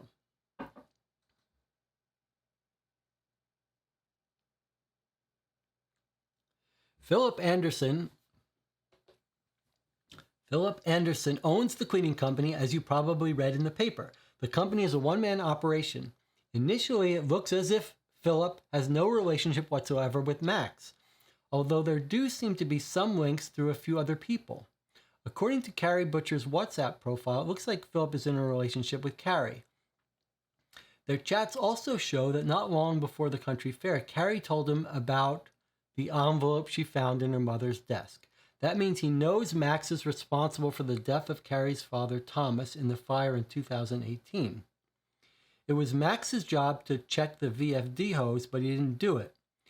There are also those strange letters. There's the same spelling mistake in a WhatsApp chat Philip had with Carrie, and in the reply to the torn letter. Speechless is misspelled with an A. That means we know Philip also wrote the response letter. He was writing to his father, but who is his father? In the torn letter, Philip's father says he felt compelled to contact him and to reveal his identity. He talks about Philip's relationship not being good for him and says it would harm Philip and Carrie's future children. He pleads with him to end the relationship. Who sent the letter? This is sort of repeating everything we've read, but Thomas was both Carrie and Philip's father. Carrie and Philip were a couple, unaware of the fact that they were stepbrother and sister. Philip resented Thomas since he had not contacted him in all these years. Nevertheless, Philip drafted a reply to his father's letter, although he never sent it. Thomas died in the fire before he could send the reply. He said he would like to meet his father and build a relationship with him even after all this time, but he never got the chance. That would hurt. Who took that chance away from him? Max Glover. Carrie told Philip that it was Max who didn't check the volunteer fire department hose like he was supposed to, and it was Max who was responsible for Thomas's death. The fire department couldn't put out the fire in time because of the faulty hose. Carrie discovered the proof in her mother's desk drawer when she helped her with her spring cleaning, then told Philip about it. That means Philip had a very serious motive for wanting to kill Max, since he was responsible for his father's death.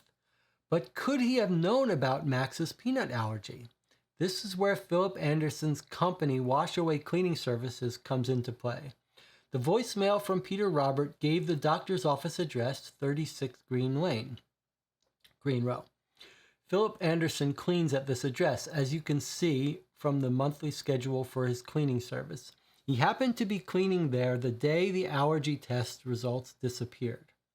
According to Peter Roberts, he was cleaning there the day the allergy test results disappeared. Well, sort of. I mean, we weren't told what day they disappeared. We just know that by the 15th they were gone, but that's fine. This means he had access to the allergy test results and knew about the peanut allergy. Could have known about it, I guess it would be better to say. But hang on, Philip has an alibi. This was the best part. Hang on, Philip has an alibi. He was caught by the speed cameras at the same time the crime was being committed. You probably found his license plate on the poster and compared it to the ticket. He was caught speeding towards New Haven, so he definitely wasn't trying to escape. This was Anna Marie wondered, was he trying to escape? But no. Okay. Unfortunately for him, his buddy left a message on his voicemail asking to borrow his car for the weekend of the crime. In the WhatsApp chat from 422, Philip agreed he could use his car. That means Philip wasn't the one driving the car when it was caught speeding. It also means he has a serious motive and no alibi. Congratulations, you found the killer. When you have solved the case completely and entered the name of the perpetrator, you can listen to the solution again here. I guess this is probably just going to read it to us. Let's see. Yes, hello? Is this the private investigator? No? Yeah, great. My name is Jason Mahoney, but of course you know me already. I was the lead investigator on the Max Glover case, and I got the letter you sent me with the information about what really happened. First of all, I think I have to thank you, even though I still don't understand how you got a hold of the police file. But you did a pretty good job. We were able to identify Philip Anderson as the killer. Of course, at first he didn't seem to be connected to Max Glover at all, but in the end it turned out that the circumstances were completely different than what we thought. As you know, Philip Anderson had a relationship with Carrie Butcher. Thomas Butcher, Miss Butcher's father, died in a fire last year. The murder victim, Max Glover, was responsible for his death. He had inadvertently failed to check and find a faulty fire hose, and the fire department couldn't put out the fire fast enough. At the time, the evidence was insufficient, but they couldn't charge Max with any wrongdoing. However, Thomas Butcher's wife, Sarah Butcher, managed to get a hold of some proof, which she hid in a safe place. When her daughter Carrie helped her with spring cleaning, she found the documents and found out that Max had been responsible for her father's death. Of course, Carrie was devastated and told her boyfriend Philip Anderson. What she didn't know at the time was that Philip Anderson had received a letter from Thomas Butcher shortly before his death in the fire. In that letter, he'd confessed to Philip that he was his father. Philip and Carrie, who are in a relationship, are actually half-brother and sister. However, you've already figured that out for yourselves. So anyway, Carrie told Philip that Max had caused her father's death, and Philip's father's death too, of course. Philip was incredibly angry with Max. Actually, he had intended to reply to his father's letter and had already written his reply, telling the father that he wanted to meet him at last, but he had never seen the letter. Then his father died shortly after in that fire. When Carrie told him why he died, Philip Anderson immediately made plans to take his revenge on Max Glover. He had started to clean the doctor's office in New Haven as part of his cleaning job. When he was there, he just happened to hear about Max's allergy test. When the results came in, he stole them and found out that Max was highly allergic to peanuts. Philip has now admitted all of this. He made a full confession. After that, Philip told us he managed to get a hold of some fine ground peanuts, which he took with him to the county fair. The fact that the cups were all labeled with everybody's names played right into his hands, of course. His chance came when Max, who had won the hot dog eating contest, was off on his victory lap around town. He added the ground peanuts to Max's drink. When Max took a sip after giving his big toast, he went into anaphylactic shock and died almost immediately. The fact that a friend of Philip's, Peter Roberts, had borrowed Philip's car at the same time the crime was being committed and got caught in a speed trap was another stroke of luck for Philip. Mr. Roberts knew nothing about Philip's plan. Well, of course, you knew more of that before we did. Still, I thought I should tell you that our case is now closed, and, well, I just want to say thank you, because without you, we would have never been able to solve the murder. If we need help with another case over the next few months, I'd like to contact you again. You have been playing a Hidden Games crime scene, the New Haven case. Go to hidden-games.de to learn about new cases and escape room adventures. Okay, there you have it. Well, we got it right. We were pretty confident we were going to get it right. All right, so what we're going to do is, as is traditional, congratulate ourselves, pat ourselves on the back. We're going to take a very short break, but I can't take a shorter break than 5 minutes. So we're going to take a 5-minute break, then we'll come back and we'll review the game and talk about it. So I'll see you in 5 minutes.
Okay, we're back. You're watching Co-op for Two. We have finished the New Haven case. Now we're going to talk about it a bit, review it. This is still spoilers though, so if you plan to play this, don't watch. I do have the newspaper from the second case. Now, Jonathan and Anna Maria wanted to show something in the second case that might be a little bit of an Easter egg and spoiler for this case, but we have to be careful because I don't want to spoil something for people who haven't yet played case 2. But I have it when you want to talk about it. Francis from Hidden Games is here with us and can offer some comments as we talk. Let me give my thoughts on this first, and then we'll check in with the chat and see what Jonathan and Anna Maria and Robert have to say. So first of all, it was a lot of fun. And having played now both of these Hidden Games crime scene cases, case 1, New Haven, case 2, Midnight Crown, they feel similar. They use some of the same mechanics. And I have one little criticism in general, but it's not really a criticism, but it's more of a differentiation between this and something else. But let me repeat what I said after we played the first case. I absolutely think that these are at the top of tier of this type of game. And it would be very easy if you had to recommend this to someone who's never played this kind of mystery suspect cold case game. And there are a lot of them on Amazon. There are dozens by little companies. Some are quite poor. Some are better. But this is at the top tier in terms of total experience. The use of websites and phone calls and audio files you can listen to are really above and beyond. The only company that comes close to that is Adventure. And I think Adventure is probably a little higher in terms of production quality and overall experience. I think that's the high bar, the Adventure series. But right below that are these Hidden Game series. And it's really a joy to have all this different stuff. And I think it might also pay to say something about I think it does pay. And there is a real connection with Adventure, another German company, I might say, that is important to recognize. If you look at some of the American versions of these kinds of games, in particular the Hunt a Killer in small box sets, those games, there's a real emphasis on providing physical props. Like the Hunt a Killer games have like a little lock box that you can open with a lock and some heavy metal piece props, and they add nothing to the experience, nothing to the mystery. They only add cost, and they're just to make it feel a little more immersive, that you've got some physical object to play around with. And I think that's like one of the gimmicks of the Hunt a Killer stuff. And it adds almost nothing. And here, in these games and in the Adventure, but especially here, there's none of that gimmicky prop that adds nothing. All of their effort and money went into making these websites and audio parts that really do add significantly to the experience. And the documents look different and real and fun, and they're all full color. So like, as far as a production value and experience, I take this a million times over the American Hunt a Killer type stuff. And And there are a couple things that this series is doing better than anyone else. Like, I don't remember another one. We played it in the adventure one where you could make a phone call, but here we've got phone calls, voice messages, online stuff. And this little mind map here, this little list of suspects is so fun to use. And part of it is this really clever decision. And I don't know who came up with this. But the obvious thing to do would be to put, these are our notes that we put here, but the obvious thing to do would be to make a little mind map of each of the potential suspects with their name, like this, Sandra Bridges, and a photo. But they've done something quite interesting, which I'm not sure it makes all that logical sense as a detective that you would have certain people without their names and whatever. But from a game perspective, the fact that you look at this, you've got all your suspects. Some of them aren't named. Some of them are named. Some of them have additional information on them, like here's their credit card number. Here's his driver's license. It makes this a very fun little place to do your summary stuff. And you see how we used it. We use it to mark each person to cross them off as they have an alibi or no motive. And that's really fun. I mean, it's genuinely fun to work with this and to see pictures of everyone. So, yeah, I mean, this really works well. Now, my criticism. My only real criticism for this game, in both of our cases that we played, we got to the end. The criticism as a whole just has to do with the difficulty of the case. And the reason why it's probably not fair to call this a criticism is it's not so much a criticism because different people are going to be approaching it with different skill levels and want different things. So we've played it now. Jonathan, Warner, Anna Maria played it with me. And a couple things are true. First of all, when we got to the end, we were fairly certain in both cases that we could answer those questions definitively. And we were fairly sure we'd get it right. Not 100% sure, but fairly sure. By the time we got to the end, we basically had crossed everyone off our list except for one. Now, there's some fun in that. But we got to the end, we knew who did it, and we never really got stuck. There was a constant forward momentum to getting out, to crossing people off and narrowing down on our person. And the puzzles, the inductive, deductive puzzles and timelines, some of them were quite cool. Like there's some very cool, when we talk about the adventure series, we talk about reasoning that has multiple chains of reasoning. Like the easiest kinds of clues in this game is the murder is at 11:52. If their alibi shows they were somewhere else at 11:52, that's a one hop leap, you cross them off. And it's okay to have some people that are crossed off.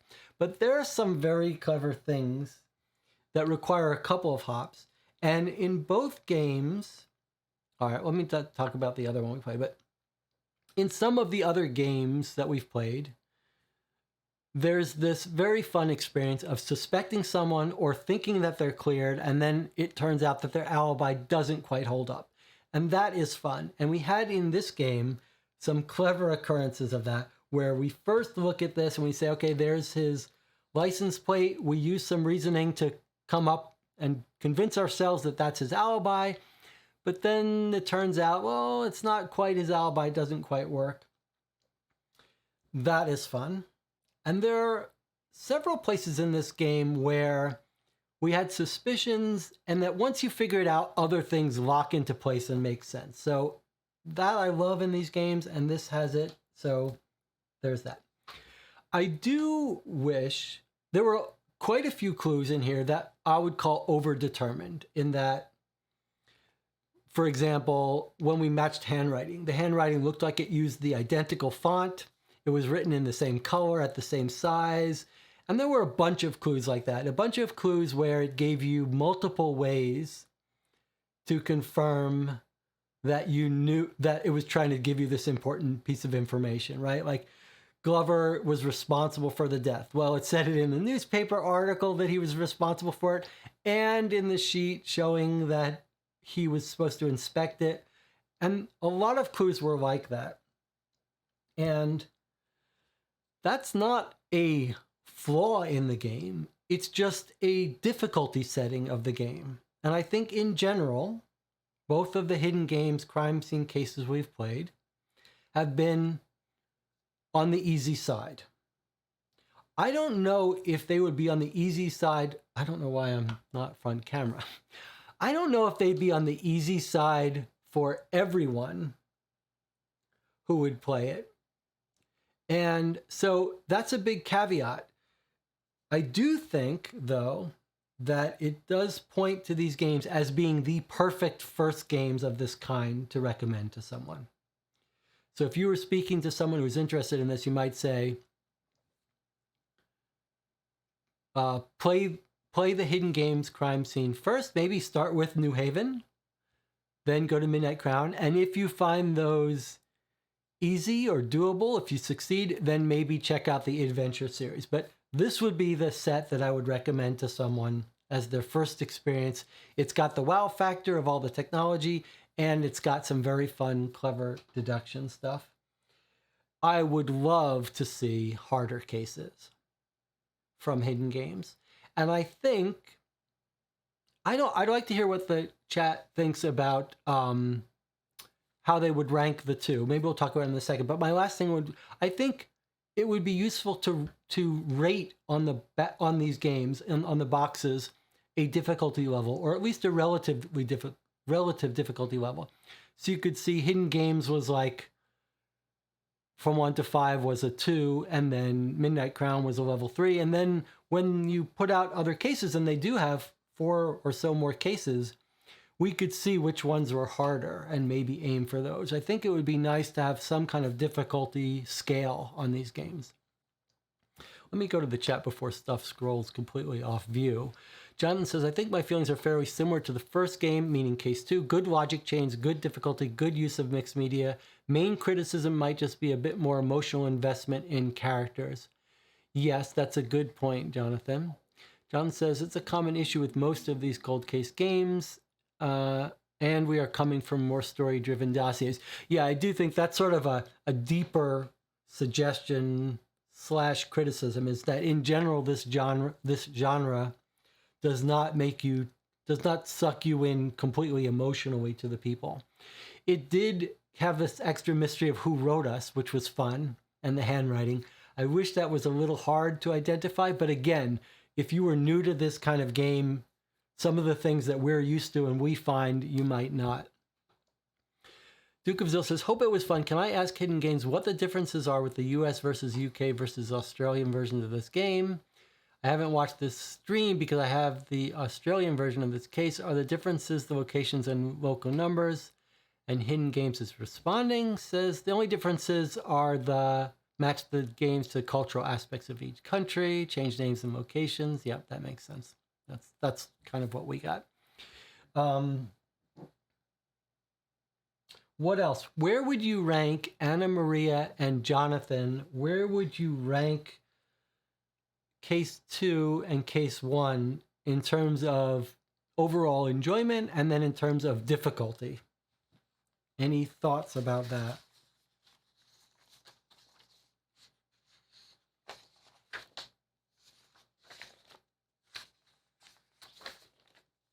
While I'm waiting, Robert's here too. Robert says, I played these games in order, first New Haven and Crown Jewel. I enjoyed both of them, but found the second case more involving.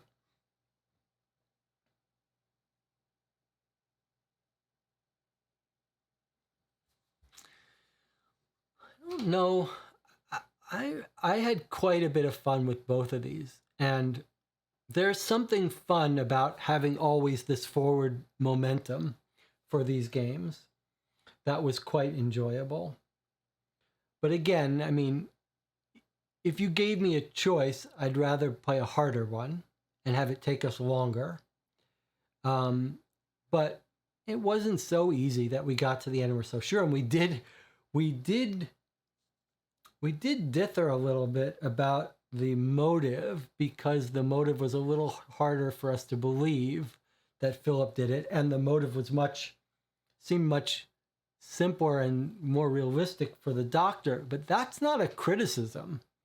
That's almost a requirement. It's sort of a requirement to make us pause that the real murderer had a little less plausible alibi, a little less plausible motive than the doctor. And so that's not a criticism.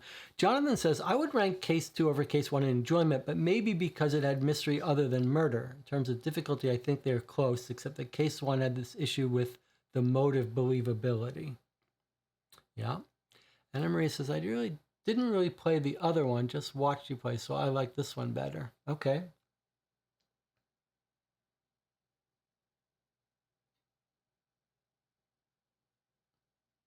They're close. They're very close. And I might start with this one, play them in order, but there's no real reason.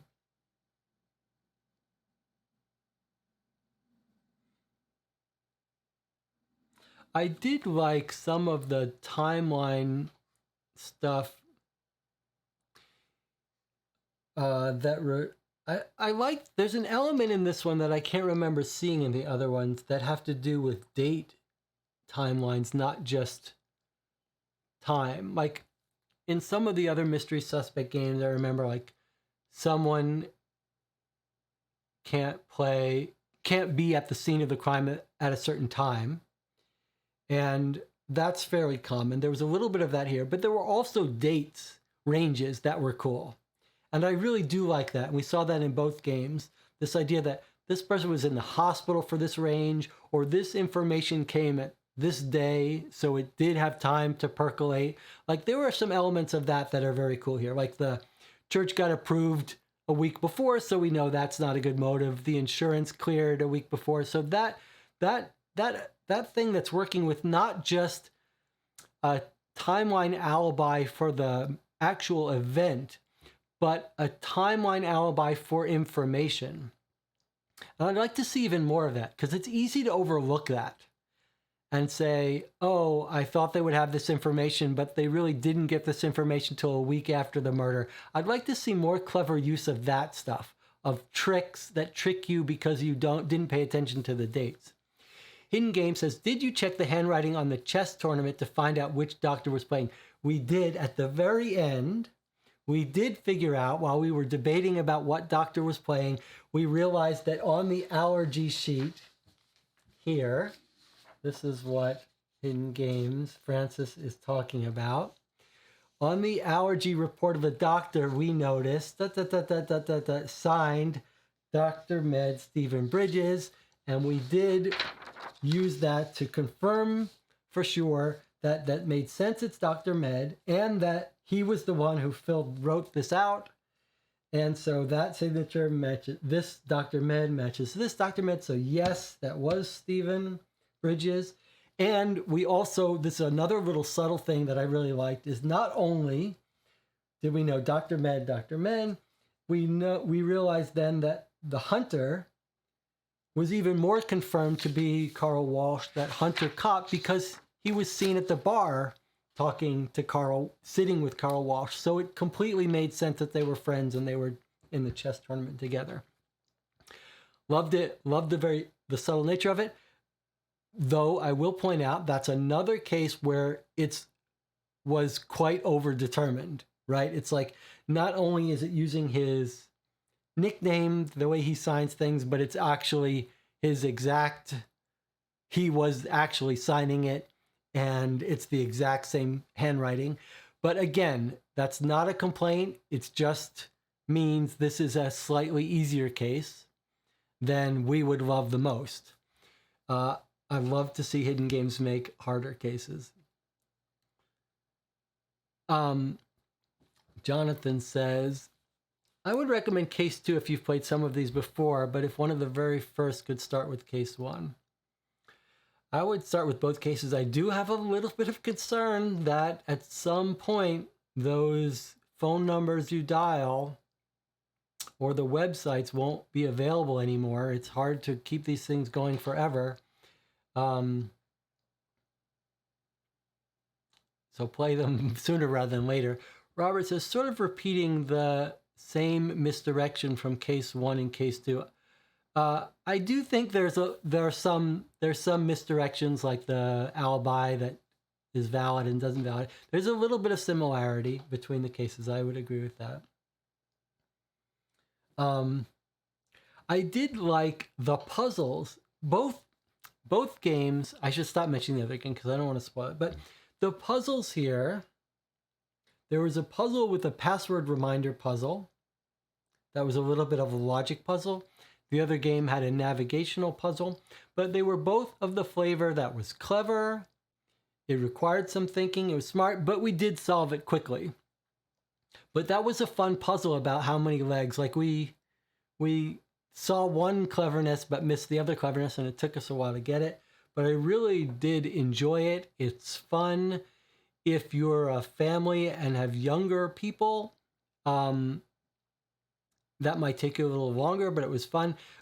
Although I will say, like, both cases are not very, would be suitable for kids, but they both have like one little element that would make you hesitate the tiniest bit before completely carelessly recommending it to a family. Just the part, like, okay, the sister and brother are having an affair.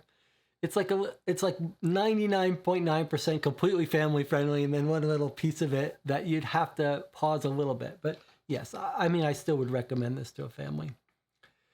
And Robert is just repeating what I said. Like, the false alibi has been used twice now. It's a very fun element. You can see why it would be so tempting to keep using it.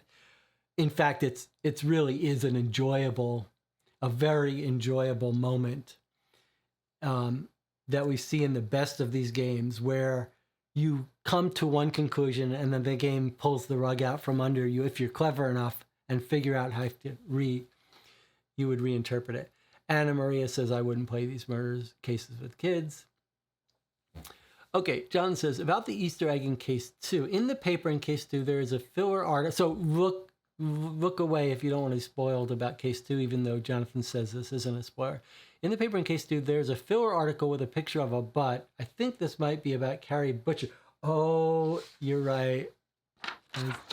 Yes, you're right. This is Carrie Butcher. Look at this. It does say Carrie Butcher. Okay, so one of the characters in this story is in the paper in the next case. What else? There are very minor things that don't need fixing, but just for the fun of it, we can talk about a little. One of the things that threw us here was this idea of Max Glover being responsible for the death of the father, and that being motive for Philip Anderson to kill him. Now, I think that's all fine, and you can't make it too certain and clear, so it's fine to make it a little bit ambiguous. But it was a little bit like when we looked at the records of checking the equipment, like here, it was a little weird that, like, this equipment had been checked every day up until the day that he didn't check it, and the day of the death, basically. It might have been when we saw that, we were like, is he really to blame just because he didn't check the hose? It wasn't clear to us that maybe it did say the hose malfunctioned. It did say the hose malfunctioned. What does it say? It says, due to a faulty fire hose. In the end story, it tells us that he should have detected or something. I don't know. I was just, I think maybe it might have been nice if it was a little more, what would you say, like a little more ambiguous whether he was to blame, And here we sort of, or maybe that he got off. I don't know. Maybe it's right. Because on one hand, we thought he's not to blame. But on the other hand, the characters were convinced he was to blame. So maybe disregard my comment on that. But I will say there's a little bit of, most of these games have a little bit of a cartoonish nature to them. And that's fine. That goes with the territory. It was the idea of the motive to kill him based on Max Glover. I mean, when we looked at it, we were like, maybe Max Glover is not to blame. They died from faulty wiring. Maybe if he had checked it, they would have found out. Maybe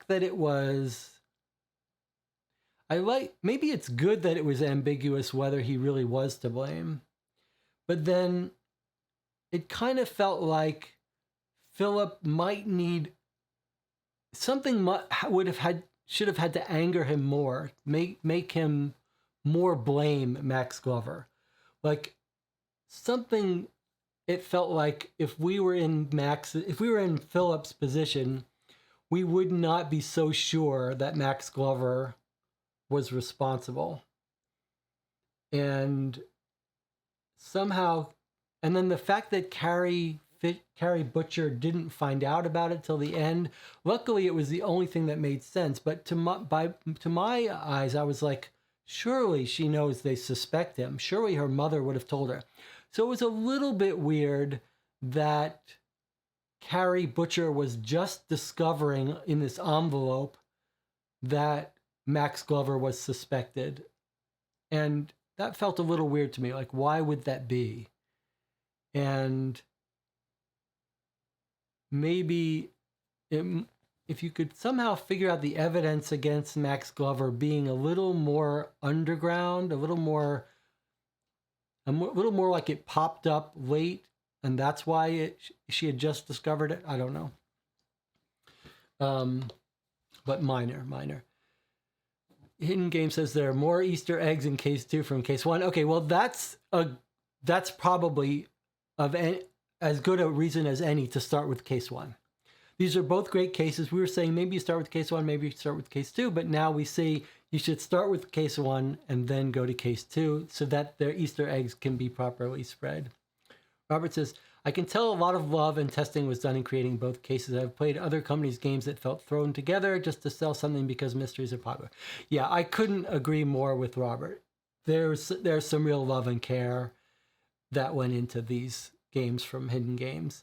I really hope you bring the rest of the games to English localization.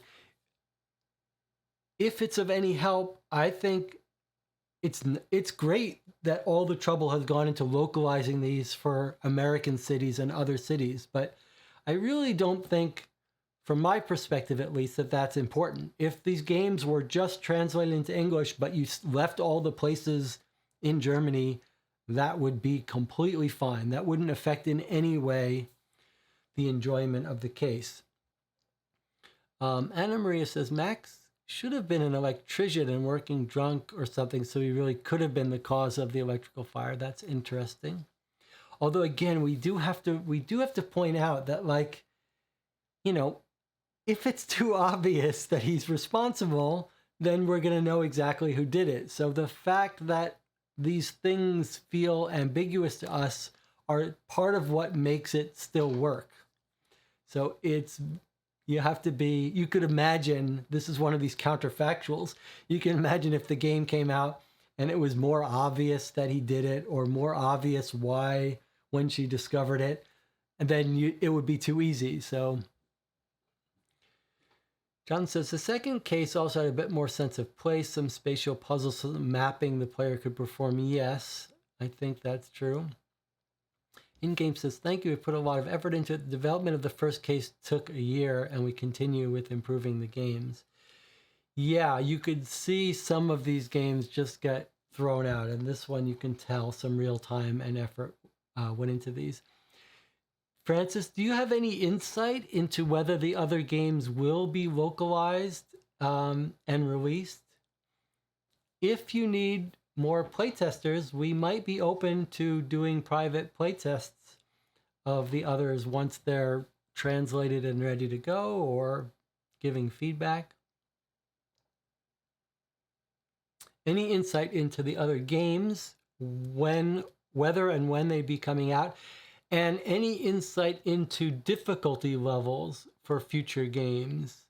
Are they all about the same difficulty level, or do you think some might be higher? And Hidden Game says case 3 and 4 will be translated into British English, French, Spanish, and Italian. That's fantastic. The third game is called Grunt's Gift. Can you tell us anything about it?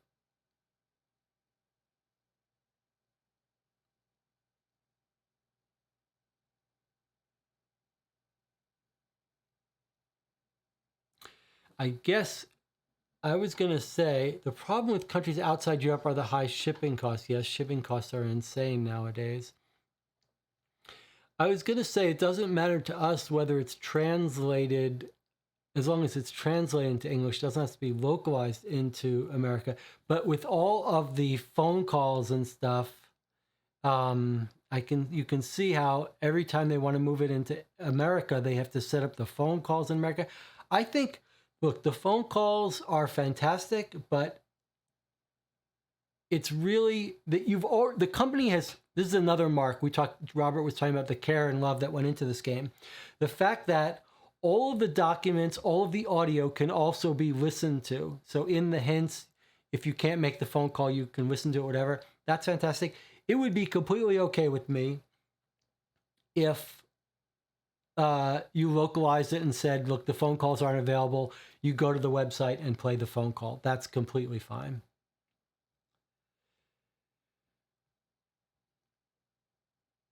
Case 3 will be called Green Poison in UK. Interesting.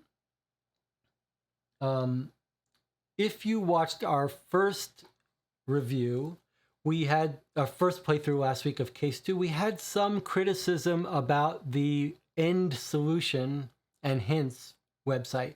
I do think here's an area that can be improved. If you want to pass along our suggestions for what can be improved for future cases. Very little in the game. I do think that there might be an opportunity to improve that end game solution part. The first 3 questions, you just click when you have the solution and then it tells you the solution. And I wonder if that shouldn't ask more questions. Like have all 3 of those things be multiple choice.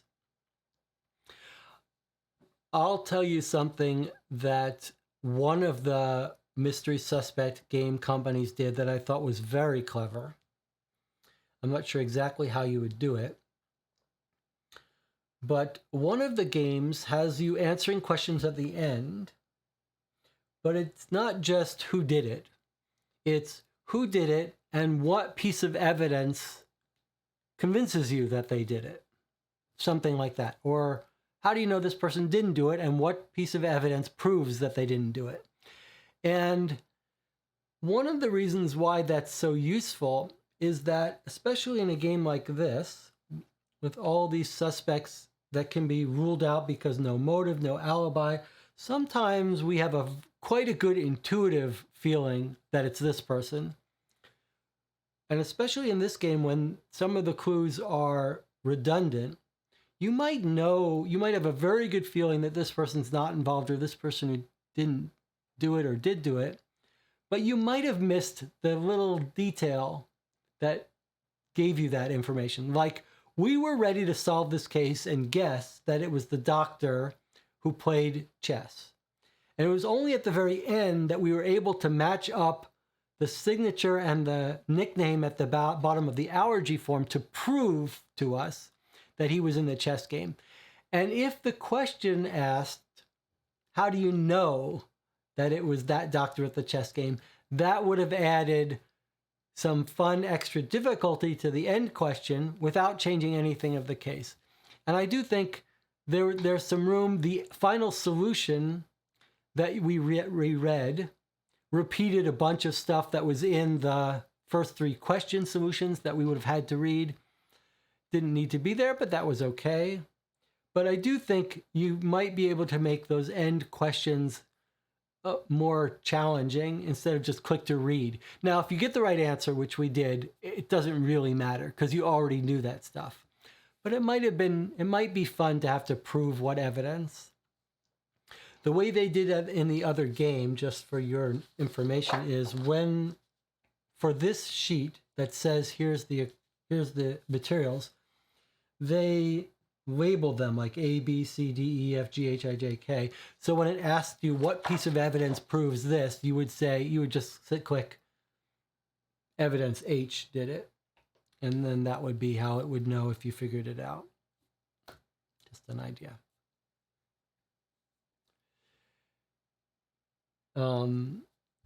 Francis says, Case 3 is my personal favorite because there's a little bit more and different evidences, and I think it's a little more difficult. Well, that sounds exciting. Yeah, I think we would absolutely play all of the rest of the Hidden Games crime scene cases. They've been really, really fun to play. And I saw that Hidden Games makes some other things. I already talked about. I talked about the postcard box. It's a box of like 24 postcards or 12 postcards, and you read a clue, and then you open one of them, and it gives you the clue to the next one. You can play it over the course of multiple days. They're envelopes, they're not postcards, but it seems fun, like little puzzles, more puzzly than big mystery.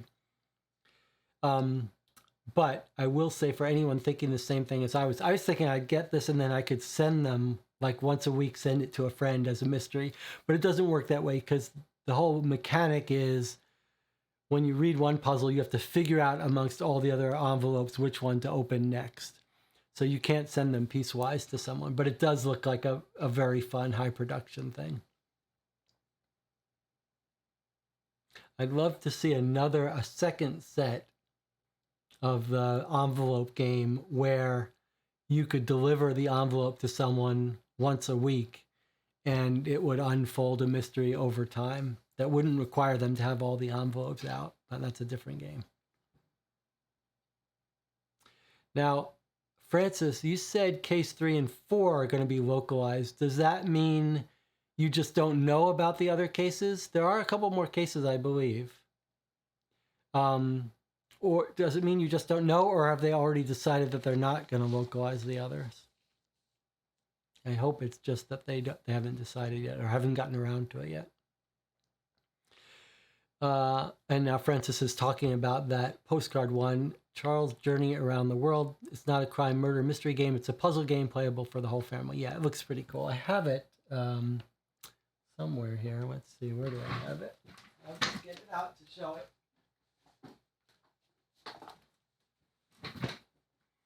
So if you're looking for something, this will be a nice Christmas present. So here it is. Professor Charlie's World Tours, 24 mystery letters from all over the globe. So if you take a look at it, it's a little unboxing within our 6-hour video. It's filled with little envelopes, 24 little envelopes, all different designs. And you start with a letter from the professor, and in it is you have to figure out which envelope to open first. And then when you open that one, it'll be a puzzle that'll tell you which one to open next. And they all have numbers inside it, so you know when you've opened the right one. So you start with one and you proceed through. Okay. So Francis said that it's just been decided cases 3 and 4, but there are six cases total. Well, I hope we'll play the others. We'll try to give it a little bit of publicity. It doesn't help much to be played on this channel, but we'll kick in to try to get those translated. It's a lot of work. You can see why it would be so much work to translate for each one. If it's any help to pass on that if there had to be a decision about not translating, not providing the phone calls, just put everything on the web, even skipping the audio and just letting you read the audio, since you guys are clearly already making the trouble to put up transcripts in case you're hearing impaired. If someone told me that there was no English audio and just transcripts and no phone calls, that would not affect purchasing it. But obviously with shipping costs and everything is going up in price. Robert says, Hidden Games has packed a lot in a small flat package. I prefer this compared to some other companies that put trinkets in a bigger box. It does not add much more to the mystery. Yeah, I agree completely. This is the right format for this. A small flat packet. You do not need a giant metal can opener that serves no purpose. Agreed completely. Francis, I have another thing for you to pass along. These games should list the authors. On the back of this is a list that's the team, the core team at Hidden Games. And I know Ricky, or however you pronounce it, Rick, is, I think, the founder of Hidden Games, or maybe multiple of them. But these games are like writing a story in a novel, and it seems to me that the writer should be given credit somewhere. On the box, on the cover, in the first case. Or on the website when you solve it. So Francis says the 7 people are the founders and the game developers of the game. Well, maybe it's a team effort. But you know, even in a team effort, there's some split of the work and who does different things. And I think like it might be nice to list who's responsible for doing some of the stuff. It does say, do you love the game and have fun with the investigation? Please review us on Amazon. So I believe I did buy these on Amazon. And you can see there's so many of these games, and it's very hard for people to know which are the good ones. So I think if any of us are willing, it might be nice to go give them a good review on Amazon. Maybe make it worth their while to translate the other ones. Francis says there's no one writer. In each case, at least 2 founders work on it. Okay, all right, fair enough. It's a team project. I have to say, it's also sort of surprising and impressive that Francis is taking the time to come talk with us about this and knows so much about it. I mean, it's pretty unusual, especially it's a German company, and it's pretty unusual. It's unusual to have someone who's working for the company but is willing to engage in these kinds of chats, especially for American market and this small channel. But then the fact that Francis knows so much about the company and some of this stuff is unusual. Normally, it's just the person whose job it is to say good things on Facebook, and their only job is to promote.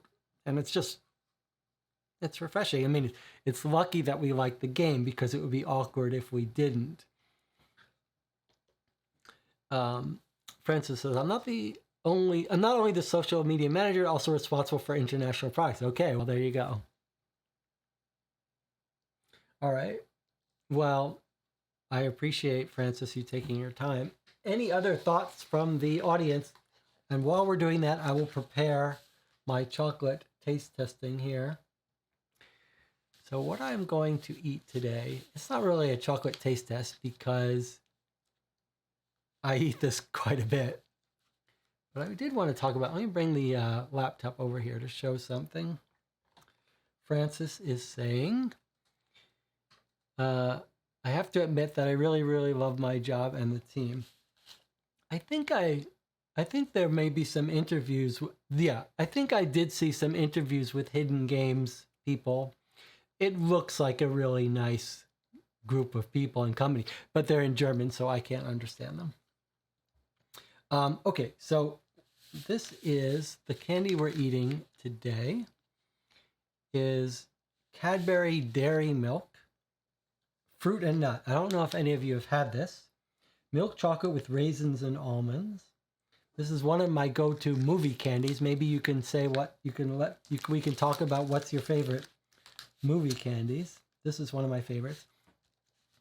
And what I wanted to bring up online is a candy bar that I want to know if any of you have ever had. So before I bring up what it is, I'm going to give you some quiz and see if you're old enough to remember this candy bar or knew it. I think it may have only been in America, but may have been in other countries and rebranded. Okay, it also was chocolate, and it had raisins and nuts in it. It no longer exists. Does anyone know yet what other candy bar had chocolate, raisins, and nuts? Doesn't exist anymore. Any guess so far?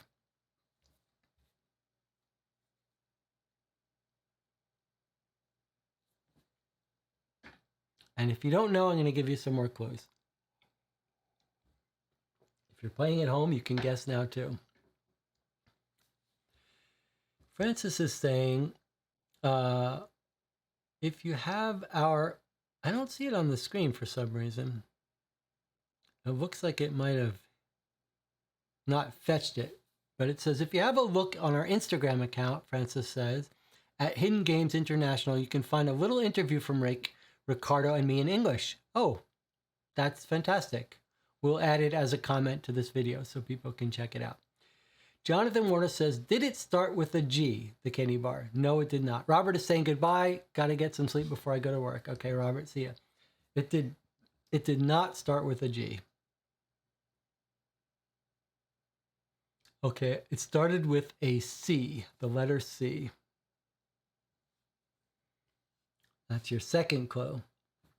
I'll open this and prepare to eat it while you guys are guessing. I wonder if you even know what this candy bar is. I'll give you another clue. Tell me when you want another clue.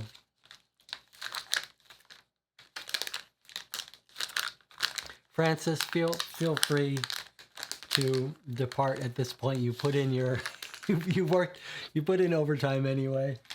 So all right, here's a picture of this candy bar. Jonathan says he needs another clue. Okay, here's another clue for you. It was not shaped like this. In fact, it was shaped as a square, about this size. Square and quite thick, like an inch deep. A very unusual size. I know of no other candy bar that came in this size. Square, maybe 3 inches by 3 inches by 1 inch thick. Now, if you've had this candy bar, you should know it. John says, I don't think I know this candy bar. Yeah, you would know it if you, I mean, that should jump out at you. Okay? I think this is going to be a give up, although if someone's watching this, they might know. All right, here we go. I'm going to bring up the Wikipedia page that's going to show you what this was called. All right, here's another hint. It was made by Nestle. Does that help you? No. All right, I'm going to give you a picture of it here. Okay. Let's bring up Wikipedia and see if we can find it. Okay, and are you ready? Here we go. There it is. It was called a Chunky bar. Nestle Chunky is a candy bar filled with milk, chocolate, raisins, and roasted peanuts, sectioned and truncated pyramidal shape. Introduced in the 30s by New York City candy maker Philip Silvershine. At the time, made with milk, chocolate, raisins, cashews, and Brazil nuts. Silvershine was a friend of William Wrigley from Wrigley Gum. They purchased it into Nestle 1950s, you could buy it for 5 cents. Chunky Square was a pavilion at the 1964 World's Fair. 1970s commercial for Chunky showed a young boy watching TV with his father, claiming Chunky was Thickerer. The candy bar used Thickerer campaign into the 80s. And this seems to say that it's still made, but I've never seen it. I don't know when it stopped getting made. I don't believe that if it still exists, it's nowhere near where I live. Anyway, it was a delicious candy bar and very unusual.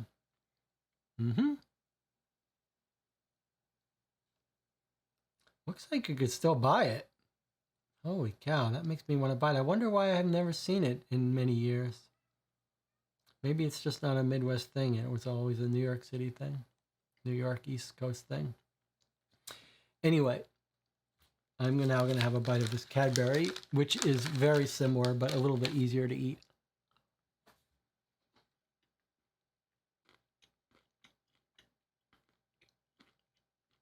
That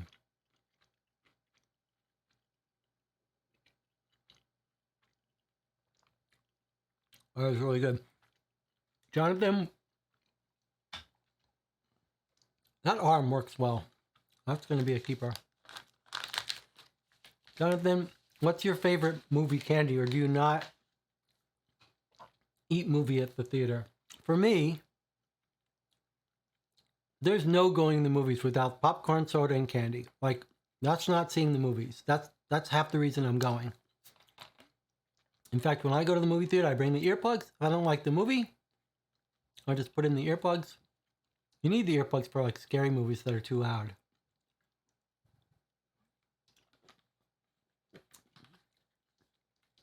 But, you know, bringing candy into the movie theater is like the part of the whole experience.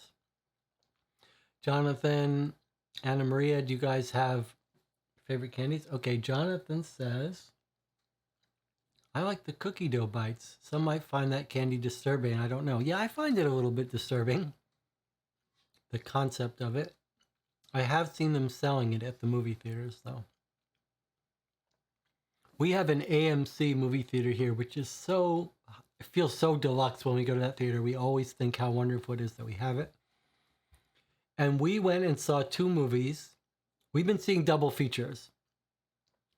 Rebecca, Chad, and me, and Noki, my wife, came with us to the first one. We saw a double feature. We saw The Outfit, and then we saw the anime movie Judako Zero, which is based on some anime that we didn't know. The anime was not that good, but it did make me want to go rewatch some of my favorite anime series, which we can talk about. But I did want to recommend The Outfit. It was surprisingly good. Didn't expect anything. It's sort of low budget. Don't go into it expecting anything amazing, but it was well done.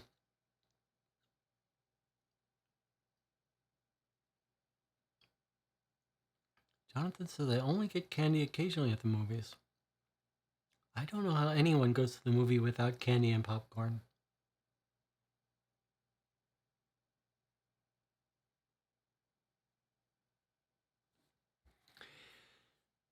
Anything else for us to discuss? We do have to discuss what we're going to play next, now that we've run out of hidden games. We were thinking about playing postmortem games, which look like a little bit of hybrid between Sherlock Holmes Consulting Detective and these mystery suspect games, because there's a book of locations, I think. I don't have those yet, but they're in the mail to me. And I do have a couple more of these mystery suspect games that I'm suspicious of in terms of quality. We can play Mythos Tales. We can play more Sherlock Holmes Consulting Detective fan scenarios. Lots of options. If you're interested in helping us decide, go to the Board Game Geek Guild for Co-op for Two, and you can not vote formally, but just say what you want to see played. Jonathan, anything else that you want to talk about? I haven't said it recently, but it's really fun to play with Jonathan, and Anna Maria joined us for the whole stream this time. Really enjoyable to be able to share the experience with someone and to be able to work together for some teamwork. We all saw some things this time that was important.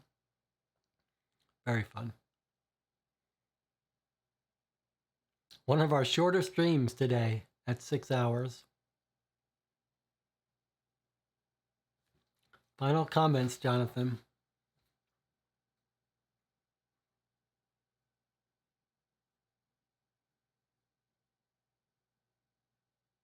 Jonathan, do you watch any, have you seen any anime?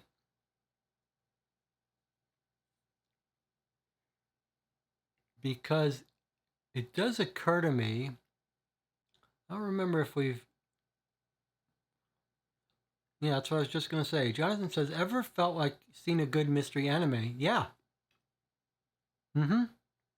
I think I can recommend two. Death Note, maybe my favorite anime of all time. Very well regarded for good reason. Death Note has some real mysteries going on, as well as the entire feel of people sleuthing around, trying to catch someone and figure out who's who. Death Note, I could not recommend more highly.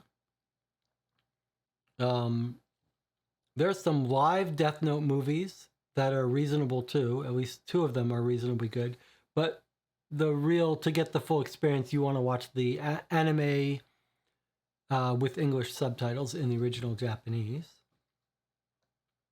And I think my other two favorite anime both have a little bit of a flavor of a mystery figuring out. One is called Monster, and one is called Parasite. Both are amazing. Monster I don't remember so much, but Parasite is an amazing... It's so hard. I always have to catch myself when I say it's amazing, because then I'm setting expectations so high. So when I say it's amazing, just assume it's terrible, but watch it. But Parasite and Monster have this... Parasite in particular, there's something about the way I don't know if it's Japanese culture or whatever, or just the tradition of these things, that sometimes they start with very bizarre premise, but then they sort of scientifically explore the consequences of this premise. And Parasite has that flavor, and because of that, there's always some sort of mystery that people are trying to unravel and understand, and you're always understanding more of it. Jonathan says, I started watching Monster once. I should go back and watch all of it. Yeah, a lot of these have the flavor of when you start watching it, it's a little bit of work to get into it. And once you stick with it long enough, then you're hooked. But if you don't, it can be a hard slog to stay with it sometimes in the beginning.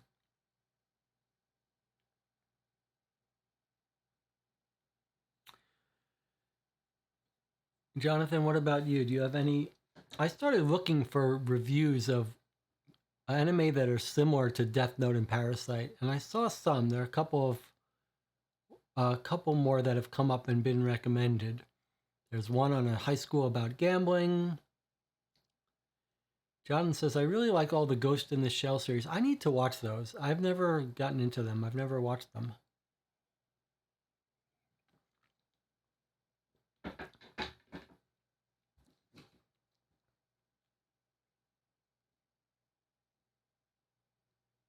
Ghost Hound, mellow horror anime. I've never seen it. Never even heard of it. Francis, feel free to jump in here if there's any movies you like, anime or otherwise. This is our sort of movie chat time at the end of the stream. Boy, that candy was good. I'm tempted to have more of it, but it's not conducive to having a conversation. It is a little weird because when I play games in real life without a camera, I'm just constantly shoving food in my face. And it takes it's taken some effort not to be eating constantly during filming of board games.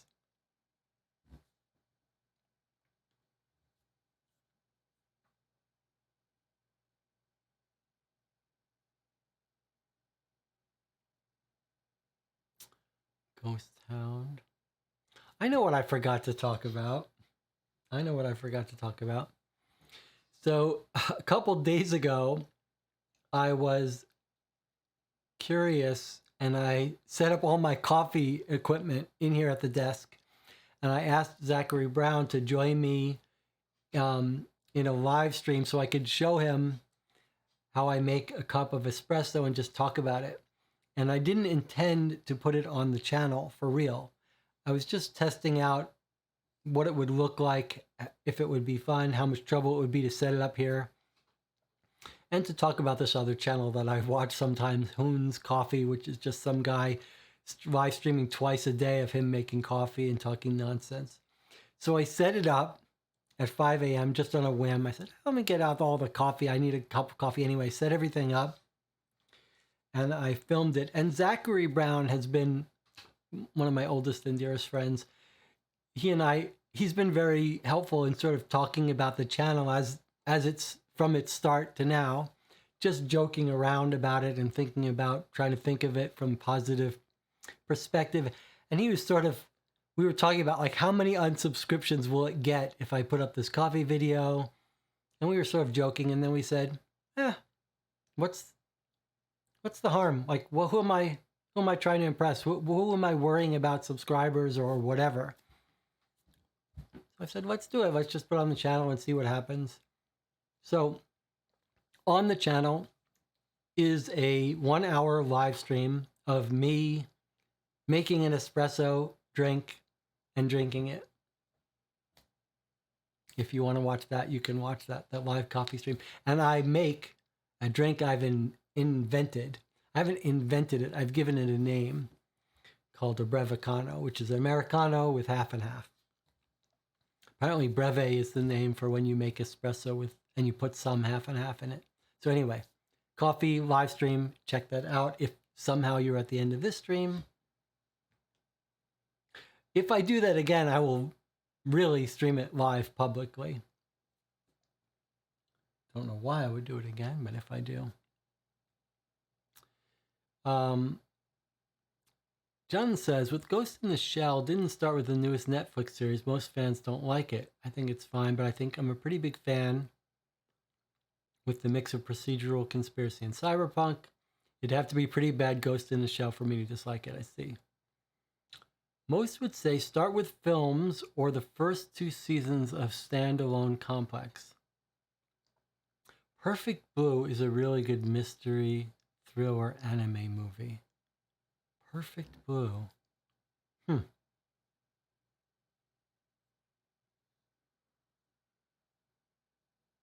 don't know if I know that one. But it does remind me of another movie that I would recommend, that I've recommended, I think, on the channel before. But if you haven't seen it, there's a low-budget movie called Blue Ruin. I won't say anything more about it, but I highly recommend it. Blue Ruin.